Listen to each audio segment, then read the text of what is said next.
Hello, hello, hello, everyone. How we doing? Hey, Sirius, Rascal, Lorenzi, Chris. You see, my early birds are enjoying my my emotes. Awesome. Can you hear me okay? How's my audio? Hey, Trisha. Good. Okay. Glad y'all can hear me and my audio is good.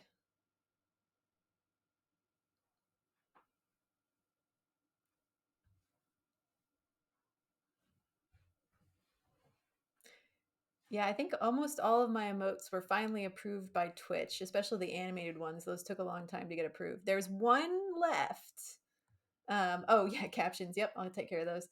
There's one emote that's still waiting on approval, and I'm like, what is taking so long? But it's a good one.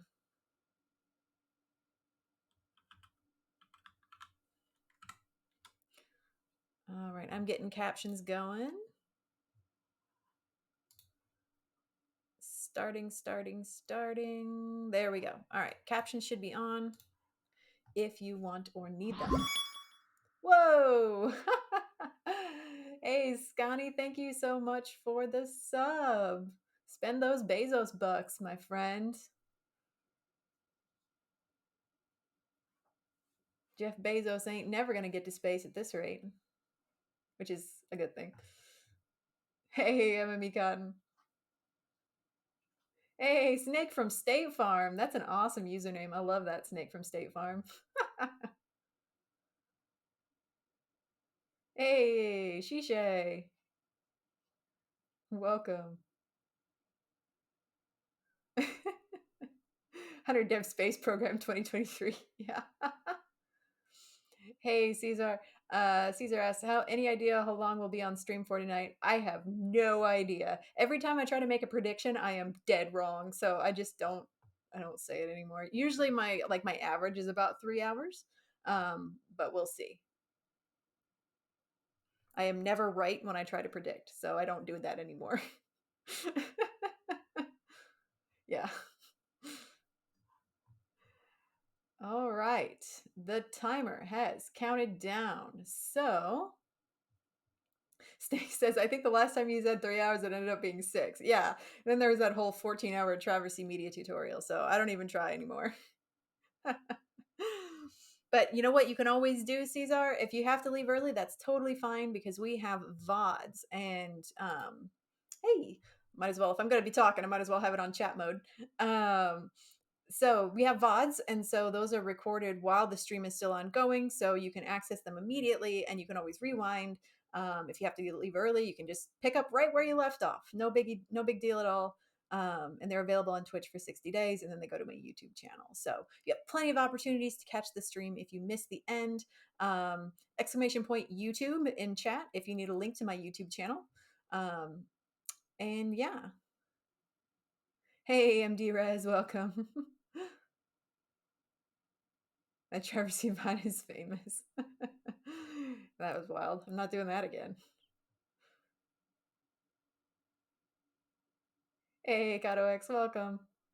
Yeah, we're gonna give folks a minute to get in here.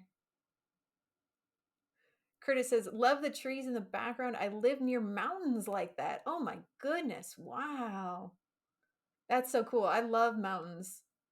I live in an area that is extremely flat and extremely boring geographically. Like, I mean, there's some hills, but there's no mountains, nothing in sight, nothing. It was flattened by glaciers back in the ice age or whatever. And so I love mountains because I just don't get to see those at home. Hey Ty. Yeah, I do have a new look. I am back to using Twitch Studio again. I figured out why Twitch Studio wouldn't cooperate with my monitor, and so I'm able to switch back from OBS to Twitch Studio, which I prefer Twitch Studio.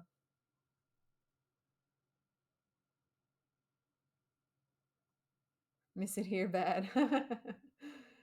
I'm glad you're able to come back here, Cod. Hey, Abidemi. Hey, El Toro Toro Toro. I love that. El Toro Toro Toro shouting out their Remo room there. Hey JM.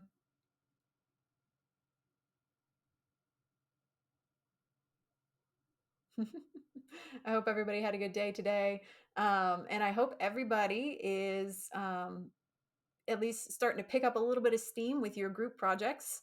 Um, we had the introduction last night, and I know that will continue, work on that will continue. But there's a lot of there's a lot to do, I guess, depending what you decide to do, and there's a lot to do and not a lot of time to do it in. And so my goal for the stream tonight is to really just review the structure of the template that you were given, the MVC auth template that Leon provided to build the project with, to just kind of go through that again, explore what's happening, explore how it works, what the different components are doing, and so that way you have a better footing when you go to try and modify it. Hey, Thisel, thank you for the follow. Curtis says we agreed as a group to watch your stream. Oh, that's rad. That's awesome.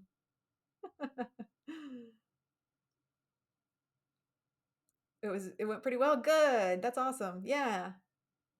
Made it for live stream. Welcome, Caitlin.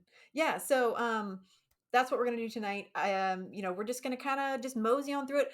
The important thing is we're not, like Leon said, we're not gonna get too bogged down in what every single line is doing. We're gonna focus on more of how the components fit together, right? We're gonna focus on how the Legos assemble together. And we're not going to be making our own Lego bricks, right? We're going to take the Lego bricks we've been given and see how they fit together. And the first thing we're going to do is so the plan for tonight is we're going to start by just exploring the working application. So I've got it running, and we're going to explore just how it works, and then we're going to walk through how to get it running on your machine if you weren't able to do that yet. Get it running, and then we're going to look at the code, and we're going to kind of step through the various routes and the various components and what they do and how they work together. So that's the plan for tonight. As always, we're gonna be chill. We're gonna ask questions. I'm gonna ask you questions, and it should be good. Copy and paste those Legos. Yeah, exactly. Yeah, Caitlin. So I mean, we'll get there. We'll get to that point. But I'll also talk about a few of the common errors that you might see when you're trying to run someone else's code, such as Leon's. Um, and we can talk about how to troubleshoot those a little bit. Hopefully my interviewer doesn't mind me copying and pasting the Legos right in front of them. Most likely they're not going to be asking you to build a full stack app in your job interview. I would hope not anyway.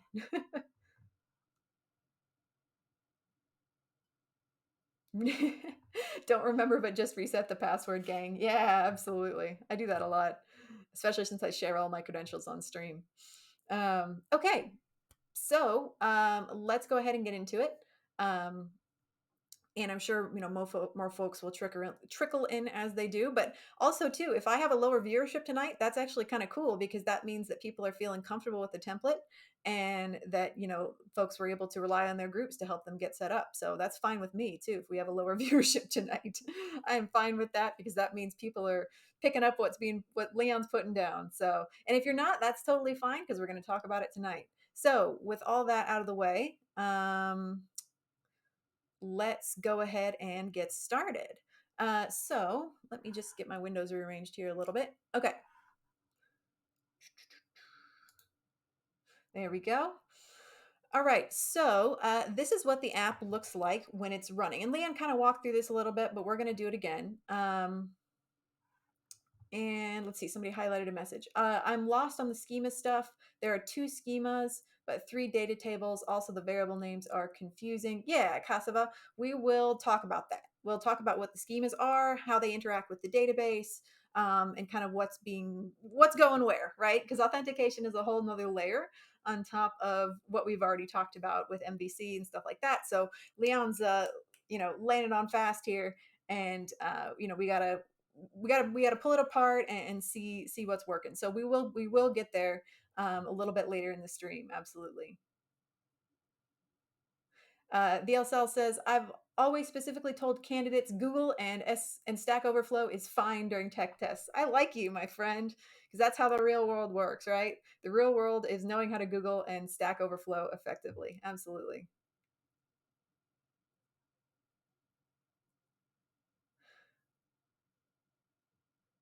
Your group had one other person show up. Hey, there you go. You got a group. Two people is a group. All right. Hey, Esther. Yes, we will do that together. First, what we're going to do is we are going to just explore the app first, and then we'll get it running. So I promise we'll get there. Um, First, we're just going to explore the features, and then after that, we're gonna go through forking it. I'm gonna install it, fork it and clone it down on my machine, and we'll get it running from scratch based on the Leon's repo.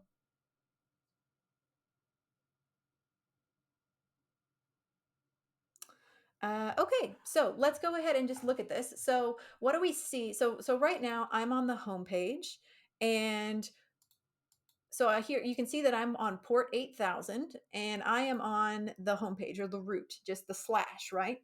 This is, if we were looking at this in the code, this would be the page that we would do a GET request just for slash, which is the root. And so I have two buttons here, or two links. And let's go ahead and let's click sign up. This is what I would do if I was opening this for the first time, right? I would need to sign up. So if I click sign up, now we can see that I've gone to the route localhost 8000 / sign up, and I am given a series of fields and a submit button. Now, just looking at this, without looking at the code, without peeking, what do you think this is? What do you think all of these elements make up in the HTML? What would we call this?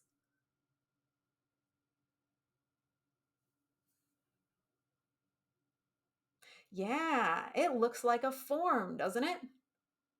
Yeah, yeah, exactly. And why do we like forms? Why do we like using forms in our full stack applications?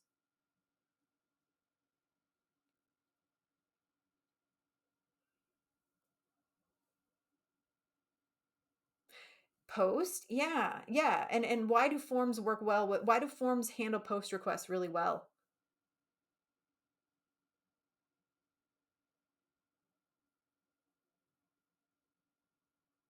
Yeah, exactly. Like Rascal said, there's the specific answer that I'm looking for is there's no client side JavaScript, right? It's built in. Yeah, Tame Mister said the same thing. It's built in. We don't need additional JavaScript to handle post requests, right? Because forms do that natively built in on the HTML. We can just specify the method that we want and send it on up. We don't have to write a fetch. So I'm going to sign up. You can see I've done a couple of different signups here, but I'm going to do Wolf3 username. My email is the email can be anything. It can just be whatever you want. I'm going to do wolf3 at wolf3.com. And then for my password, I'm just going to do wolf3. Now this is, let's see what happens. Oops, whoa, wolf3. So let's see what happens if I try to sign up with a password of wolf3, which is the same as my username, and it's fairly short, right? Um,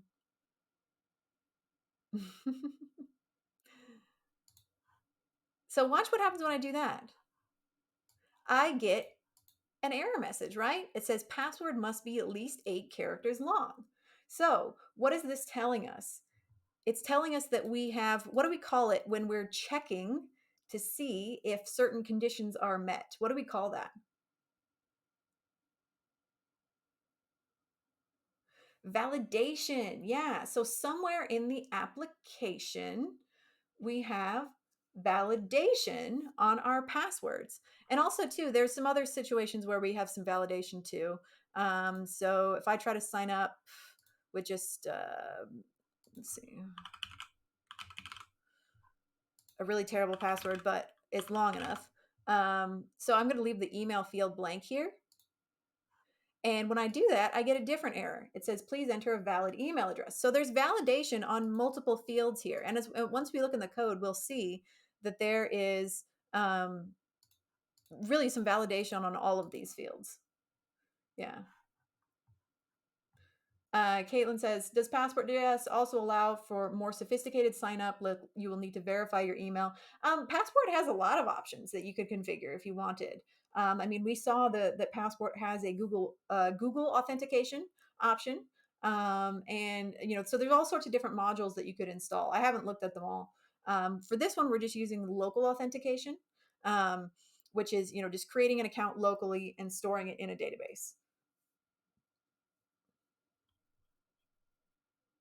Okay, yeah, and Rascal has pointed out that there's a library for that, Passport Magic Link. Ooh, sounds fancy. Okay, so let's go ahead and just I'm just gonna sign up for real this time. Wolf3 at Wolf, because I think what it's really looking for is like the structure. All right, and my password is going to be Wolf3 Wolf3 Wolf3 Wolf3. All right. Submit that. Okay, and once I've done that, I met all of the conditions. Say that, it's fine. I've met all of the conditions, and so now it has logged me in successfully, and it's taken me to the to-dos page, right? And it's telling me that I have 0 things left to do, and so I can enter, this is a test item, Wolf3, submit that, and it adds something to my to-do list. So what it's doing here is it's giving me a list of the to-do items along with a delete button, and it's also telling me how many things I have left to do, right?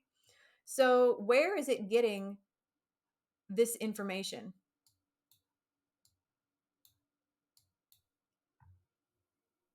Where is it getting this information?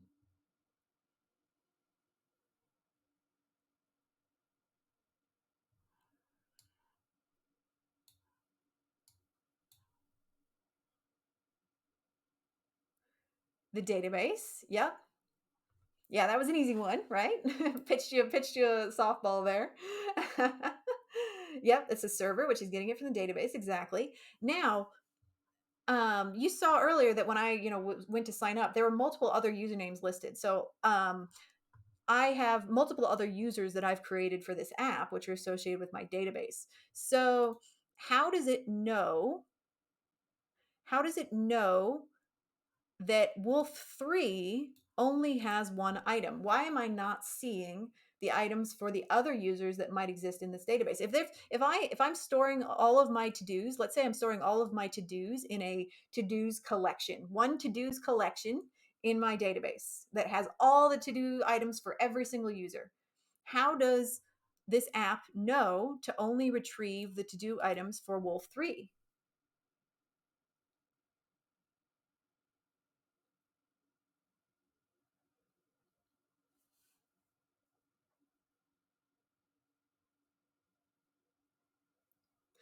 Yeah, right. It's searching by an ID of some kind. Exactly. Yep, it's searching by an ID of some kind that's associated. So what that tells us, what that tells us is that there has to be some kind of an ID value that links each user to, so each user in the collection of users that we have in the database, to the list of to-do items that are stored in another collection. So we have a link, right? And so when we'll look at that data in the database, and we'll visually see how those two things are linked together. And what we're doing there is just establishing that link, and only pulling back the items that we want. If we were working with a relational database, we would call that a join. But in MongoDB, it's more of just a method of, just a method. It's probably find by ID or something like that. I don't remember, but we'll see it in the code a little bit later. Yeah, it's finding all the documents with that ID associated with that specific user. Exactly. No SQL magic, indeed.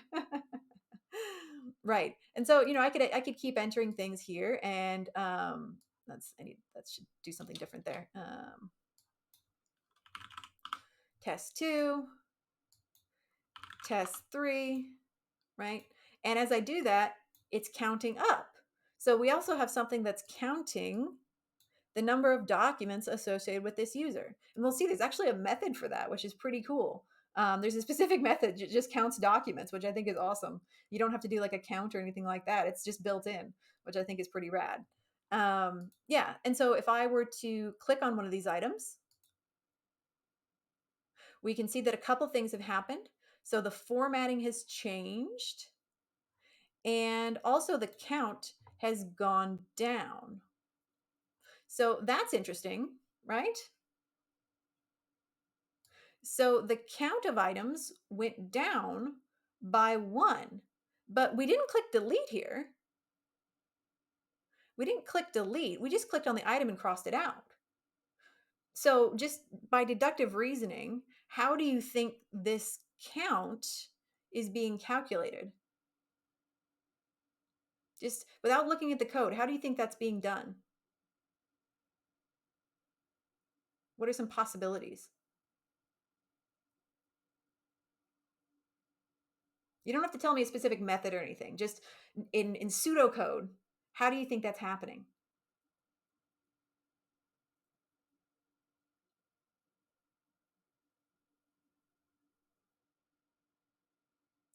Okay, yeah, yeah. So returning only the things that have completed as false. There's a Boolean flag somewhere, probably on the item. Um, Looping through, subtracts items flagged as complete from the total count. Count number of documents with a specific flag. Yeah, absolutely. Those are all great answers. And so just by using the app without looking at the code just yet, we will, I promise. We're going to look at the code. Don't panic. But right now, a good way to get a general feel for how an app will behave or what components we should be looking for is to just use the app and try to kind of grok what it's doing just conceptually, pseudocode wise, before you dive into the code and get your head underwater. um, it can be a really good idea just to use the features and try to imagine what might be happening. So MDRes, I see you're getting an error. That's okay. We're gonna set up the app ourselves. I'm gonna walk you through setting up the app. It's okay. So if you're getting an error right now, no worries. Just sit tight for a minute, and we're gonna set it up as soon as we're done exploring the features. Yeah, I said grok. Hey Jim, welcome. Sounds like one of those puzzly code wars. Yeah, it is kind of, right. It's a little logic puzzle. All right, now let's see what happens if I then delete this item. Ah, so now it's gone from the list, but the count didn't change. So what that's telling us is that the flags on these two remaining items remain the same. So the count didn't change. But what would cause this item, when I click the delete button, what do you think happened? Just by looking at this list, what do you think happened when I click that delete button?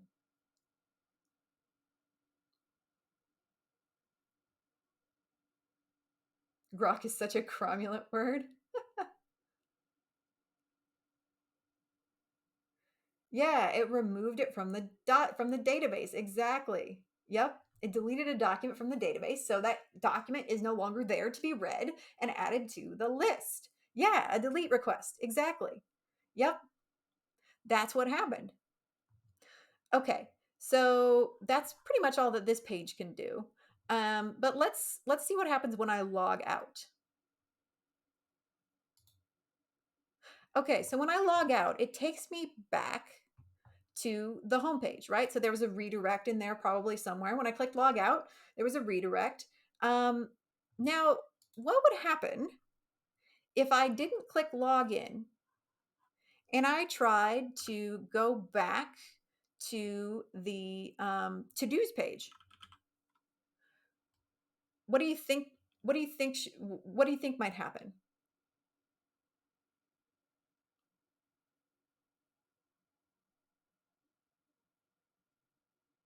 Yeah, we would hope that there's if the routes are protected, if the routes are protected, I should not be able to access this particular location without being logged in.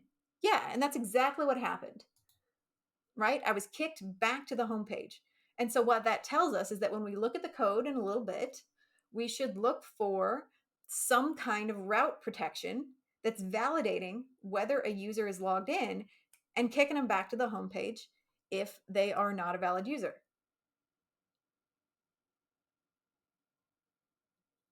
Yeah. Yeah, and so that's important to remember as you're building your own apps that you're going to want some kind of route protection to stop people from getting in the back door and getting to routes they shouldn't be able to. So that's why I wanted to emphasize that. All right, so let's real quick, let's do a login here. And so I'll just log in as I'll do Wolf. I'll do Wolf 3. So I'll do a login here and I'll click submit. And now when I click submit, I get a different kind of pop-up.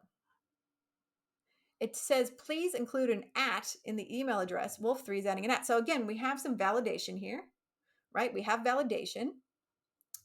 And what it's telling me is that this is actually an email address field, which I'm not super keen on. You might want to change that. If I don't know, I'm not telling you what to do, but just saying, or at least label it as an email address box. So I'll change this to an email address. Wolf3 at Wolf at what I think that's right. We'll see. All right. Oh, I forget what I made my email. Maybe it's this one. There we go.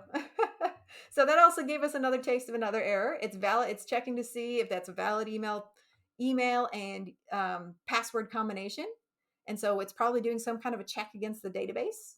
And if that's not valid, it gives us an error and tells us exactly what's wrong, right? It tells us what we need to fix.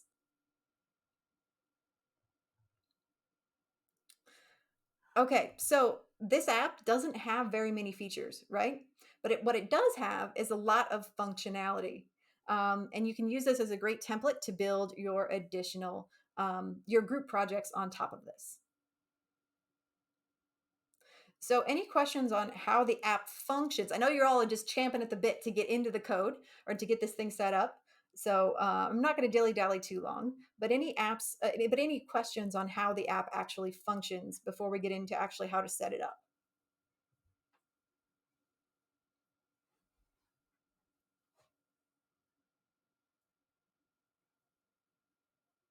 Not seeing anything so far. I'm just going to get a hydrate here real quick.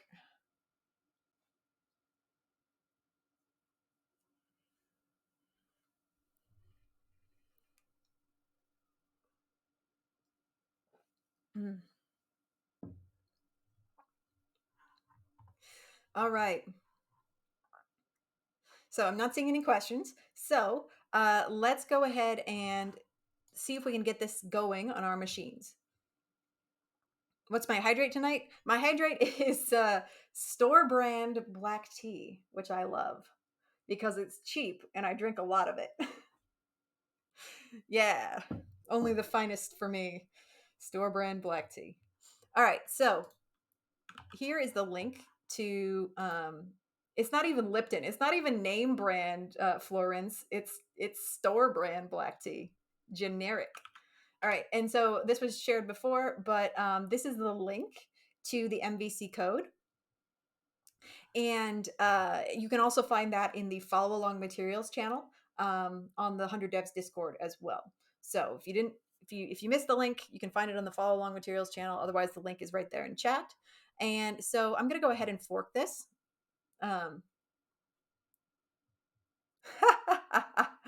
And acid. Oh, that's a tough one. All right. So for the next 5 minutes, I can't say that word. We'll see how this goes. All right. Call me out if I do. I don't have a. So if you do, Ryan, if you do exclamation point Leon in chat, that will get it to you. I said it. I can't I can't not do it. Oh, I'll try. I'll try. It's hard. Okay. I see here that Leon did a couple of commits yesterday. So dang it. This is gonna be hard. uh, I ain't doing push-ups. Nah. All right. I see Leon did a couple of commits yesterday. We'll see what this does. His original version didn't have these extra commits, but we'll see what happens. So I caught myself. Yeah, I'm saying SEW exactly. Ugh, 4 more minutes. All right, let's fork this. If you have seen my previous streams, you should know how to do a fork, but we're going to go ahead and do it again. All right, I'm on the home page for the repository, and I'm just going to click fork. And I'm going to call mine to do MVC auth local demo. And that's really all I need to do here. Don't need to change anything else. I'm just going to create a fork. And now I have a version of this code that is forked from Leon's repo. So it matches Leon's repo exactly. And I can essentially now just clone it down and use it in VS Code.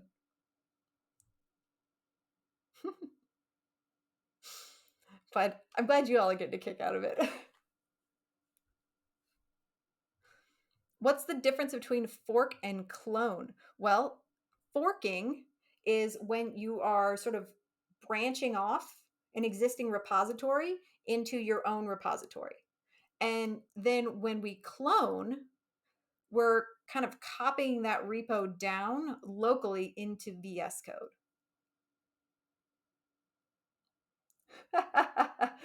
Yayo says the real life pro tip is taking a 4-minute break to end the suffering. It's all right.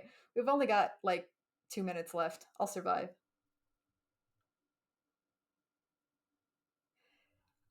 What we've done here is we've done a fork. So that, no, dang it. That's step one. And the next step is clone.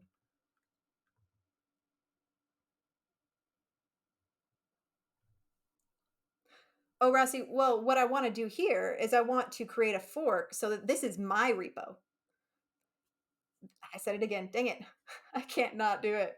I wanted a fork because I want to create my own repo that I can push to independently of Leon's repo.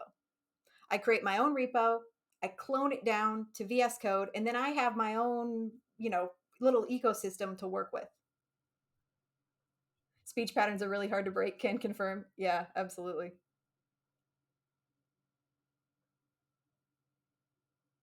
Spoon for spaghetti code.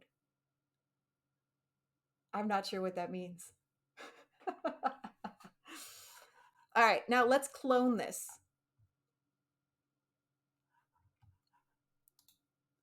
So I caught myself that time. All right, I'm going to open a new window here, and I'm going to show you the easy way to clone an existing repo. Oh, I get it. Spoon for spaghetti code, fork versus spoon. I got you. All right. Thanks for explaining thanks for explaining the joke. I got you. All right. So we can see here that 1 more minute. It's almost over. 1 more minute. Oh, thank goodness. I'm free. All right. Now we can see here that when I open VS Code to the main menu, I have several options here. We can open local things that are already saved on our machine, or we can clone an existing Git repository.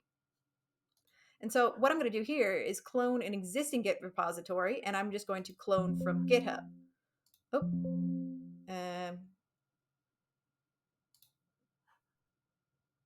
that's interesting. I didn't have to do that before.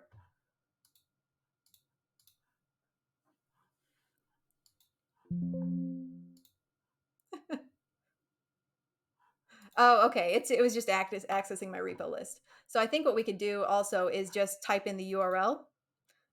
So you can sign in and have it list all your repos, or you can just grab the URL, which is what I'm going to do instead, and do it that way instead. So I'm just going to go github.com, grab this whole URL, copy it, go back to my GitHub window, and paste it in. That should work.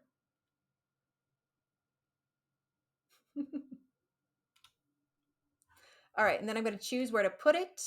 And I'm just going to put it in my documents, but you don't get to see that. All I've done is just clicked on my documents folder, and I'm going to select that as my repository location.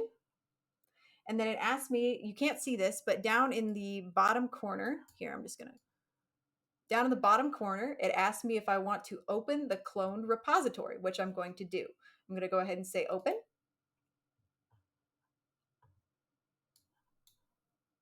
And now that I've done that, there we go. Now that I've done that, it has opened the repository on my machine. And now a benefit of this is that I already have like a link to that remote repo. I don't have to establish that link to the remote repo like we normally do. That link is already there because I've cloned it down from an existing repo. Okay.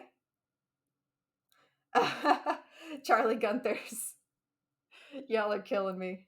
All right, we'll see. We'll see if I can do it. I have no promises. You can tell I'm not very good at this. All right.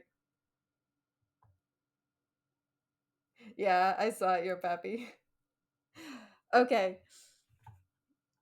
So now we have the repo open on our machine, and now we can start to get it running. So it means we don't need to do git init since it is cloned to our local machine. Well, we'll practice that once we what once we make some changes to the code. We'll explore a little bit and see what we do and don't need to do, because we're going to make one very important change to this code in a minute. Not right away, but we're going to make one very important change to the code in just a minute.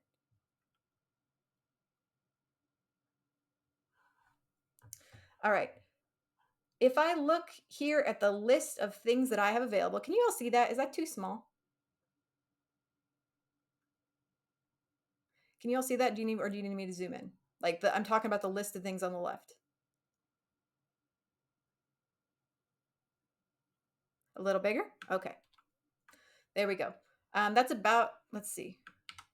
I said it. Sorry.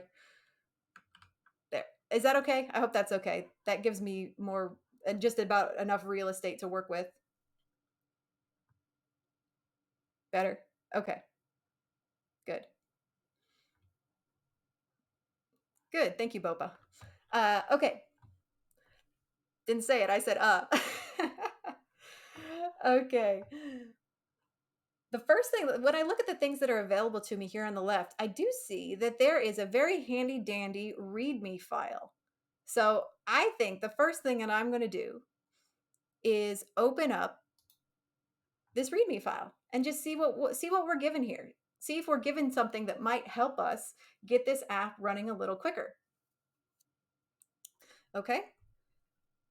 Abidemi, I can zoom in just about one more time, and I think that's about as much as I can do without making things too cramped on the screen. Hopefully that's okay.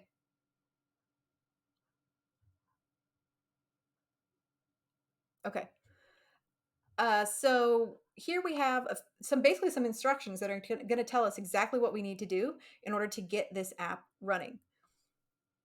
All right, so it tells us what it is. It tells us to fork it, which we did. We created our own fork already, right? So we're ahead of the game. It tells us what it is, who it's for, and then it tells us the packages that are used, which is good to see. We don't have to know. I said it. 1 minute too soon. It tells us the packages that are used. We don't have to know exactly what all of these are, but it is good to see that they're listed here. We know some of them already. Some of them might be new, but that's okay. They're just new Legos for us to play with. All right, now here it tells us exactly how to get the app running. So I'm going to open a terminal. Can we go over what they do overall? Yes. We're going to go ahead and get it running first because people are just chomping at the bit to get it running, and then we'll talk about what each of those packages are. So I'm going to open a terminal. I'm going to open up Bash. I use Bash. You don't have to. Whatever you use is fine. I usually do npm and init anyway. You don't have to, but I do just because it's habit at this point, and I don't want to forget to do it. All right. npm init. And now, what exactly does it tell us to do? Well, it tells us to just run npm install. Now, why don't I have to do npm install all these things? Why can I just say npm install?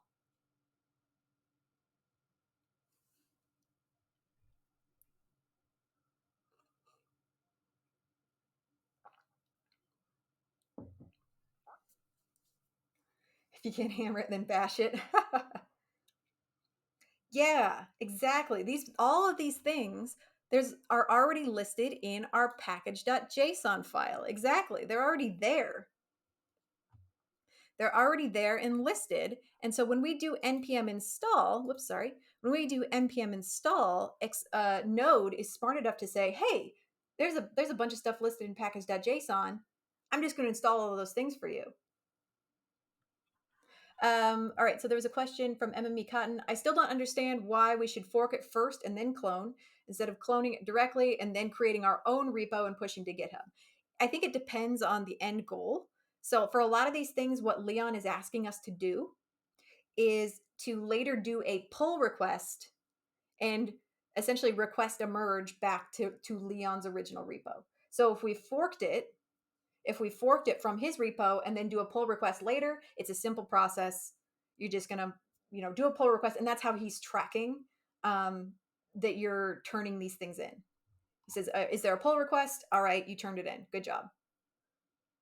That's my understanding, at least. If you're making your own stuff, like I don't think it matters all that much, but it's really just for turning things in, like Jag Tony says. Yeah, I don't know El Toro, but since he explicitly told us to fork it, since he explicitly told us to do that, I would imagine there's a pretty high probability that he's going to ask for a pull request when it's time to turn this in. Yeah, exactly, MME, because that's essentially how we're going to be submitting homework going forward is by doing pull requests.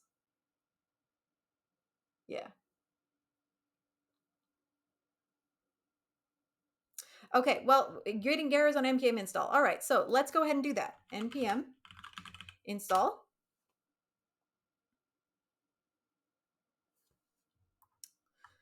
All right. Now I found 0 vulnerabilities. Now, what error did you get TX4?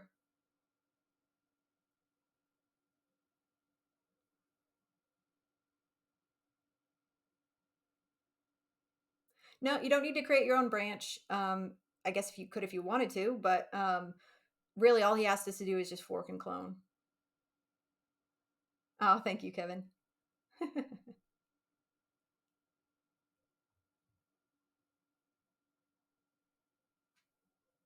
Yeah, Evo, what error did you get?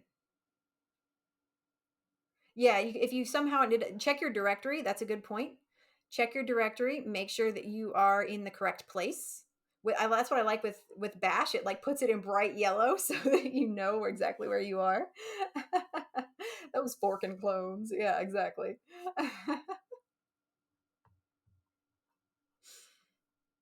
Okay, so theoretically everything installed, and it looks like everything's up to date, which is wild.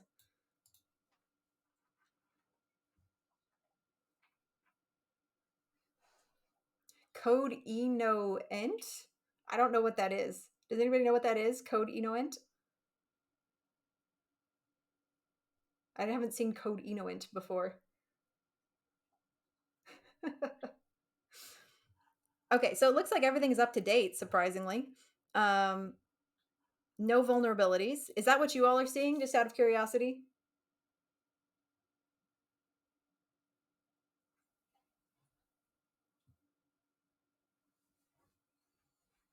Good. All right. Just making sure that everybody's seeing the same thing. Okay, good. Because when I installed this yesterday, when I got this running yesterday, all the packages were out of date, and I actually had to do an update on that. So I was going to walk you all through how to do that update, but it looks like Leon came back yesterday and updated all the packages. Nice. Oh, and Rascal coming in clutch. Rascal says Enoent means not found, so you must be in the wrong directory. Okay, thank you, Rascal, and that's what a lot of other folks were saying as well. Error no entry. Okay, that's what it means. Cool. Good to know. All right, so remember that. Enoent means no entry, no such file or directory. Okay. Thank you, chat, for helping out with that error.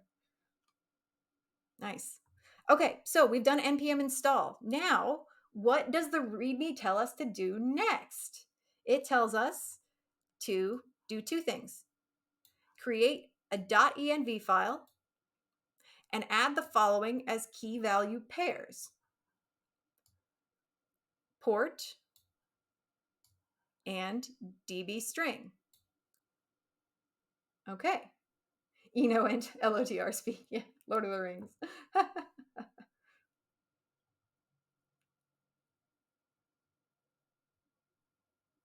All right. So now let's think about this. Create a .env file and add the following as key value. In if you've been following along so far with MVC structure, am I going to put my .env file at the root like we used to do? Am I just going to go boop .env? Is that what I'm going to do?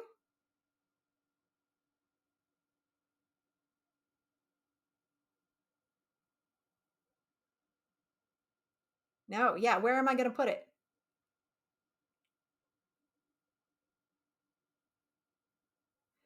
Exactly.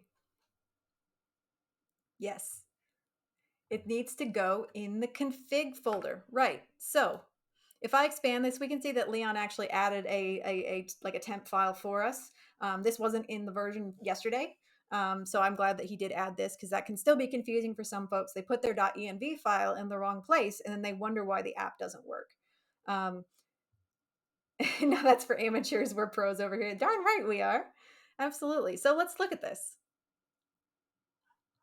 Okay, so here we can see those two things that Leon directed us to add, port and db string. So what's interesting here is that he specified adding them as key value pairs, but the way we've always done it before is just equals equals, right? So I think this is fine. Don't change anything. Just say port. I'm going to say 8500 for my port, but it can be whatever you would like. You could leave it as 2121 if you wanted. I just normally use 8000 for my existing code and then 8500 for my demo code. Just keeps it straight in my head. And then for your db string, let's before we go changing this, don't change it yet.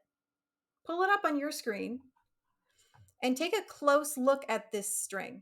Forget about the colors. I know mine's blue and white. I don't know why it does that. But what is different about this database string? Is there anything you notice other than like it's the fact that it says demo, whatever? That doesn't matter. But what else do you notice about this string?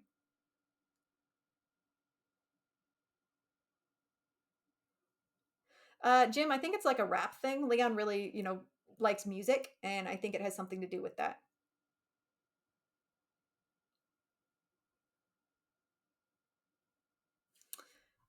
Yeah, there's something extra. There's something extra in this database string, right? 21 Savage. Okay. A rapper. Cool. If you asked me Star Trek trivia, I could answer, but not rap trivia, unfortunately. Yeah.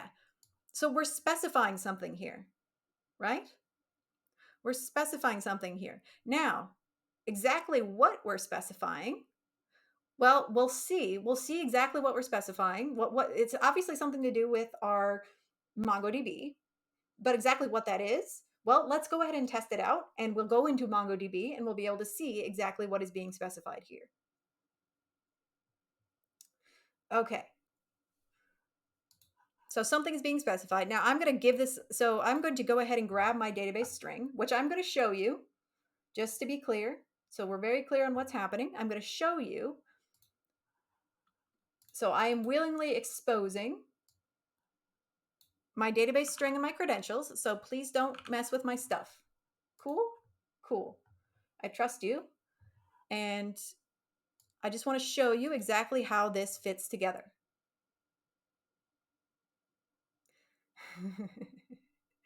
Star Trek The Next Generation. Yeah, oh yeah, Star Trek TNG is great. Looking at the code we need. Yeah, don't touch. Right. All right. So, what do we have here? Let's look at the structure of our database string. Username is right here. Password, which I always change after stream, is right here. And then we have, stuff about our cluster, all that jazz, blah, blah, blah, blah. And then here is where we can specify where we want our data to go. So what I'm going to do is I'm going to specify a name such as, I'm going to say like to-do-auth demo, because I want it to be, actually, no, I'm going to do this. To-do demo to-do auth. So that way it's very clear in my list of when we go into MongoDB, we'll be able to spot it right away. And we'll be able to see exactly what we created when we added this to our database string. Diego says, so it doesn't have to be inside quotation marks. Correct. It does not. Just drop it right in the string. This is all implied as a string. Everything in here is just implied that way.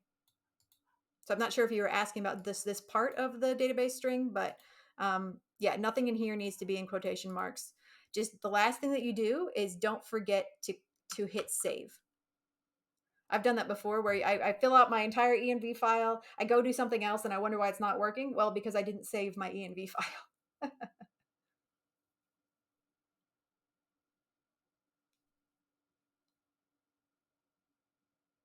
And Kevin says, even if you do add quotation marks, it will be ignored. Yeah.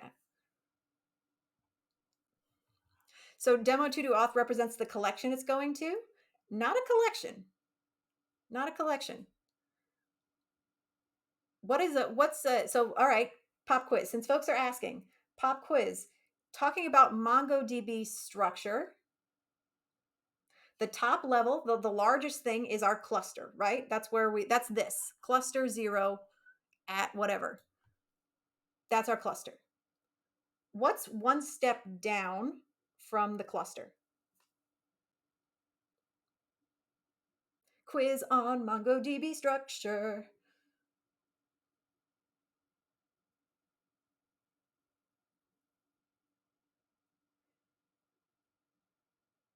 Getting several answers here.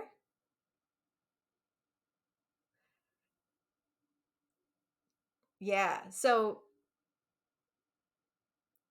database, exactly. Yeah, the majority of you are saying database, which is correct. So this is something that I feel like we got to review a lot because we use a lot of these terms interchangeably, right? We say MongoDB database. And what we're really saying is we're connecting to MongoDB. We have a cluster within MongoDB, and then we have multiple databases inside of MongoDB, right? Inside of that cluster, multiple databases. Each database can hold multiple collections, and each collection can hold multiple what? What do we put in our collections?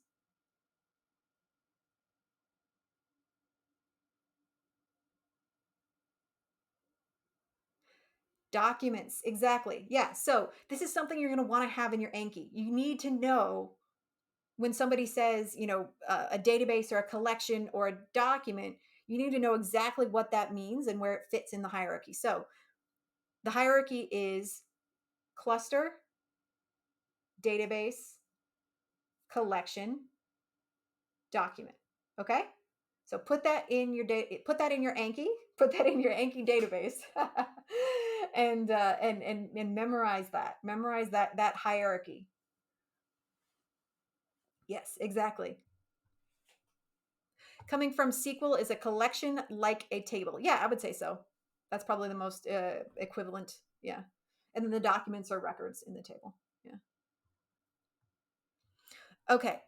So I've saved this, and we can see that it's once I've saved this, we can see that it gets the little M next to it. So to answer the earlier question, that tells us that we don't have to do git init because this is already syncing. There's already a local Git repo that this is syncing to. So we don't have to do any Git stuff. We're already linked to our remote repo. It's magic, right? The fact that we cloned this down from an existing repo, VS Code is taking care of all the hard work for us. It's so convenient and lovely. All right. So we've set this up. It's ready to go. We have our .env file inside of our config folder because that is where our code is going to be looking for it. So I think that was everything that said to do in the README, just making sure. Perfect. All right, now I wonder how I kick this code off. I wonder how I get it started.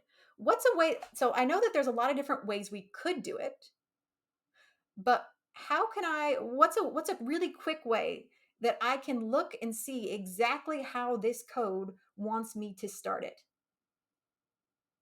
What's a way? Where is that documented?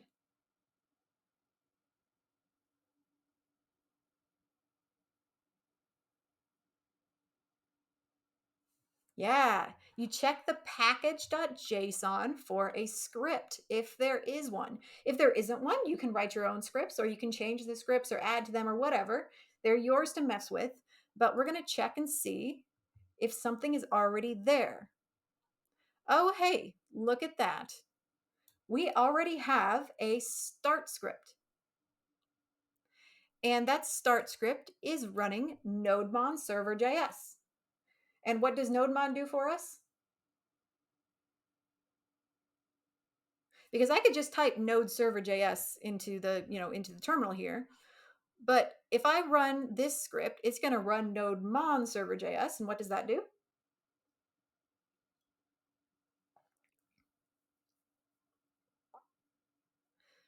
It sounds like, I know it does sound like a Pokemon, doesn't it? Nodemon, Nodemon. Yeah. I imagine it looking like a little frog or something. Yeah, it restarts the server on all changes, right? And so, this might not be what you want to have for like a production app. You wouldn't want it running nodemon, but for the types of apps that we're building right now, this is perfectly fine. And you can always change these scripts if you're not comfortable with having it run nodemon. You could always just change it to node server.js instead if you wanted to. This is your script. You can add or change these scripts to be whatever you want them to be. But we're going to keep it simple right now. And so I can just run this script by saying npm start and hitting enter. So let's see if it works. Let's see if I missed anything. I honestly don't know. We'll see. Hey, nice. All right, so mine is running.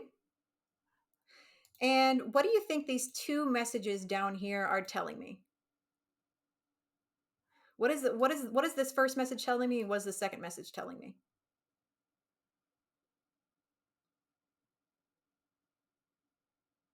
First try. Welcome, Phantom Bandit. Yeah, absolutely. First try indeed.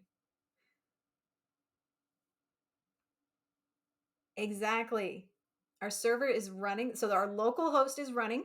Our local server is running.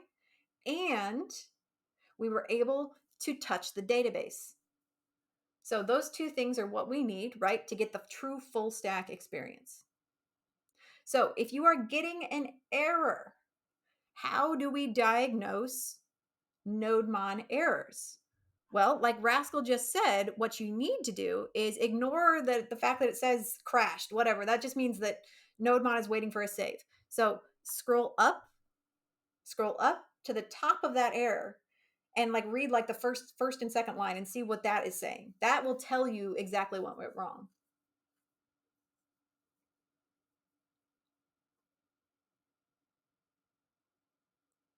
Yeah, and if you are getting errors right now, you most likely have something wrong with your database connection string. So my go-to when people are struggling with that is to just go to MongoDB and change your password. And by that, I mean changing your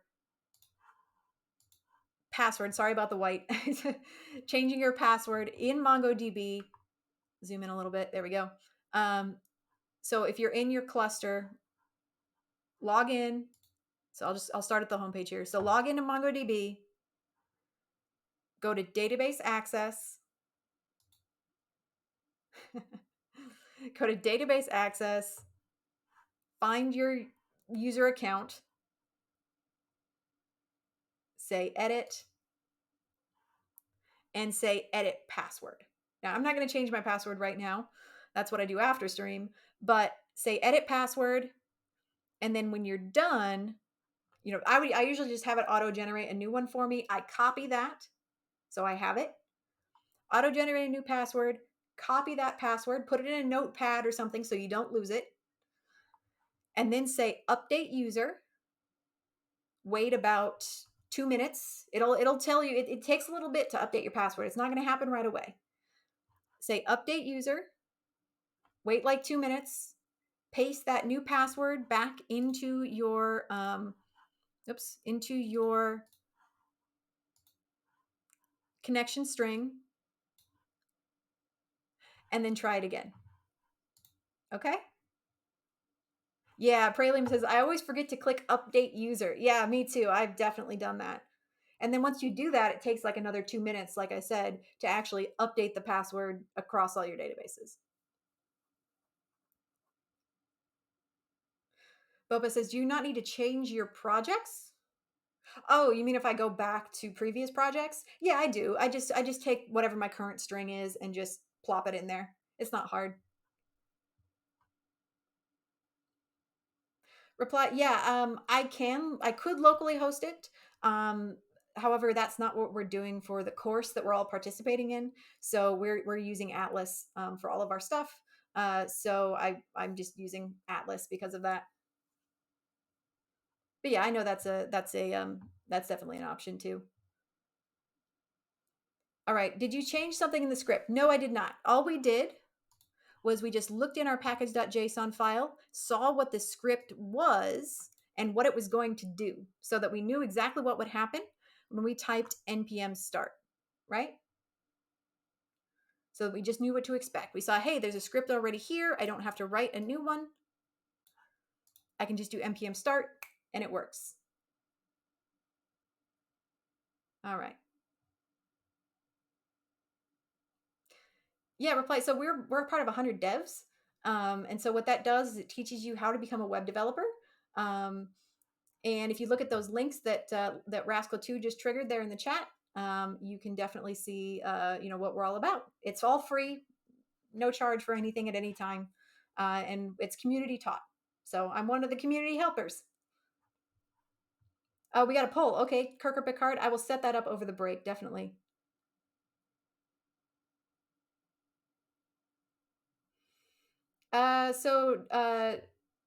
Doug and Rob got a crazy error. Replica set configuration. So I have seen that from a couple people. Are you on a VPN right now? MME says, I used to think Rascal 2 was a bot. They use the bot emoji sometimes just to try to fool people. He's everywhere and fast. Yeah.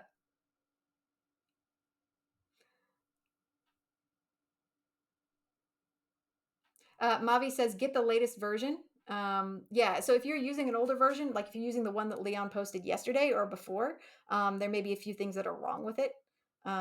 So you could always try also reforking it. Kitchen says, is it too late to join a project group? No, absolutely not. I think there are some groups where like people didn't show up. And so I would suggest on Thursday coming to class and then going to the Remo room that's gonna, be hosted Thursday at the latter half of class, and just joining a group there.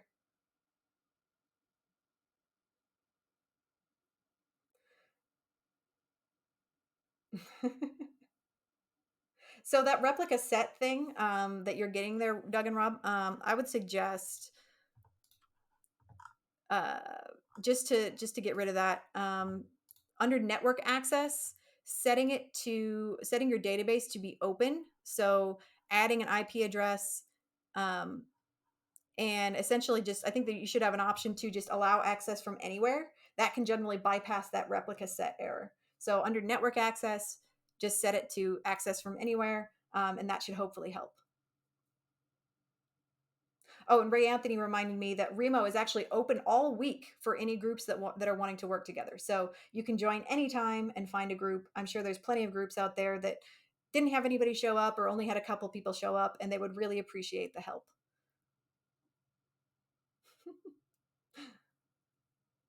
Yeah, so this is the best and only way that I've found to get around that replica set error is just adding all IP addresses to the network access. So I hope that works for you. Okay, so we theoretically have it running, right? It says it's running, but let's see if it actually works. So I'm going to go to my browser here, and I'm going to open my local host. Localhost 8500. All right, because 8500 was the port that I picked. And so it looks like it's working. So Mel, let's look at the connection string again. So we've confirmed that this is working. It's running on localhost 8500. I don't know if you can see that. It's probably very small, but the app is up and running. Perfect. So let's go back real quick and look at our connection string again. So in the demo connection string, it says something like demo:\demo. And so the first thing you put in is your username. And what you put after the colon, what you put after the colon and before the @ sign is your password, okay? And also, yeah, and that's true, Mel. So you'll need to just go and get your own database connection string, Mel. So where do we find that? That's a great point. Where do we find that? Well, if you go to your MongoDB cluster on the database tab here, so go to this is essentially like your home page, right? This is the home page for my cluster. It says database deployments. I just say connect. And I say connect your application. And from there, I copy my database string. So my database string is going to be different than yours, right? But you can see here, there's a section for your password. So you're going to need to do two things. You're going to need to pop your password right in here, right here. And what's the second thing you need to do? If you're copying your database string from scratch, what's the second thing you need to do? You need to change the password and what?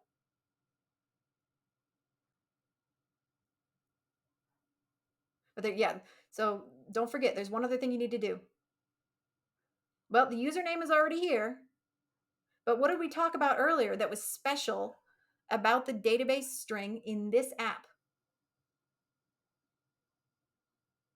No, you're good. You're good, Neutron. That's fine. You feel free to answer the questions. Yeah. Yes, we need to set the default database. So copy the database string, put your password in here, and then right before the question mark, so between see the / here and the question mark, you need to add your database name. That's not in there by default. It doesn't know what database you want to connect to. Add that, otherwise it won't work. Yeah. I named it something fairly distinctive so that I can find it later. Yeah. So you need to do two things. Put in your password, put in your database name, and then you should be good to go. So we've got it running. So we are going to take a break. But the first thing I'm going to do here is I just want to test and make sure that the app is actually working. All right. So 8500, I'm going to go ahead and sign up. And I'm just going to do wolf4 at wolf4.com. And thank you, Google, for trying to suggest something, but let's see. I can't type. I think I typed that wrong. Gosh, dang it. All right. There we go. Wolf 4 and Wolf 4, Wolf 4. Okay, that should work. Now let's see if I can actually write to the database. All right, awesome. Um, so that told me two things. It told me my authentication is working, and it told me that I can write to the database. And when we come back from the break, we'll explore exactly what is happening in the database. Because somebody asked earlier, they said, "Oh my goodness, there's so many. Like there's only two schemas in the code, but somehow there's all these things that are happening in the database that I don't understand." And so when we get back from the break, we'll take a look at the database and we'll see what's going on in there. All right. To do, to do, to do, to do, to do. Yeah. We're getting too many to dos in here.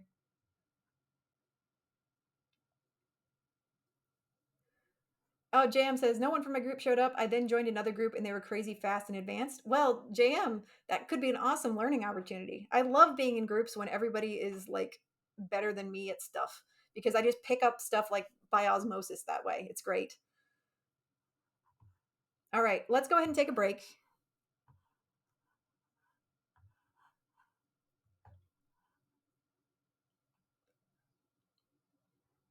Yeah.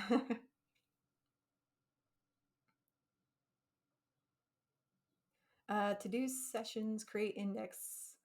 Yeah, I'm not sure on that one. Um,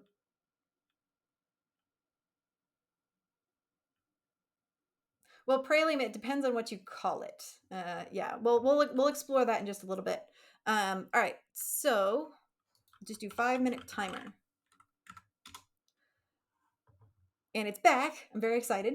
Um, so, Caitlin, make sure that you have called your database in your database string. Make sure you've called it something different than any other database that you already have. Make sure that you're hitting a brand new database with this application because it could be that you're trying to overwrite something, a database that already exists, which is not going to let you do. So change your database string to a completely unique database name that you've never used before and maybe give it another try. All right, so timer is going. I'm going to go ahead and reset it for you. And we'll take 5 minutes and I will see you all back here. And when we come back, we will explore the database and see what's actually happening in there. All right, let's go ahead and start.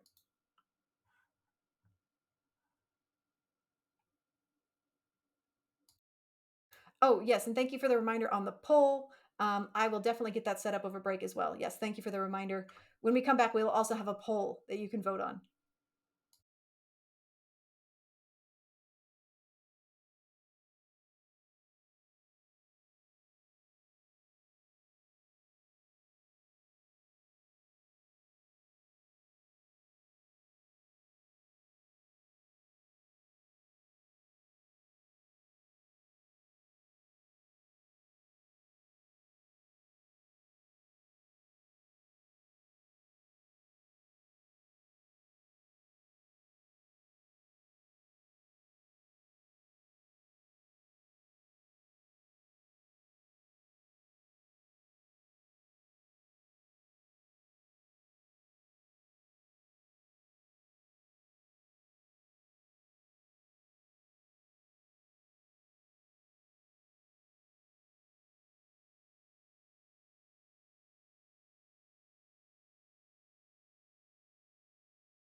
All right, folks, we got about a minute left. We also have a poll running.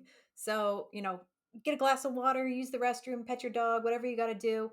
Um, and then come on back if you're coming back, and definitely vote in the poll. Now, how do you vote in the poll? Well, you click on the poll, which is at the top of the chat window. So you should see a poll there. You can click on it. You can also click the down arrow to after you voted to see how that's progressing. But yeah, definitely vote in the poll and decide which Star Trek captain is better, Kirk or Picard. I have my opinion, but I'm going to keep silent until the poll is over.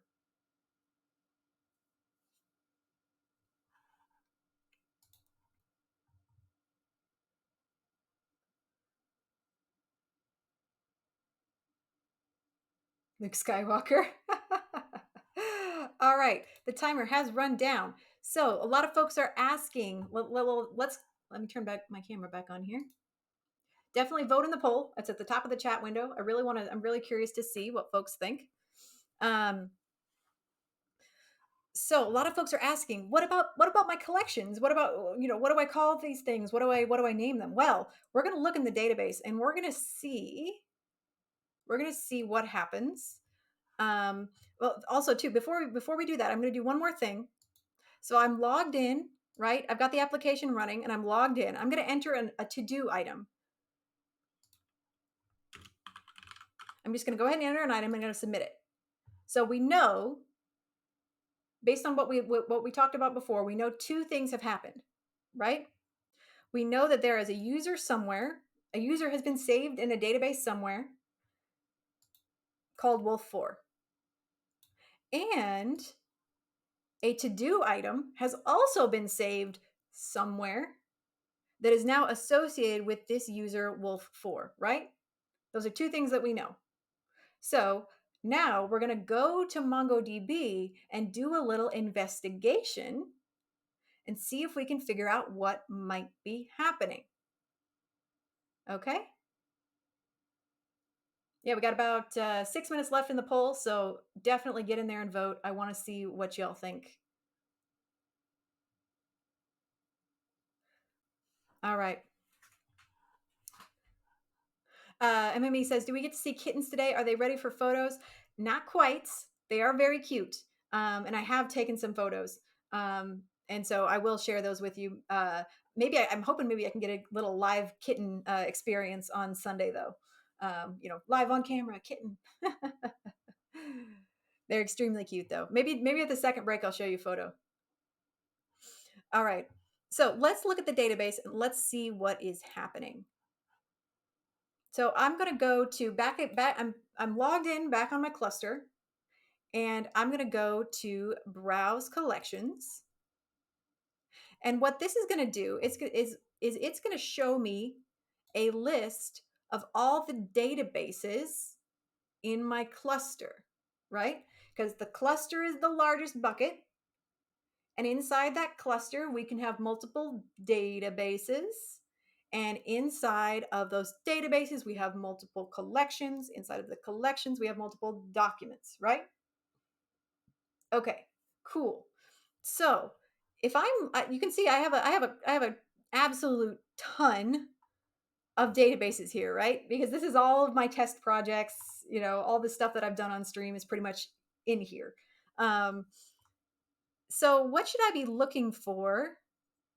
How do I know which one belongs to the project I'm currently working on?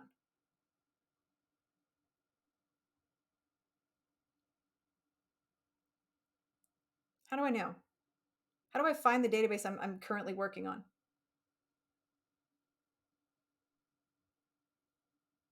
How do we know what it's called?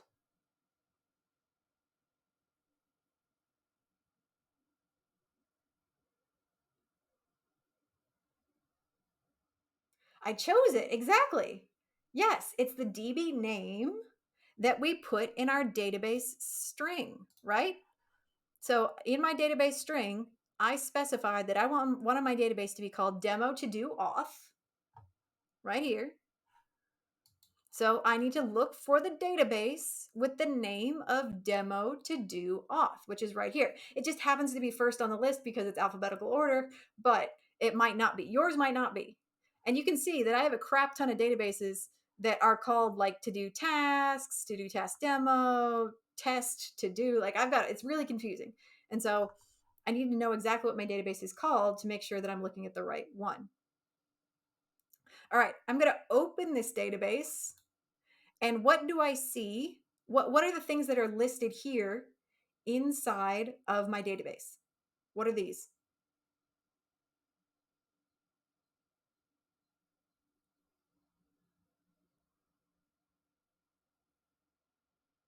What is the next thing? What is the next thing in the hierarchy? We talked about the hierarchy already. The MongoDB hierarchy. What is below database in that hierarchy?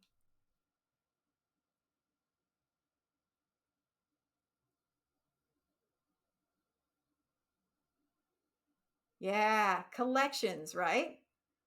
Collections. Exactly. So these are collections. Now, I just created this database like what, like 10 minutes ago?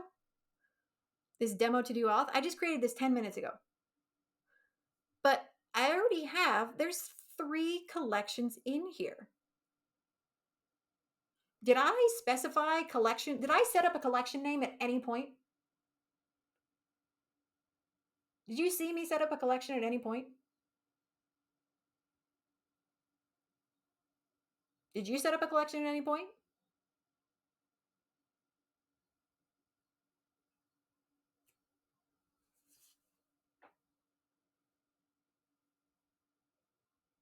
Yeah, Layla says nope, and that's correct, right? Maybe we all blinked at the same time. Don't blink for any Doctor Who fans out there.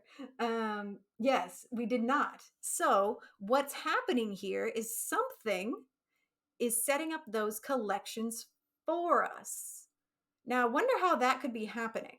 Let's look inside. So, if we look inside the sessions, which is already open, we can see that there is a document inside of our collection, right? There's a document in here. It has a bunch of stuff. We don't worry about what's in here right now. Just there's a document in here.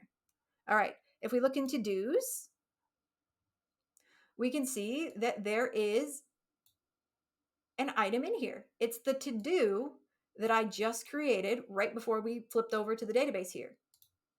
And if I look in users, I see that there's a document in here too with the username that I set up.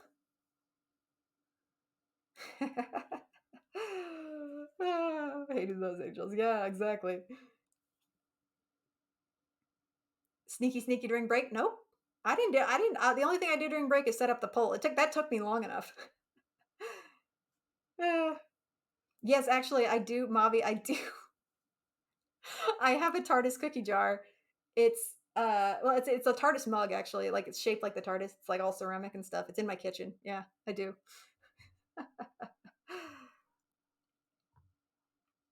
Oh, okay. The poll is over, and Jean-Luc Picard won with 77% of the votes. Yes, that is the right answer. I'm proud of you all. Although Pike, yeah, somebody mentioned Pike in Strange New Worlds, and yeah, Captain Pike is killing it. Anson Mount as Captain Pike in Strange New Worlds is freaking killing it. If you haven't seen that series, it's fantastic. So amazing. All right. But anyway, so we can see that we have 3 collections here, and each of them is storing something different. Now, how did these get created? Well, what's something that we know that can kind of auto generate these documents for us? It can take data. It can take data from a controller and pass it to the database. What do we know that can do that? Yes, Jim, exactly. Don't blink. Indeed. Yep. I just watched that episode like 2 days ago. Yeah, it's a schema, right? It's a model. Yeah, it's a model that's using a schema as a blueprint. And what tool do we have that can do that for us? That can take these schemas and and build documents off of them.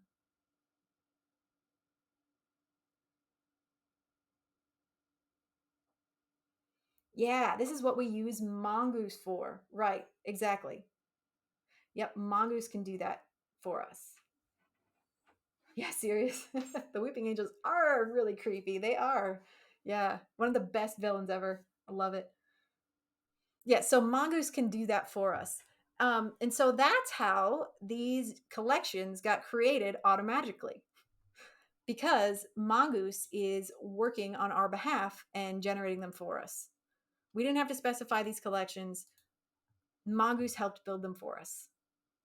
Okay, so we can tell that now as we are doing stuff like, creating users, creating to-dos, potentially modifying to-do tasks, the database is going to be modifying multiple connections at once in order to kind of keep things in sync. Now, what do we see?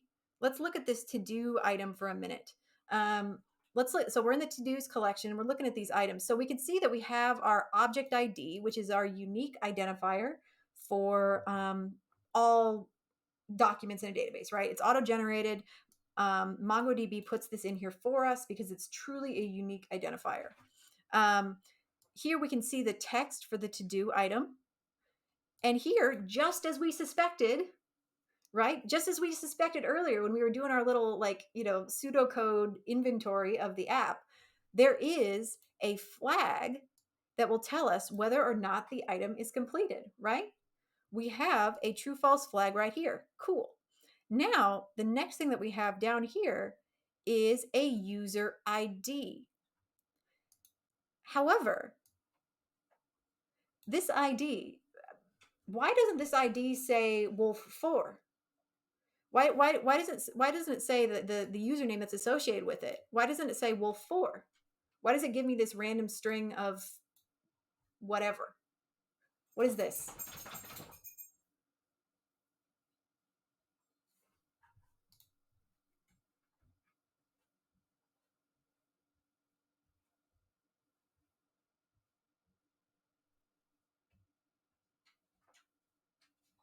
Could be hashing. So we've got some good guesses here. Let's see if we can figure it out. Let's see if we can figure out what's happening. All right, so this ID, let's just kind of memorize it, right? So it starts with 630FF7B. Okay, I can remember that many letters and numbers at once. All right, 630FF7B. Okay, let's just take a peek inside of our user collection and see what we see. Well, there's a password here but that doesn't match. But if I look at the object ID for this user, oh, hey, 630FF7B. Okay. Yeah, so this is tying our to-do item to the unique MongoDB ID of the user it's associated to, right?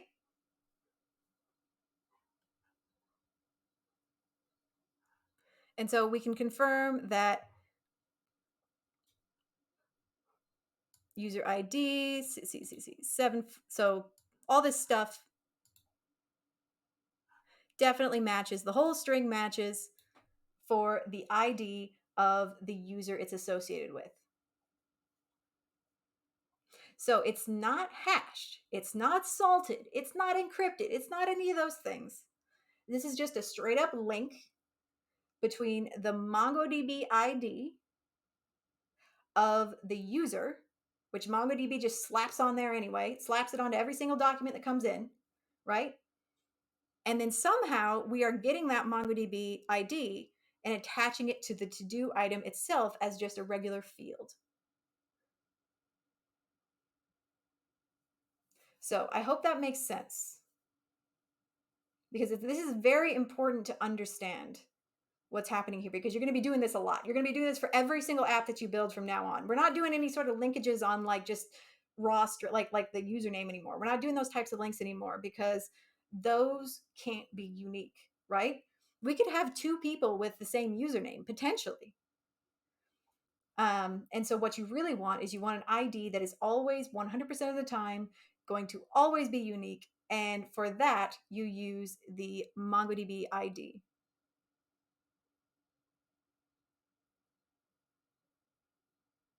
Oh, thank you, Taco. PB and Jib. So really, I didn't make any changes to that start script, PB and Jib. Just type np. So just after you've done all your installations and everything, just type npm start and it'll run.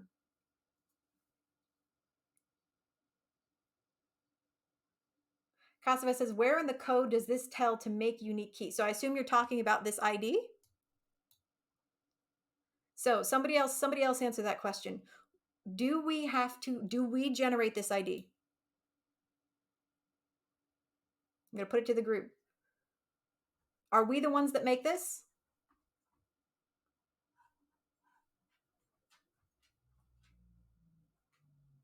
Right. Exactly. We do not. MongoDB, that's why it's kind of orange. It's like this like it's got the underscore and it's got like it's kind of orange. We don't do that. MongoDB does that to every single document that you put in here.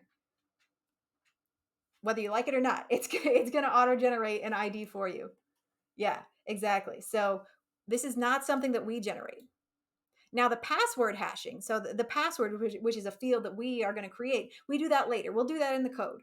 But just talking specifically about this underscore ID value, this is auto-generated by MongoDB, but you can use it in your code to link database items together, right? Because we are using it in our to-do collection as a field.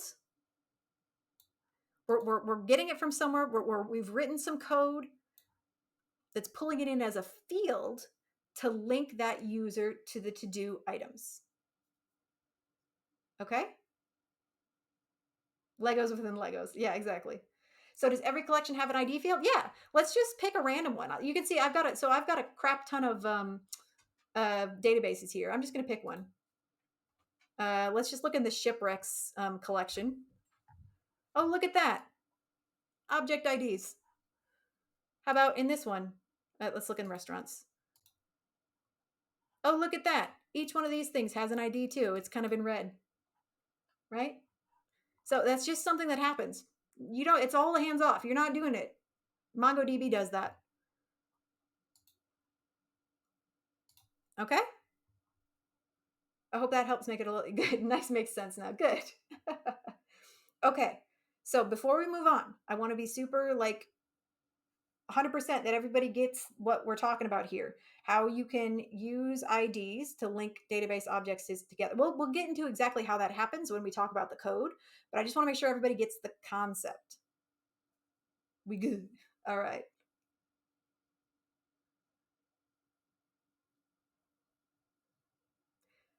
Predator says, "Can there be non-unique IDs between multiple databases?" So, I mean, yeah, you could potentially do lookups off of other fields, right? You could link database objects together using other fields, and we've done that before, right? We've linked stuff together using like username and stuff like that, which is not really what you want to do, but there may be cases where that is something that you want to do, and so yeah, you could absolutely do that.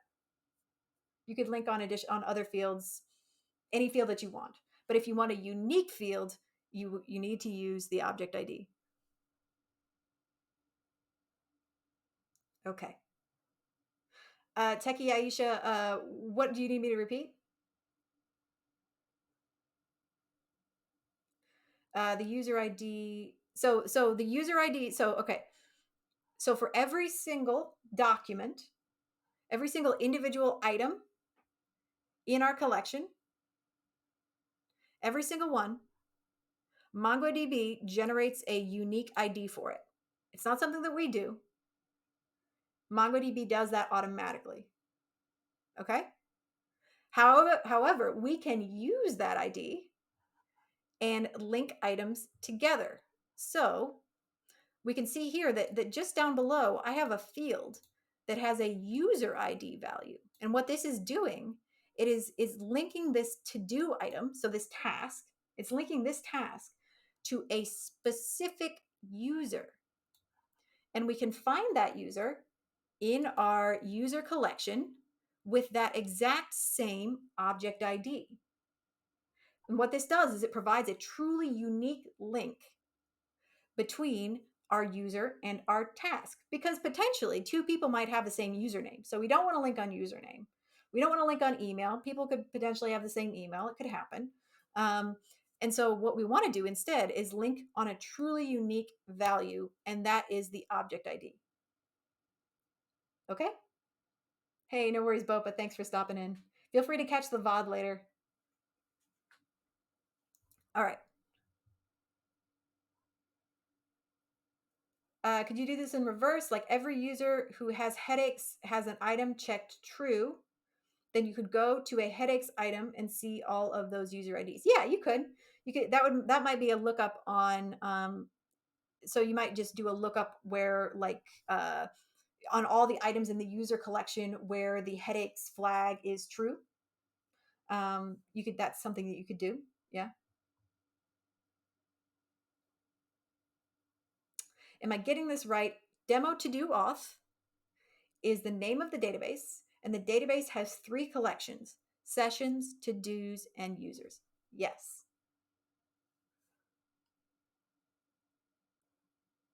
So object ID links user ID.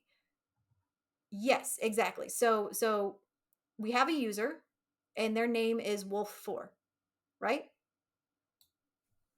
That's their name. Cool. And right now they have one task. They have logged into the application. They've submitted a single to-do task.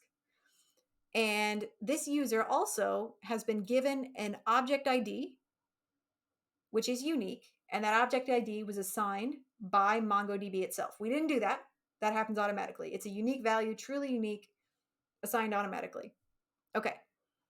So that to-do task that they submitted is linked to the user by simply grabbing that user's object ID in the code and assigning it as a field to that task in the database, right? So this ID right here matches the ID of that user in the user collection. It's a truly unique link, and then our code can say, oh, I have a task with this user ID, and there is a user in my collection that has that ID. I can link these two together, and I know which tasks belong to which user. Okay? Cool. Awesome. All right.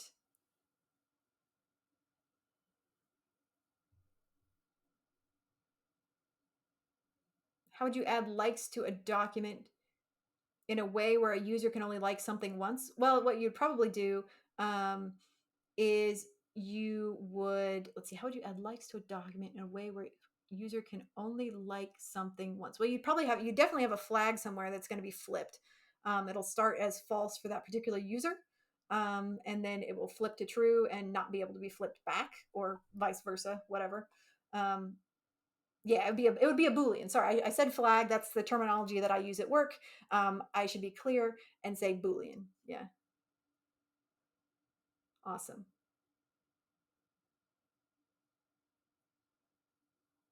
Great. I'm glad it's clicking. Good, good, good. I really wanted to just like slow down and spend time on this particular concept because it is so fundamental. And also, if you ever go over to relational databases, like using SQL, that concept of unique identifiers is also extremely important. You need to be able to join tables together on some kind of unique identifier to get a one-to-one match on records. Is completed also a Boolean? Yes, it is. It only has 2 possible values, false and true. So that is what is called a Boolean. Yep. And it could be, the Booleans can take different shapes, right? They could be 1 and 0, true and false, But yeah, and this is a basic Boolean right here.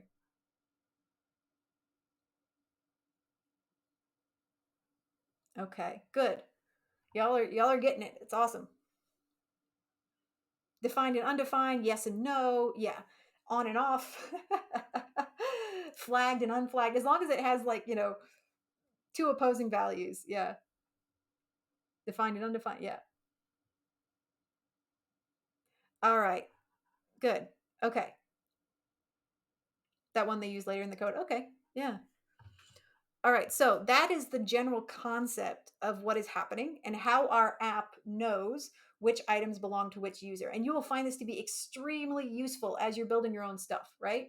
Because pretty much, I think everybody for their 100 hours project, if they have any kind of user login, you're going to want to be able to store information that is unique to that user, whether that's content that they're concerned about or profile information or whatever. You're going to want to store it in a way that it's unique to that specific user. And so in order to do that, you have to use these unique IDs, these object IDs.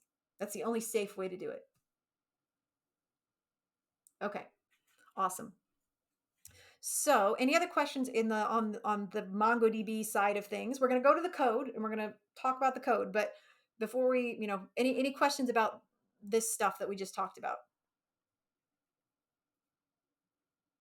We'll talk about like sessions and stuff like that and how that's happening. But just in general,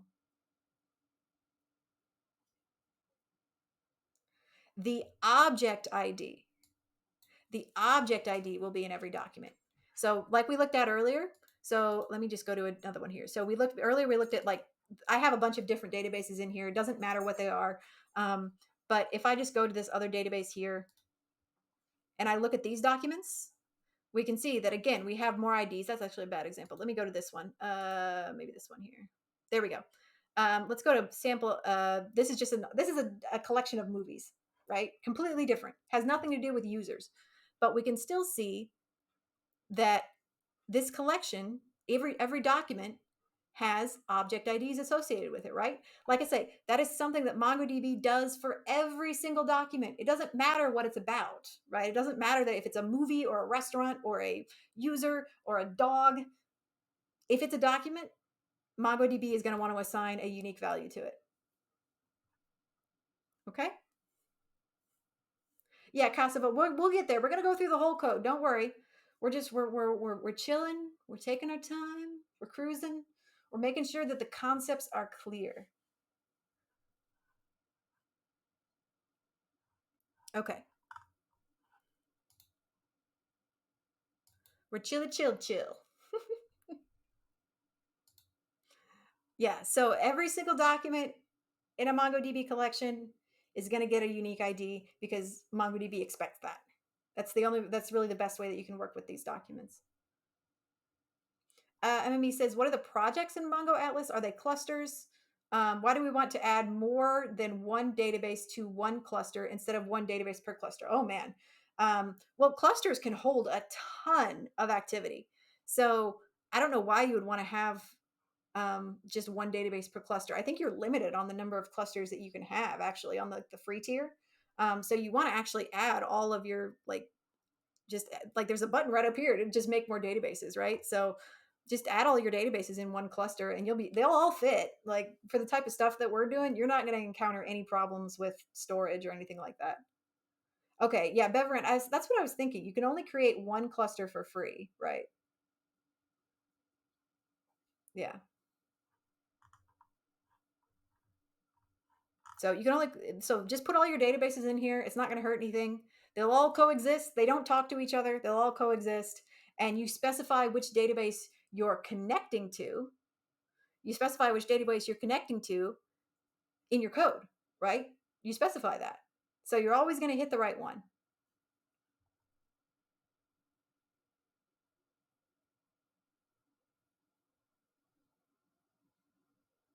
I made like six clusters or six databases.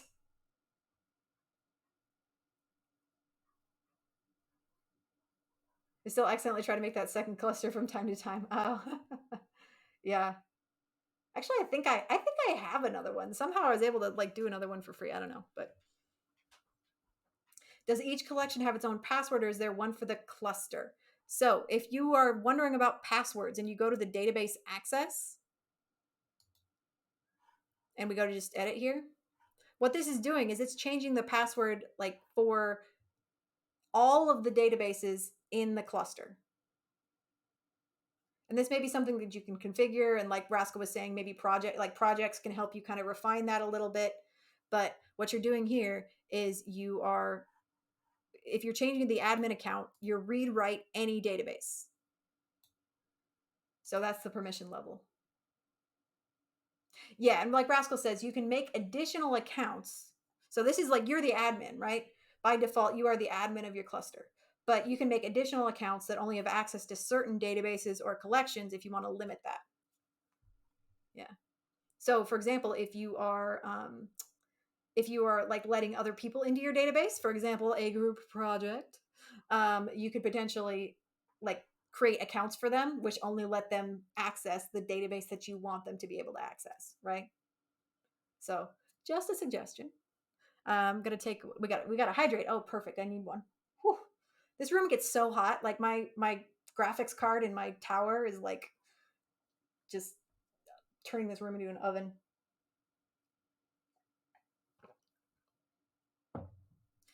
I didn't. Oh, I forgot to open the door at the last break. Patch says, "Are you a teacher for 100 devs?" I am a volunteer. I call myself kind of like a TA.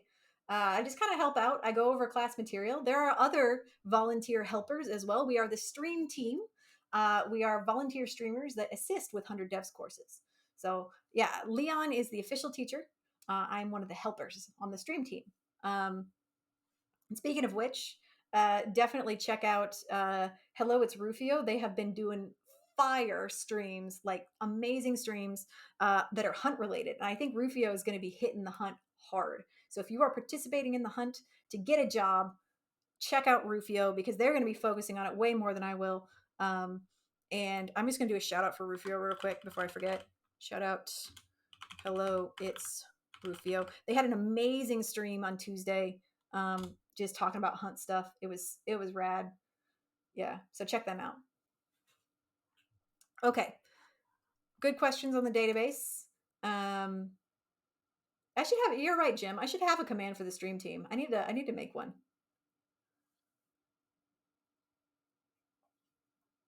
And I don't know the specific so the question was what's the difference between read write any databases versus Atlas admin? I don't know. But really, I mean, you don't generally have to worry about that. You can always just create new users for like the other folks in your group if you want to, limit their accesses, and then by default, like the owner of the data, the owner of the cluster, should be an admin. So yeah, I don't know all the subtle differences in permissions or anything like that. All right,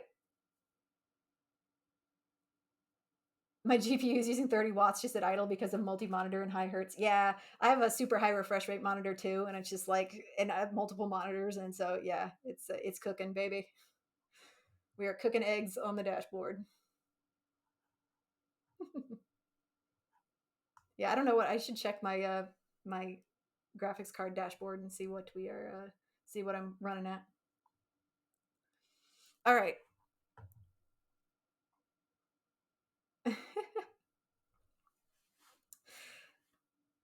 Let's see. Okay, so any last questions on the database? And then the next thing we're going to do is we are going to dive into the code itself and see what is happening. Because we've talked a lot about like the end result, right? We've seen what it does. We've looked at the database and seen what happens there.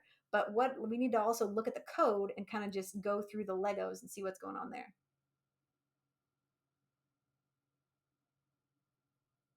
All right.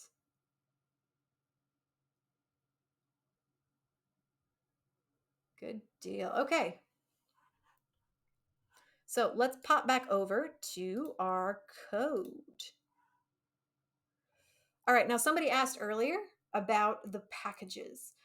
So there's a lot of packages that the README mentioned that were already installed in our package.json file. And so we're not going to go into like the details on all of these packages, but we are gonna just touch on sort of what these packages kind of do in a general sense. So you know what they are. If you see them, like, oh, I know what that does. Cool. All right. Tinkering says, is there a particular reason to use MongoDB if you don't work with self-contained documents? Most applications deal with structured and relational data. Yeah, and I agree. So tinkering, I am actually a SQL developer for my day job. I work with relational databases all day, every day, 40 hours a week for my day job. However, for this particular 100 devs course that we're all in together, we are learning web development, which relies heavily on JavaScript. And MongoDB works really well with just JavaScript, so folks don't have to learn SQL on top of that. Now, I'm not saying that that you shouldn't learn SQL or anything like that. I'm just saying that it's an easier transition from JavaScript to working directly with MongoDB using things like Mongoose. And so that it just makes it easier. So, and also it's good to kind of play both sides of the house, right? To know how both work, so you know when to use one and not the other. JSON plus no SQL equals win. Yeah, sure.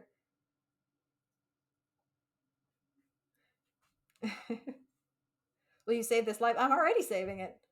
I mean, it's being saved, like, so I haven't committed it, right? I haven't done any commits, and so I can do that. Um,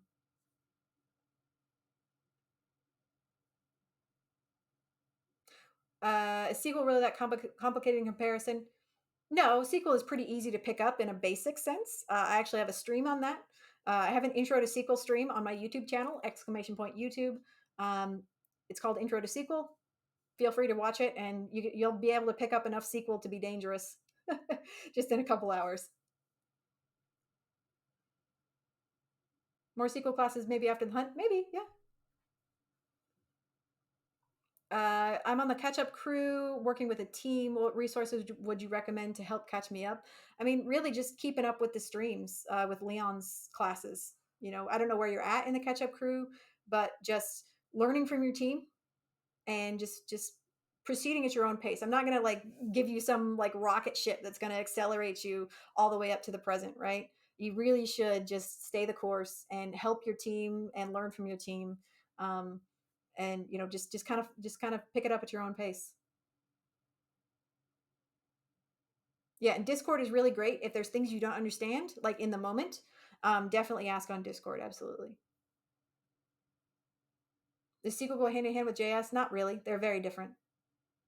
I mean, there's ways that you can, like ORMs and stuff like that, but generally speaking, they are extremely different languages. But SQL itself is not too hard to pick up. Do I use Oracle or T-SQL? Both. I've used both. They're very similar in most respects.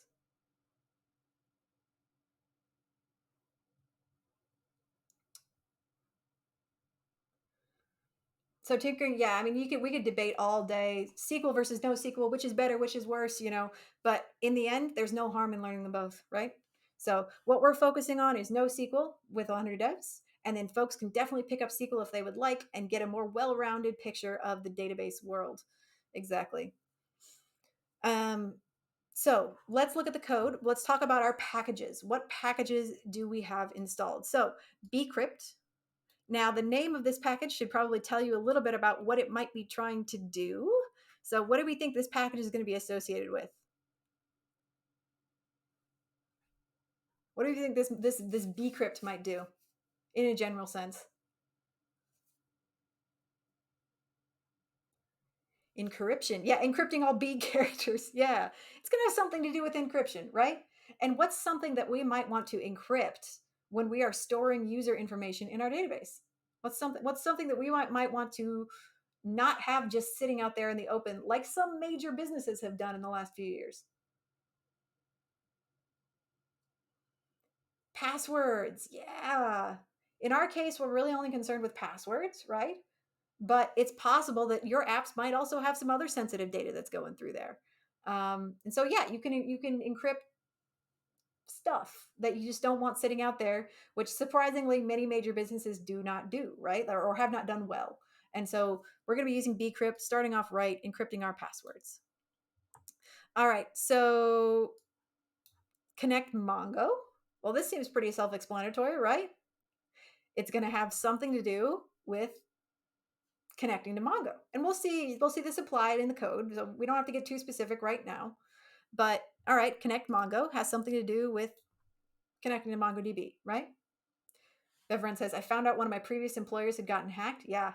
One of my previous employers was too, because they didn't have good encryption practices.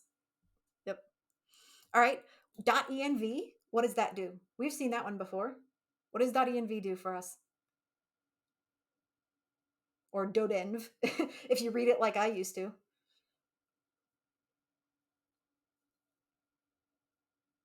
What does it do? Yeah, it helps us store secrets, right? Environment variables. Yeah, exactly. Anything that we want to put in there, right?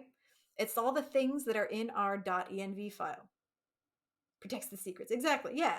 Yep. All right. EJS. What does that one do?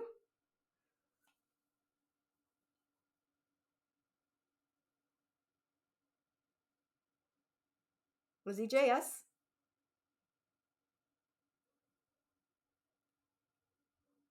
Yeah, it renders, yeah, it's a templating language that renders HTML. Exactly. Yeah, renders HTML, right. Yep. All right. Express.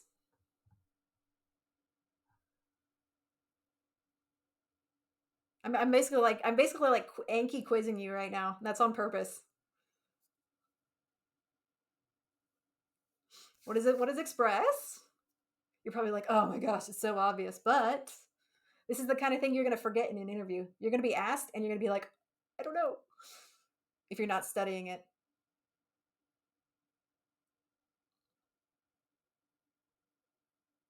Yeah, exactly. It helps us set up our server quickly and easily, by, yeah, adding an abstraction layer to existing node functions. Right. Yep. It's a node framework. Right. All right. Express Flash. Now, this is one we haven't seen before, right? This is a new one. Express Flash. At first, when I saw this, I was like, is this like, like Flash Player? Like, Homestar Runner or whatever? Um, Express Flash. So I, just did a Google. All I did was just type in Express Flash right here. And I went to the npm, like npm, js.com site, and we can see that it tells us exactly what that is. So it's an extension of Connect Flash with the ability to define a Flash message and render it without redirecting the request. So that's a lot of words. Um, oh, Xena, no worries. Yeah, definitely catch the VOD. um, but it's telling us that it's going to do something with a message and allow us to render a message without redirecting. Cool. Okay, so that'll probably come up at some point. Awesome. Good to know. All right. We'll go over it. Well, we're just touching on the general stuff right now. But yeah, Dev, we will see how this is applied in the code. It's in there, so you can, definitely find it and take a look. RC says, forgot about Homestar Runner. Yeah. Yeah. Everybody should know about Homestar Runner. Um, okay. And the next one is Express Session. So I didn't know what that one was for sure either, right? Like sessions, we've heard that word session before. Um, but I did Google that one as well, just to be sure. And so what this is telling us, there's a lot of stuff here, but you don't have to read the whole thing. Just kind of skimming it, we can see that Express Session has something to do with user session data and something with cookies. All right, so this has got to be something to do with, like when we log in, saving that information about our session. All right, cool. So it's something to do. It's linking Express with sessions and allowing us to do something with sessions. Cool. That's all we really need to care about. You don't gotta like go and read the whole thing. There's a lot here. Don't worry about it. Just use it. Right. Okay. That's hard for a lot of people. Don't worry about it, just use it. A lot of people are like, how do you get through all the documentation and stuff? Like, I don't. I just use this stuff and I Google when I don't understand something. So sometimes that's what you got to do. You just gotta jump in there, like get a basic understanding, and then jump in there and start using it. But yeah, that's a question I get a lot. Like, how do you read all the documentation? I don't. All right. And the next one we've seen before, MongoDB. I'm not going to ask, but that's helping us with MongoDB. Okay, cool. Helping us do stuff with MongoDB. Now, Mongoose. We talked about Mongoose before, and what Mongoose is doing is it's helping us with we create schemas, and then Mongoose takes those schemas and uh, essentially Mongoose is the model in MVC. Remember MVC, model view controller. Mongoose is our model, and it is talking to the database, right? Yeah. Now Morgan, that's an interesting name. We've seen Morgan before. If you've done the homework, if you've done the past homework, you have seen Morgan before. So what does Morgan do? If you did the Zell tutorial way back when, like a million years ago, what does Morgan do?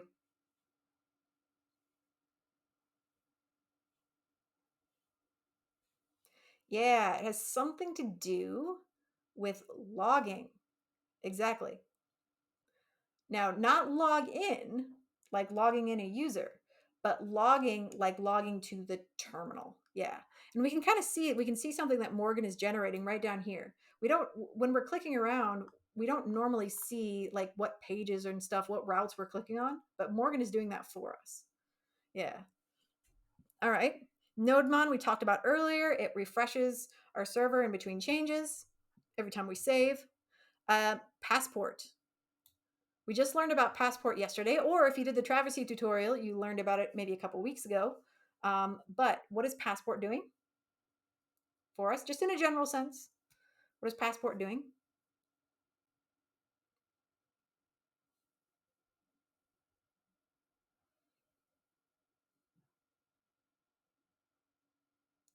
Handling auth. Yeah. Passport is handling authentication for us. Yeah. Now, and then the next thing we have here is Passport Local. So, Passport Local, what do we think that might be doing? What do we think the local part of this means? This is a little harder question. What do we think Passport Local is specifying?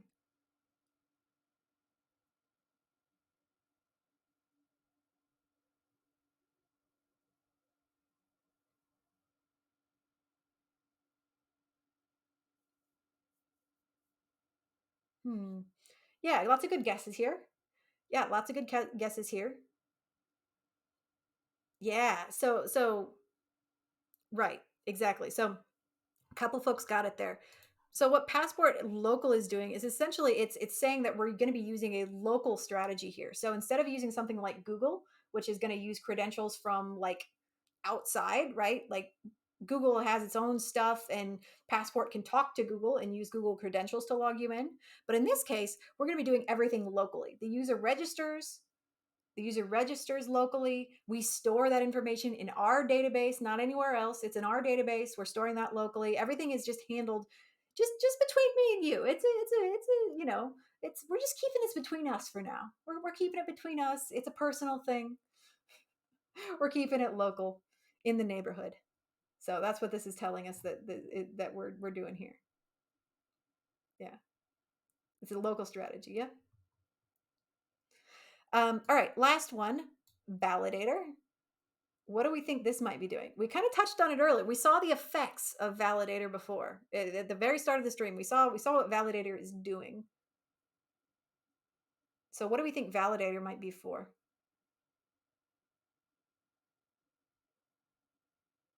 Validator.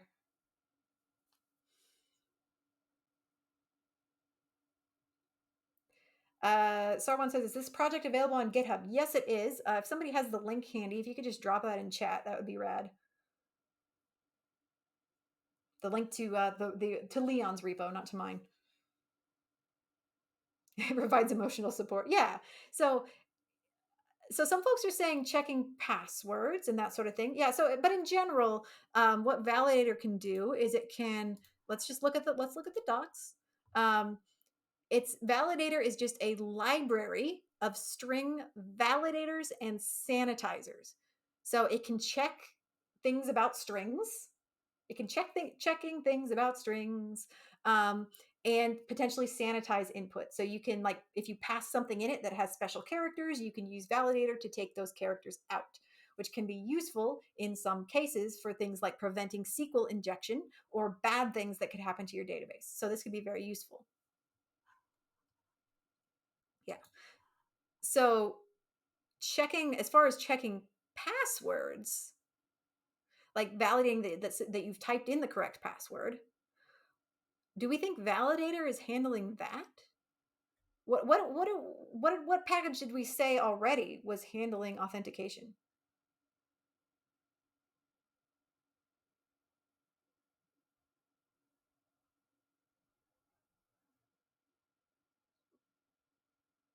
It's handling the big stuff for us.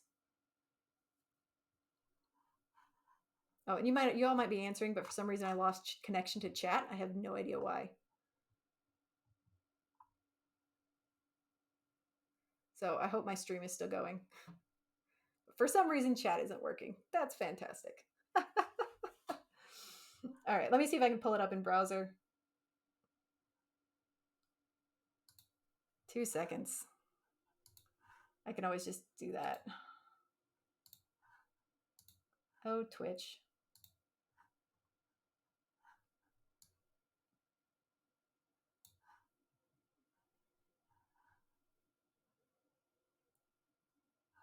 All right, somebody say something in chat so I can see if it's working.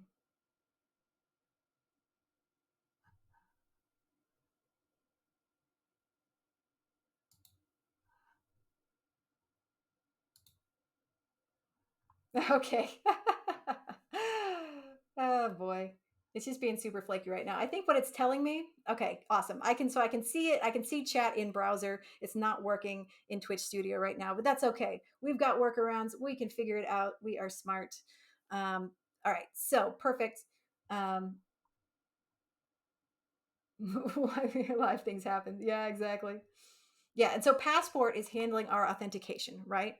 Um, Bcrypt is encrypting our passwords, and Passport is handling authentication. And so Validator is really more for of just like preventing folks from trying to send, trying to submit invalid passwords or having an empty email address or that sort of thing. It's not really for the it's more for just checking how making sure that good strings are being passed in, and less about the actual validation. Okay. I think it's time for a break. I'm going to see if chat sorts itself out um, over the break. So I think this is a good time to pause for a minute, and I will do some troubleshooting over the break. So let's go ahead and take 5 minutes, and see if I can, hit the internet with a wrench and see if that fixes it. Oh, I might be reconnected again. We'll see. I don't know. All right. Well, break time anyway. So let's reset and take 5. All right. I'll see you back here in 5 minutes.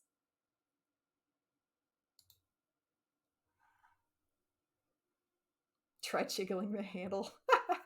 Okay, I did see that latest message, Laylo. I know I missed some messages and I apologize, but it might be working again. We will see.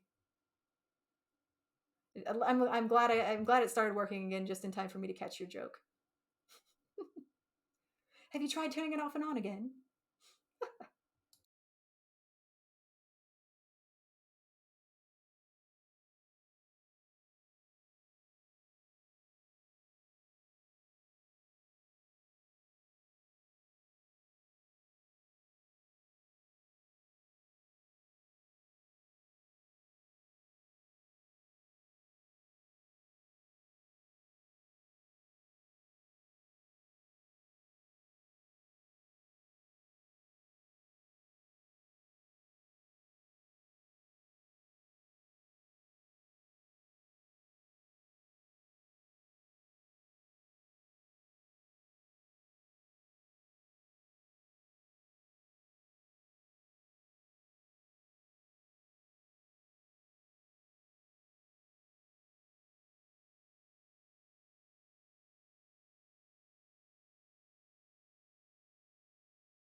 All right, folks, come on back, come on back. It looks like chat has recovered, which is fantastic. And I do agree that I think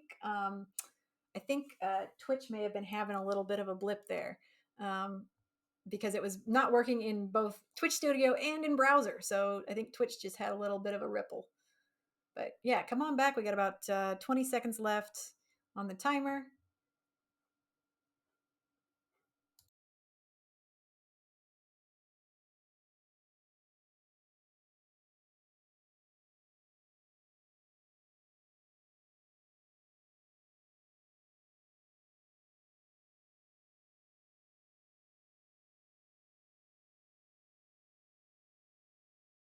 Okie doke. We are back. Welcome back, folks. Gonna get my camera going here again. Hello, we are back. Minimize this. Now let's get back into it. Okay. Blue says I'm always causing problems. Yeah, I think it was global, whatever that was, or at least in my little corner of Twitch. Okay, so we just talked about all these packages and what we think they might do in a general sense. So let's get into the code and start looking at what is happening when we perform various actions and see if we can identify how these various components of this code fit together. Okay, so looking at the general structure here, we can see that we have several different folders, each containing multiple files. And I see a few keywords here that make me suspect that a certain type of structure is being applied. Now, what structure might we apply to help organize our full stack applications? What do we call that?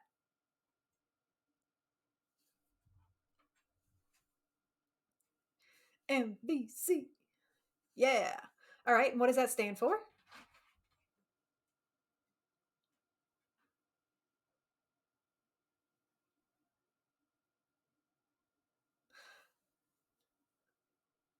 Yep. Model view controller. Exactly. Yep. Model view controller, right? And if you're following along with the class, we did have to do a presentation on that. So hopefully we have a basic sort of idea of what that means, um, and can at least understand the concepts, even if you're not quite ready to fully apply it. Okay. So, and we can see that we have a controller folder, we have some models, we have some views. Perfect. And but we also have some additional folders here too, such as middleware, and we already kind of know what's in our config folder. We've got our env files in there, so this is going to be sort of configuration related stuff. We've got a public folder, we've got a routes folder, and then we've got our classic git ignore, our readme package, and server.js files, which are at the root. More view control. All right, so let's kind of explore this by but let's start with the views and let's just see what we have there. So inside of our view, we see we have several EJS files here. And what do these EJS files represent? What do these files mean in this views folder? What is this telling us?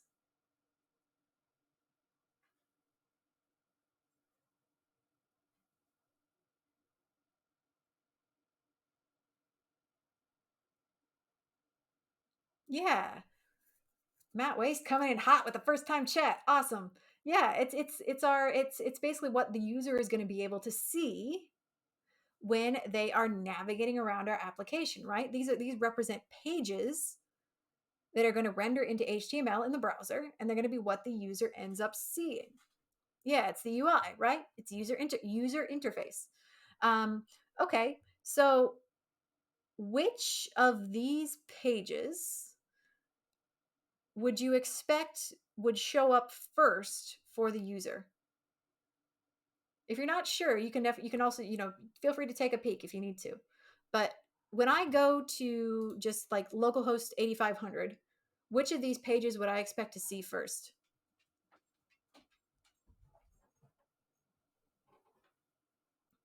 Ah, we've got a few different guesses. Hmm. Okay. Some folks are saying login, some folks are saying index. Yeah, so let's see if we can figure it out. Let's look at index. We'll just open up index here. And inside of index, I've got all this header stuff here. I'm going to collapse that down. But if I look at the body, oh, hey, that looks a lot like, if I log out here, that looks a lot like the home page that I see when I visit localhost 8500. Create your own very own to-do list with the 2 links for login and sign up. Okay, so it looks like the index is what the user sees when they first visit the homepage for the app, right? Index, yeah. So yes, index is the correct answer, and we'll prove that in a little bit by seeing the actual route that is going to render index. But um, yeah, and so in here we can see that we have a couple hyperlinks, one for login and one for sign up, and each of those contain a couple of routes. But this isn't a URL, right? Like this right here, this login, it's not a URL. So what is this even doing, right? Like if I type this into my web browser, it wouldn't do anything. If I just straight up like went to a Google page and like type /login, Google's not going to know what to do with this. So what is this telling our application?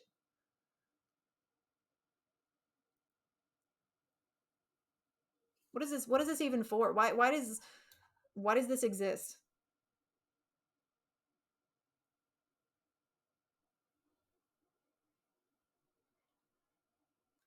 Yeah, exactly. It's a path. It's a route. Yeah, it gives our controller, our controllers, it gives our controllers a command. So basically, this is how the user can kind of talk to the application and tell it what they want to do. In this case, the command being given is, hey, do some stuff related to logging in. And then the other one is do some stuff relating to signing up. Give me the things related to login or sign up. Exactly. So it's just sending a command up to our application. Yeah. Okay. And the next page that we have,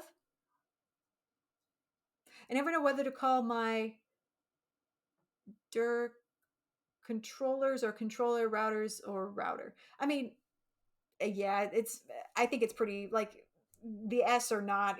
I think it's okay. Whatever you want to call it, whatever works best for you. So if we were to click on, so index.ejs is pretty simple, right? Let's take a quick look at login.ejs. I'm going to collapse the header here. So we can see that there's a lot more going on here. We can let's just skip all this nonsense up at the top here. We're just going to skip all of this. And let's go down to what's happening down here at the bottom. Down here, what do we see? What is this?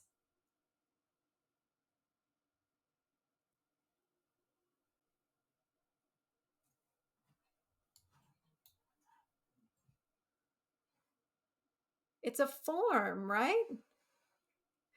And if you were here at the start of the stream, you guys were able to you guys were able to spot this form without we hadn't even looked at the code yet. You all were able to just look at this app and know that well, actually, we looked at the register one, but it doesn't really matter. Either way, they have the same format.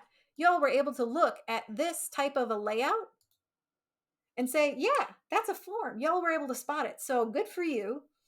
You all were able to spot a form without even having looked at the code. And you were right. So good job.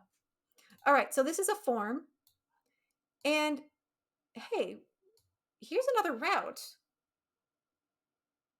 /login. That's the same route that we saw in index.ejs. So how the frack does that work? These are two very different things that we're doing here, right? Somebody clicks on login, they expect it to take them to the login page. If we send this login path up with a form, we expect that to, do some stuff that's going to log the user in, right?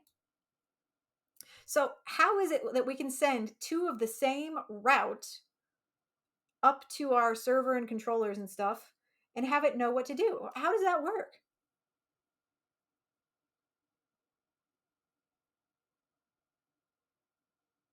How does that even work?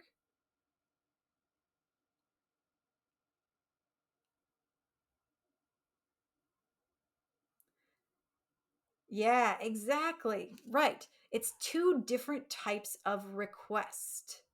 So with this hyperlink, we are sending a GET request. It's a GET request. And with this login, we are specifying a POST request. So what I expect to see is that we're going to have two routes at some point in our the rest of our code here. We're going to have two routes, both for the login path, but one is a GET and one is a POST, and they can do completely different things because we can listen for the different types of route, or sorry, the different types of request, and have our routers handle that differently. So that's kind of cool. The path can be exactly the same, slash login for both, but since the method in this case is post, it can be routed completely differently. So that's just something to be aware of, right? The fact that our path can be the same, but the request type itself can dictate a change in behavior. Okay?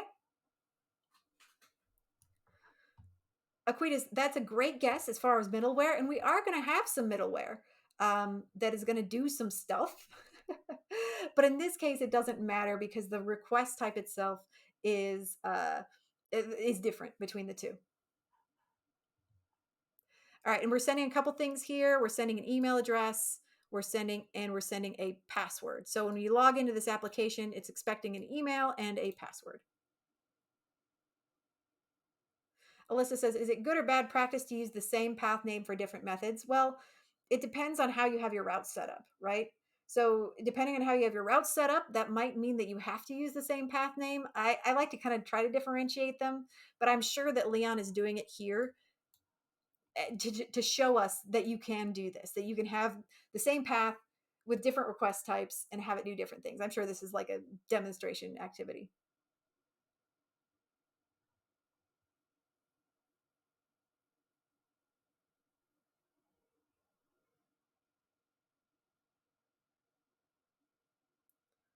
Oh, no worries. You're fine. Login.ejs is calling itself in login. No. Um, so this is a different type of request. So it's a post request. So, but okay. You may be getting a little head. You may be getting a little ahead of me. I think I may know what you're saying, but I'm not going to touch on that just yet. We'll get there. I promise. Um, but in this case, login.ejs is not. It's not calling us. So just to be clear, we're not calling this slash login is not calling login.ejs. What's happening here. This does not mean that login.ejs is going to render.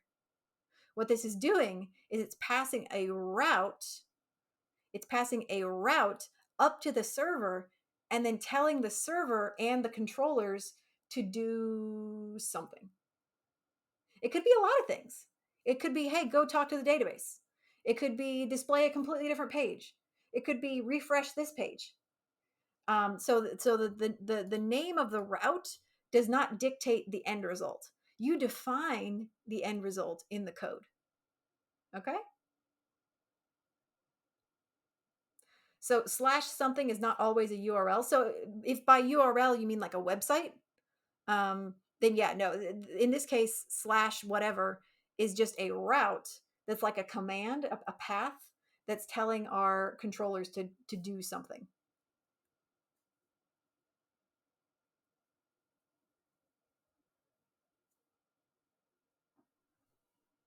Yeah, it's an endpoint. It's just a command. We're telling our server to do something. Yeah. Casava says passing its own route. Well, we don't know. We don't know what this does yet because we haven't even looked at the code that it's associated with, right? We haven't actually looked at the route to see what it does. Post slash login could do, we don't know. You shouldn't look at the route and think you know what's going to happen at the end of that route, right? You need to make sure that you're looking at it in the code first to see what's actually happening. Yeah.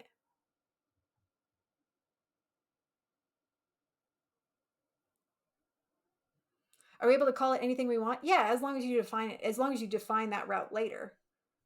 You need to, it's like a variable, right? You can call a variable whatever the flip you want, but you need to make sure that you are, doing the right things with that variable later on.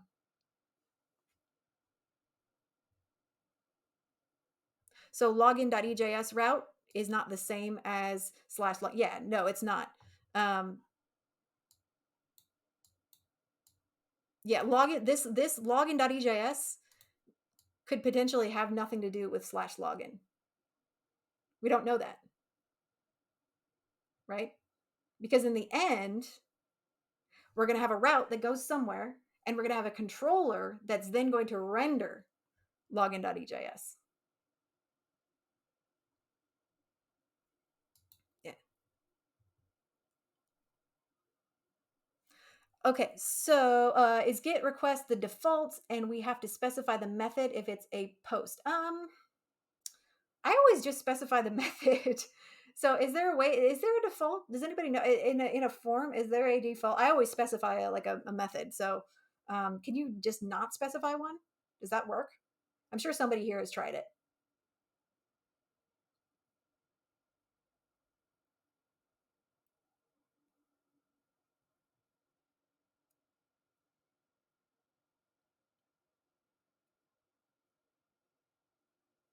Yeah, the method by default is get. Okay, I couldn't remember.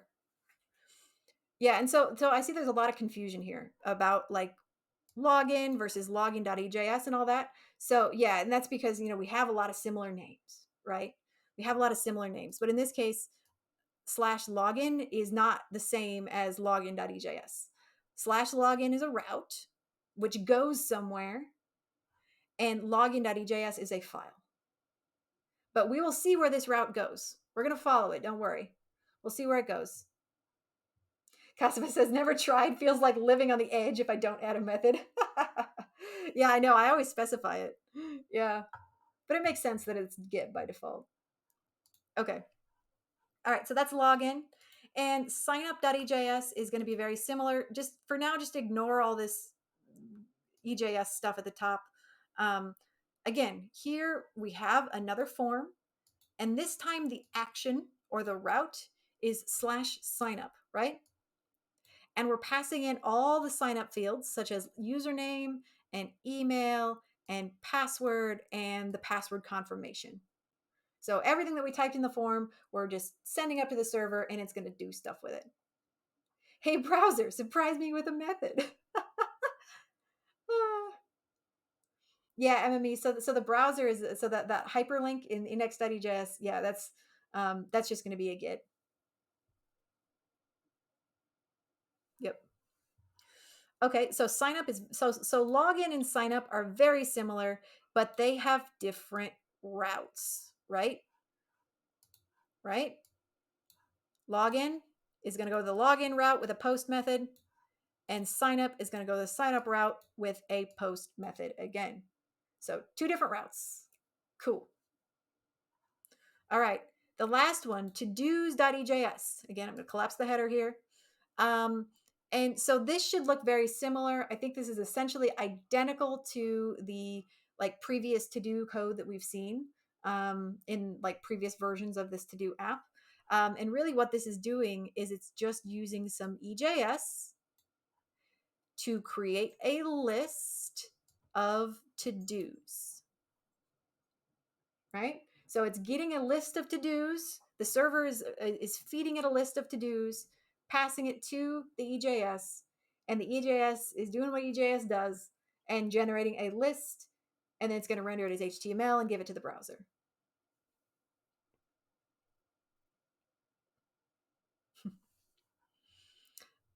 Okay, let me just look at this real quick here. Okay, perfect. So this isn't too bad. All right.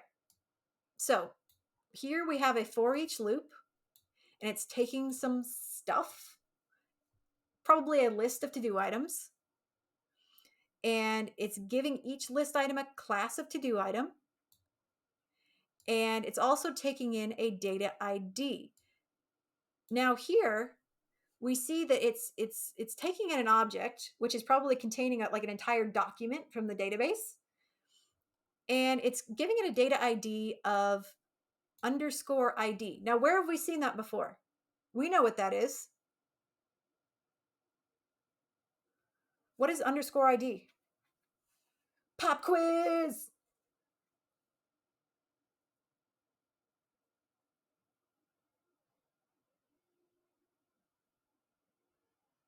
Yeah.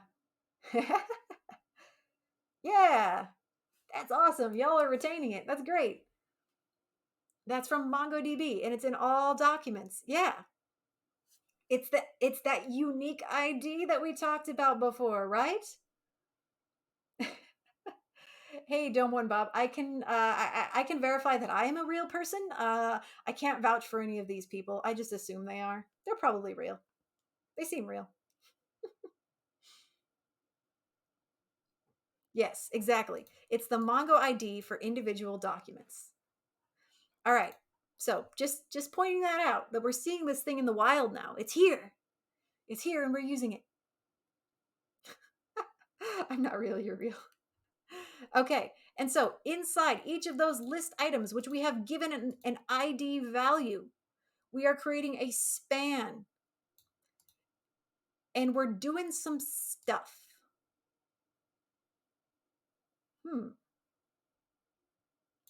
This is interesting. What does this look like? You don't have to tell me exactly what it's doing, but just the shape of it.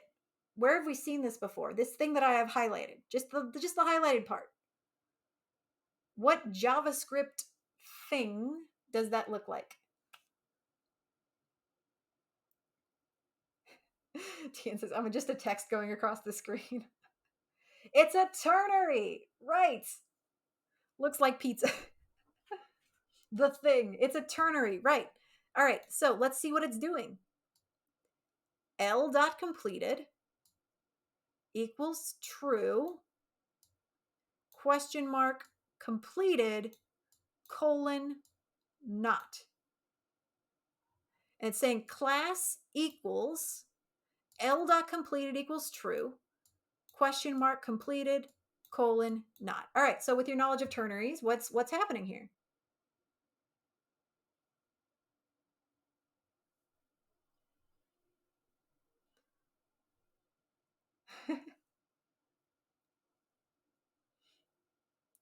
Stout Fella says, is the underscore before ID to indicate for other devs not to touch or mess with it, or is it an EJS or Mongo thing? Yeah, so it's like that underscore is like it's auto assigned from MongoDB. It's not anything that we have built. MongoDB has auto assigned that value. Yeah, and the answer to the question about the ternary was it's checking to see if that specific list item, so if that to do task has a completed value of true. If it is, it gives it a class of completed. And if it's not, it gives it a class of not. Hey, Steve, I see that you posted your leak code problem. Somebody else is welcome to look at that. I won't be looking at it, but somebody else in chat is welcome to if you want to help, but perfectly optional. All right, so this is assigning a class depending on whether or not the item is completed. And so why would we want to assign a class based on whether it's completed? Well, I think somebody else answered that. And they said it's ternary logic for CSS style. Yeah, Aquita's absolutely got it. Essentially what this is doing is it's just saying, hey, if this thing is completed, apply one CSS style. And if it's not, apply a different CSS style, right? And so real quick, we're just going to pop into our CSS folder here, look at it, and it should become very apparent what's happening. So if something has a class of completed, it gets a text decoration of line through and a color of gray. If it's not complete, it gets a text decoration of underline. So very simple CSS, just 2 classes, and that's all we need. Yep, exactly, Louise Codes. It changes your CSS. Yep. Okay. So back to the to-dos. So all that's really doing is it's generating the list items, and it's also adding a span with a class of delete. So that's creating like the delete button or whatever. Okay. And then below that, we have an H2, which is grabbing the username. So what we're doing is we're passing in a couple of different things from the database, right? We're passing in information about the to-do task and information about the user. So information from 2 separate collections is being passed into our EJS file and then rendered, which is pretty cool, right? 2 separate collections, information is coming in, and it's rendering them both, like it's rendering information from 2 separate collections at the same time, which is pretty neat. Yeah. All right. And so that's saying the username has X things left to do. And it's also passing in that count, right? And then at the end, we have yet another form to enter a to-do item. And here we can see that the route being passed in is a little bit more complicated. This time the route is to-dos / create to-do. So we can have routes that have multiple parts to them, and we will see kind of how that works as we trace these routes through. We can have routes that have multiple parts to them and multiple steps, and I think that's probably what we're seeing here. And again, it's a post request. And so it's just kind of like a train switching yard. You can have, the train goes off on one track, and then later it gets routed to another track, and then finally gets to its destination. And then at the bottom, we have a link to log out, which has its own route. So that'll be handled separately. It's a GET request for log out, and it's going to do stuff. Okay. And then, we obviously have our script source at the end. And let's see, there was something else I was going to mention, and I'm forgetting what it is now. Well, I'm sure I'll think of it later. All right. Oh, that's right. Okay. Quiz question. So up here in our for each loop, remember we're also assigning a delete button. At the end of every single task that we create, we have a button that allows the user to click it and delete something. However, this isn't a hyperlink and it doesn't have a route. So how is it possible that when I run the app, I can click this delete button right here and it will do stuff? How does that work?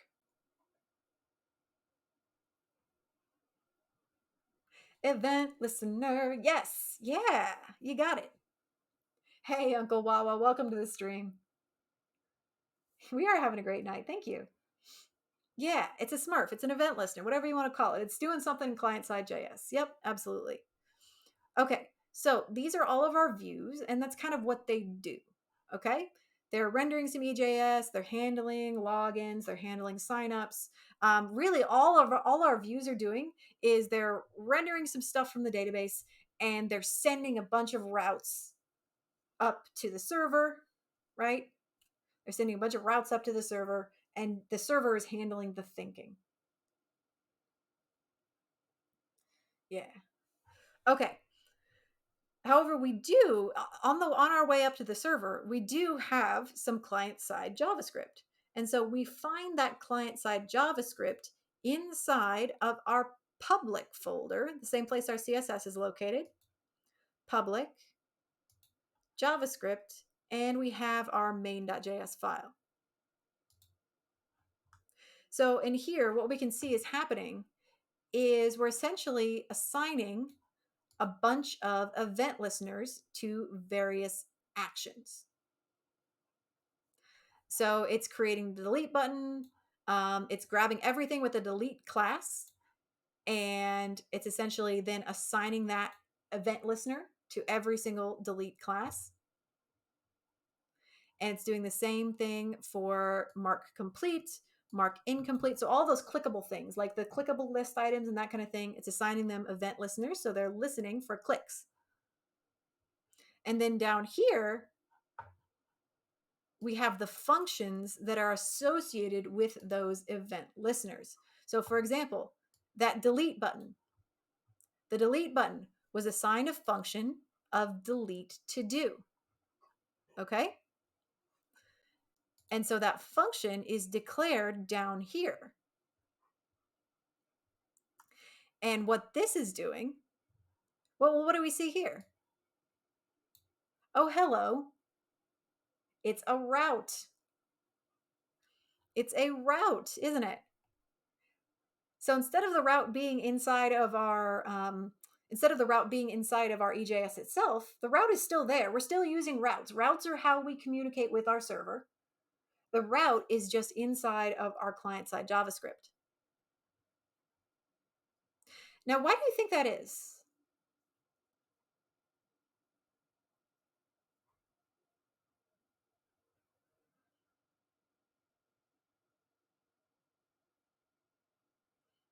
What do you think that is?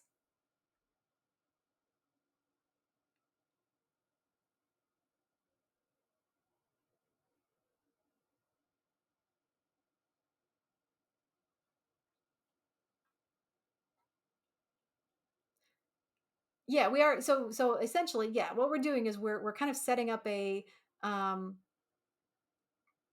oh no, it's okay. I just asked, why do you think we have all these to-do actions? Um why do you think we have all these to-do sort of actions with these routes inside of client-side JavaScript? Because you don't have to have any client-side JavaScript, right? Think about the Traversy tutorial. There was no client-side JavaScript there at all. And so, yeah, it could be for a variety of reasons. It could be because the HTML you're trying to use doesn't support that method natively. Like forms don't have a delete method associated with them, right? Um, and uh, lots of good. You maybe you want to prevent reloading the page. Yeah. Client-side JavaScript can help you do things without reloading a page every single time. Yeah, so there could be a lot of reasons to have client-side JavaScript. It just depends. Yeah, Brad used method override, right?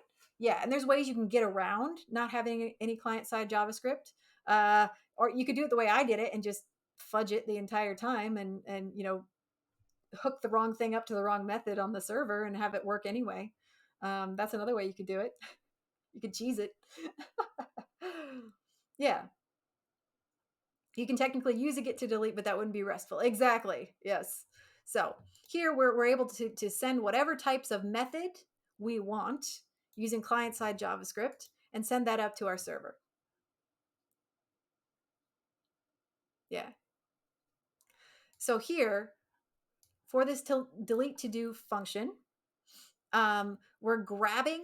What are we grabbing? We're grabbing to do ID this dot parent node dot dataset dot ID. Essentially, what we're doing here is we're grabbing the unique database ID value that we set in our EJS.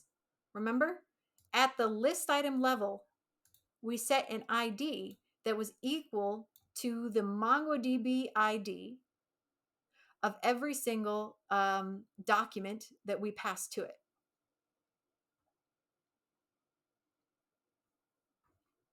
Okay.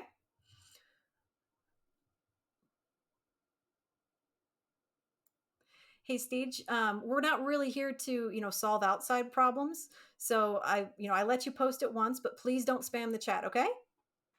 Cool. All right. Thank you.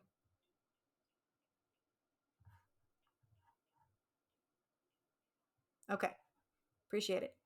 All right. So we're passing the ID in here.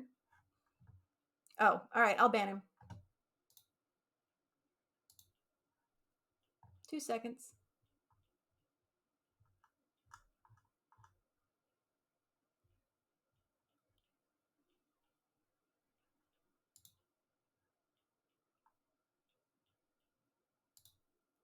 There we go.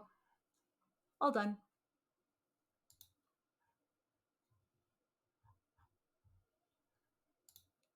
All fixed. Okay. Sorry about that. Now it's my second van. Yeah. Number two. But hey, that's pretty good in like what has it been like 7 months of streaming? So I'm still pretty happy about it. Hey, Boxy Bear. Oh, that's a really cute. That's a really cute emote. I like that. Welcome, Boxy Bear. Okay, so at the list item level, we were passing the ID of each item that comes from the database. And so what we're doing here in our client side JavaScript is we are um, essentially grabbing that again, right? We're going to the parent node. We're grabbing the ID of the item and we're passing that back up to our server.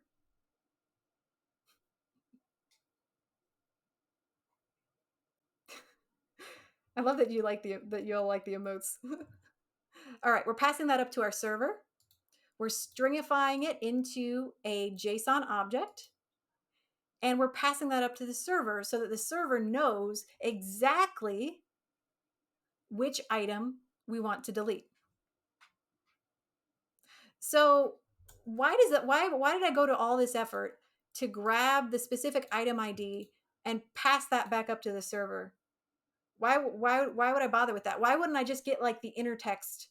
Why wouldn't I just get the inner text of the item that I click delete on? Wouldn't that be easier? Wouldn't that be easier just to get the inner text of the HTML tag of the span and just pass that up? Why do I go to all this trouble?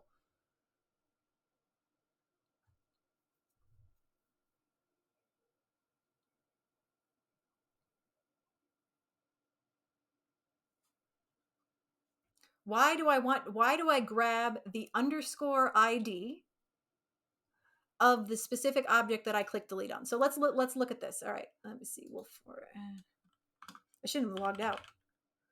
Wolf.com. All right. Okay. I click delete. I expect that this item will disappear. But instead of just grabbing this text and sending that back up to the server and having that check that against the database, why did I go to all the trouble? Why did I go to all the trouble to get the item ID? Yeah, we need to find, yes, exactly. We are looking for the specific item to know exactly what to do. Yes, we are looking for the exact document by using the unique ID. And Evo asks, can you briefly explain parent node? So essentially, parent node, you're not really going to use that too much. I mean, I don't think so. But what parent node is essentially it takes whatever object you're in and looks for its parent. So in this case, we had a span that was inside of a specific list item. And so when we said parent node, it said, oh, okay, I have a parent and that's a list item. I'm going to look in there for what I need. Yeah. Yeah. And the reason we're using the ID in the end is because there could potentially, if I had 2 million records in this database, there could be one that had this exact same text, right? And so the ID is going to guarantee that we always delete the right one because we don't want to delete. If there's two things with the same name in our database, we do not want to delete the wrong one, right? Yeah. We never want to delete the wrong thing. That's something we want to avoid at all costs. Don't delete somebody else's task accidentally. Yeah. Okay. That's okay. We don't have to understand that fully right now. I'm just kind of giving you a little taste. Okay. So we're sending that up. We're reloading the page. So essentially what we're doing is we are sending this up, sending the delete request up to the server. We are awaiting a response back. And then we're reloading the page and it's going to re-render the HTML, right? It's going to re-render, the EJS is going to re-render and it's going to render again without that item that we just deleted. Okay. And I'm not, Cassava, I'm not going to walk through every single one of the variables. Just think of it as Legos. It's just Legos. We don't got to define every single one. Just know what the function is doing and apply it, and then see if you can figure out exactly what each of these variables are going to be. So we're going to talk more in general terms about what these functions are doing, but we're not going to get super specific and define every single thing. I honestly don't have time for that. Unless you want another 12-hour stream, which or 14-hour stream, which I can't do again. All right. And so again, very similar. This next function, we're marking complete. We're getting the ID from the parent node. We're doing a fetch, but this time we have a different method. It's a put. And what is put? Quick, CRUD quiz. CRUD quiz. What does put do?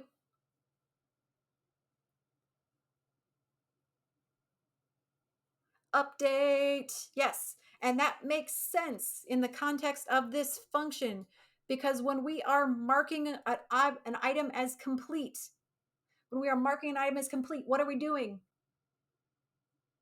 What's happening in the database? Does anybody remember? What happens in the database when we mark an item as complete?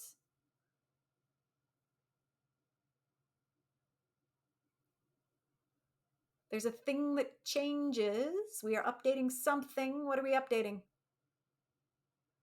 The Boolean. Yes. Remember, there was a Boolean in the database that was a complete flag, false or true. It's flipping. It's flippity flopping it. Yeah. And that's not happening here. Here, this is client side JavaScript. So we're just saying, hey, server, I want to update this item. And then the brain of our application, the controller, is going to do that logic. Okay. Boolean change. Yep. And the same thing for mark incomplete. It's just going to essentially, so essentially we're doing the same thing, just sending a different command. So this one is mark complete, sending a mark complete route. And this one is mark incomplete, doing the opposite thing. So again, we're not performing any logic here. We're just telling the brain of our application what we want it to do. Okay. So that's all of the client-side JavaScript. There's not a lot there, right? It's only a couple functions. And essentially all it's doing is it's sending a route, it's sending a method, and it's sending some information about the specific task that we want to change. Okay, cool. So again, you don't have to know what each of these lines are doing. It makes it look more complicated than it actually is. It's just sending a route. It's sending a method. And it's sending the ID of the specific item that was clicked. That's all that's happening. It's just telling the server to do something slightly different each time. No worries, Curtis. Okay. How does todos.ejs get access to our database for the todos loop and the username? Todos.ejs doesn't need access to the database.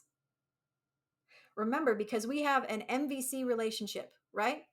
So in MVC, does the view ever talk to the database?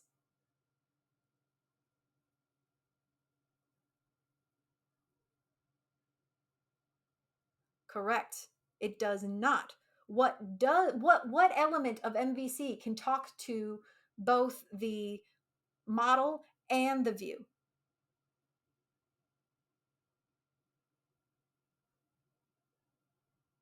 The controller can talk to both, right? And then the model talks to the database. Yeah. So all of this, so the information that the view gets, that our todo.ejs gets, is being filtered through the controller first.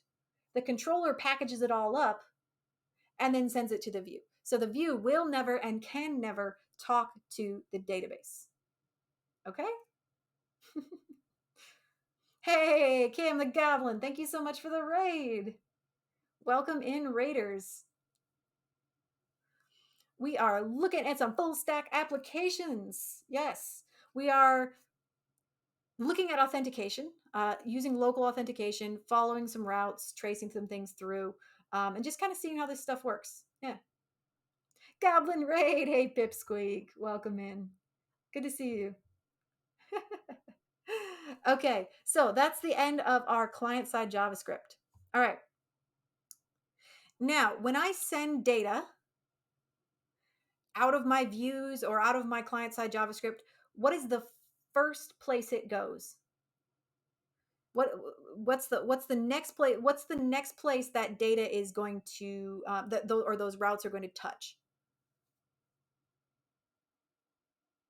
Is this view? This is JavaScript, and we're using Express and MongoDB and EJS. Yeah.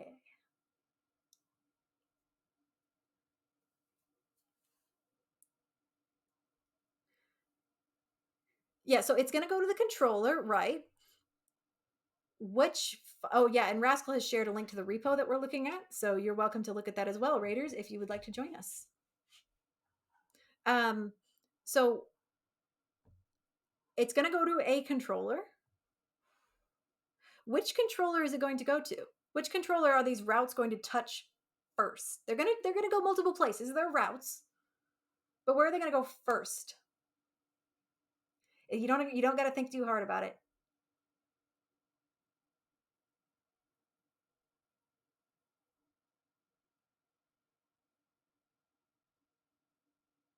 What? Okay, think not the database. They don't go to the database first. There's a lot of other stuff that has to happen first. Our route. Okay, let's back it up a little bit. All right. This is a route, right? I log in. I have a form. It has a post method. I log in, and that this route is login. So where does this go? It can't go straight to the database. The database, it doesn't know what the frick to do with this form. It can't handle a form in this way.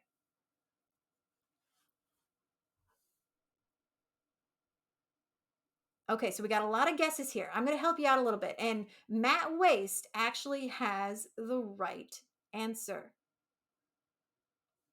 It's going to go, like I said, you don't got to think too hard about it. It's going to go to our server. Remember, the relationship is views are over here. We have a controller in the middle, and we have our model. Oh, yeah. All right. Oh, yeah. Yep. We don't got to think too hard about it. It's going to go to the routes. It's going to go there. But first, it's going to be passed through our server. All right. So there's a lot going on here, but I'm just going to prove that. All right.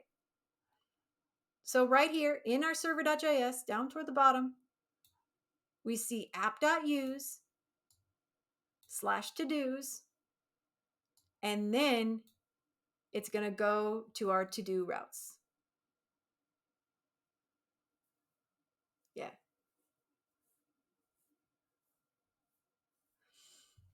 All right. So for example, if login, so that login route that we passed through, that's going to hit this one right here, and it's going to go to a folder called main routes. Yeah. So it's easy to get it twisted and think that, like, since we've done some client side JavaScript, like our main.js, to think that that is like the brain, and then the next thing we do is we go straight to the database, right? But no, don't get it twisted. The real brains are in our server. The real brains are in our server. Then we can have multiple routes going out to other controllers, which are going to do more logic. And then we finally get to talk to the database. Well, the model first and the database. Yeah. It's all good. That's why I asked. That's why I asked this stuff. Because if I get a sense that people might not fully have the picture, that's when I ask the question to see. Yeah. Or sometimes I just ask questions to make y'all feel good because I know you got the answer. So you'll never know. You'll never know. Yeah, because and So our requests are going to hit our server first. Now, why? Well, because our server is listening. Remember? The server is the only part of the only part of this backend that's actually listening for stuff. Yeah. Our server is the one that's actually listening for everything. Yeah, and that's what we start out. That's we use our server to the server is like the hub. If you think of it like a tree or whatever, the server is like the trunk, right? And it can send routes out to other places and have like multiple other branches and stuff. But that's the server is the main hub. It all starts from the server. Exactly. Yeah. Okay. And there's a lot of stuff that's kind of happening in the server. We're not going to get too like crazy with it.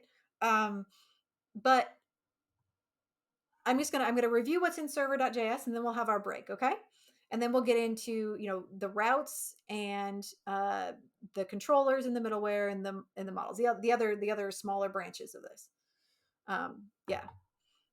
So inside of our server.js, we're requiring basically all of the packages that we talked about before, right?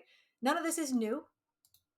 We talked about all these things before. Express, Mongoose, Passport, Express Session, Connect Mongo, Express Flash Morgan. Um, Here we have something that's kind of new. Connect DB. And what do we think this might be? It's requiring a database.js file, which is in our config folder. What is this?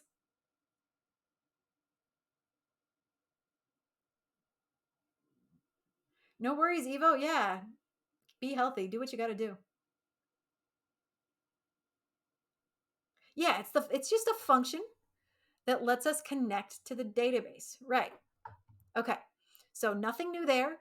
And here we're just setting up our routes, which is telling our server where to direct traffic to the appropriate router, which is going to send it to the appropriate controller. Okay. So it's basically telling the server to say, hey, here's the appropriate, here's the location of these additional paths that you can send data to.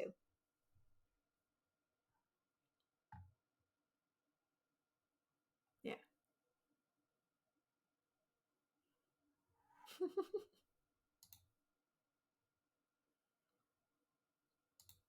Yeah, so the server is technically a that's a question that I missed earlier. I apologize.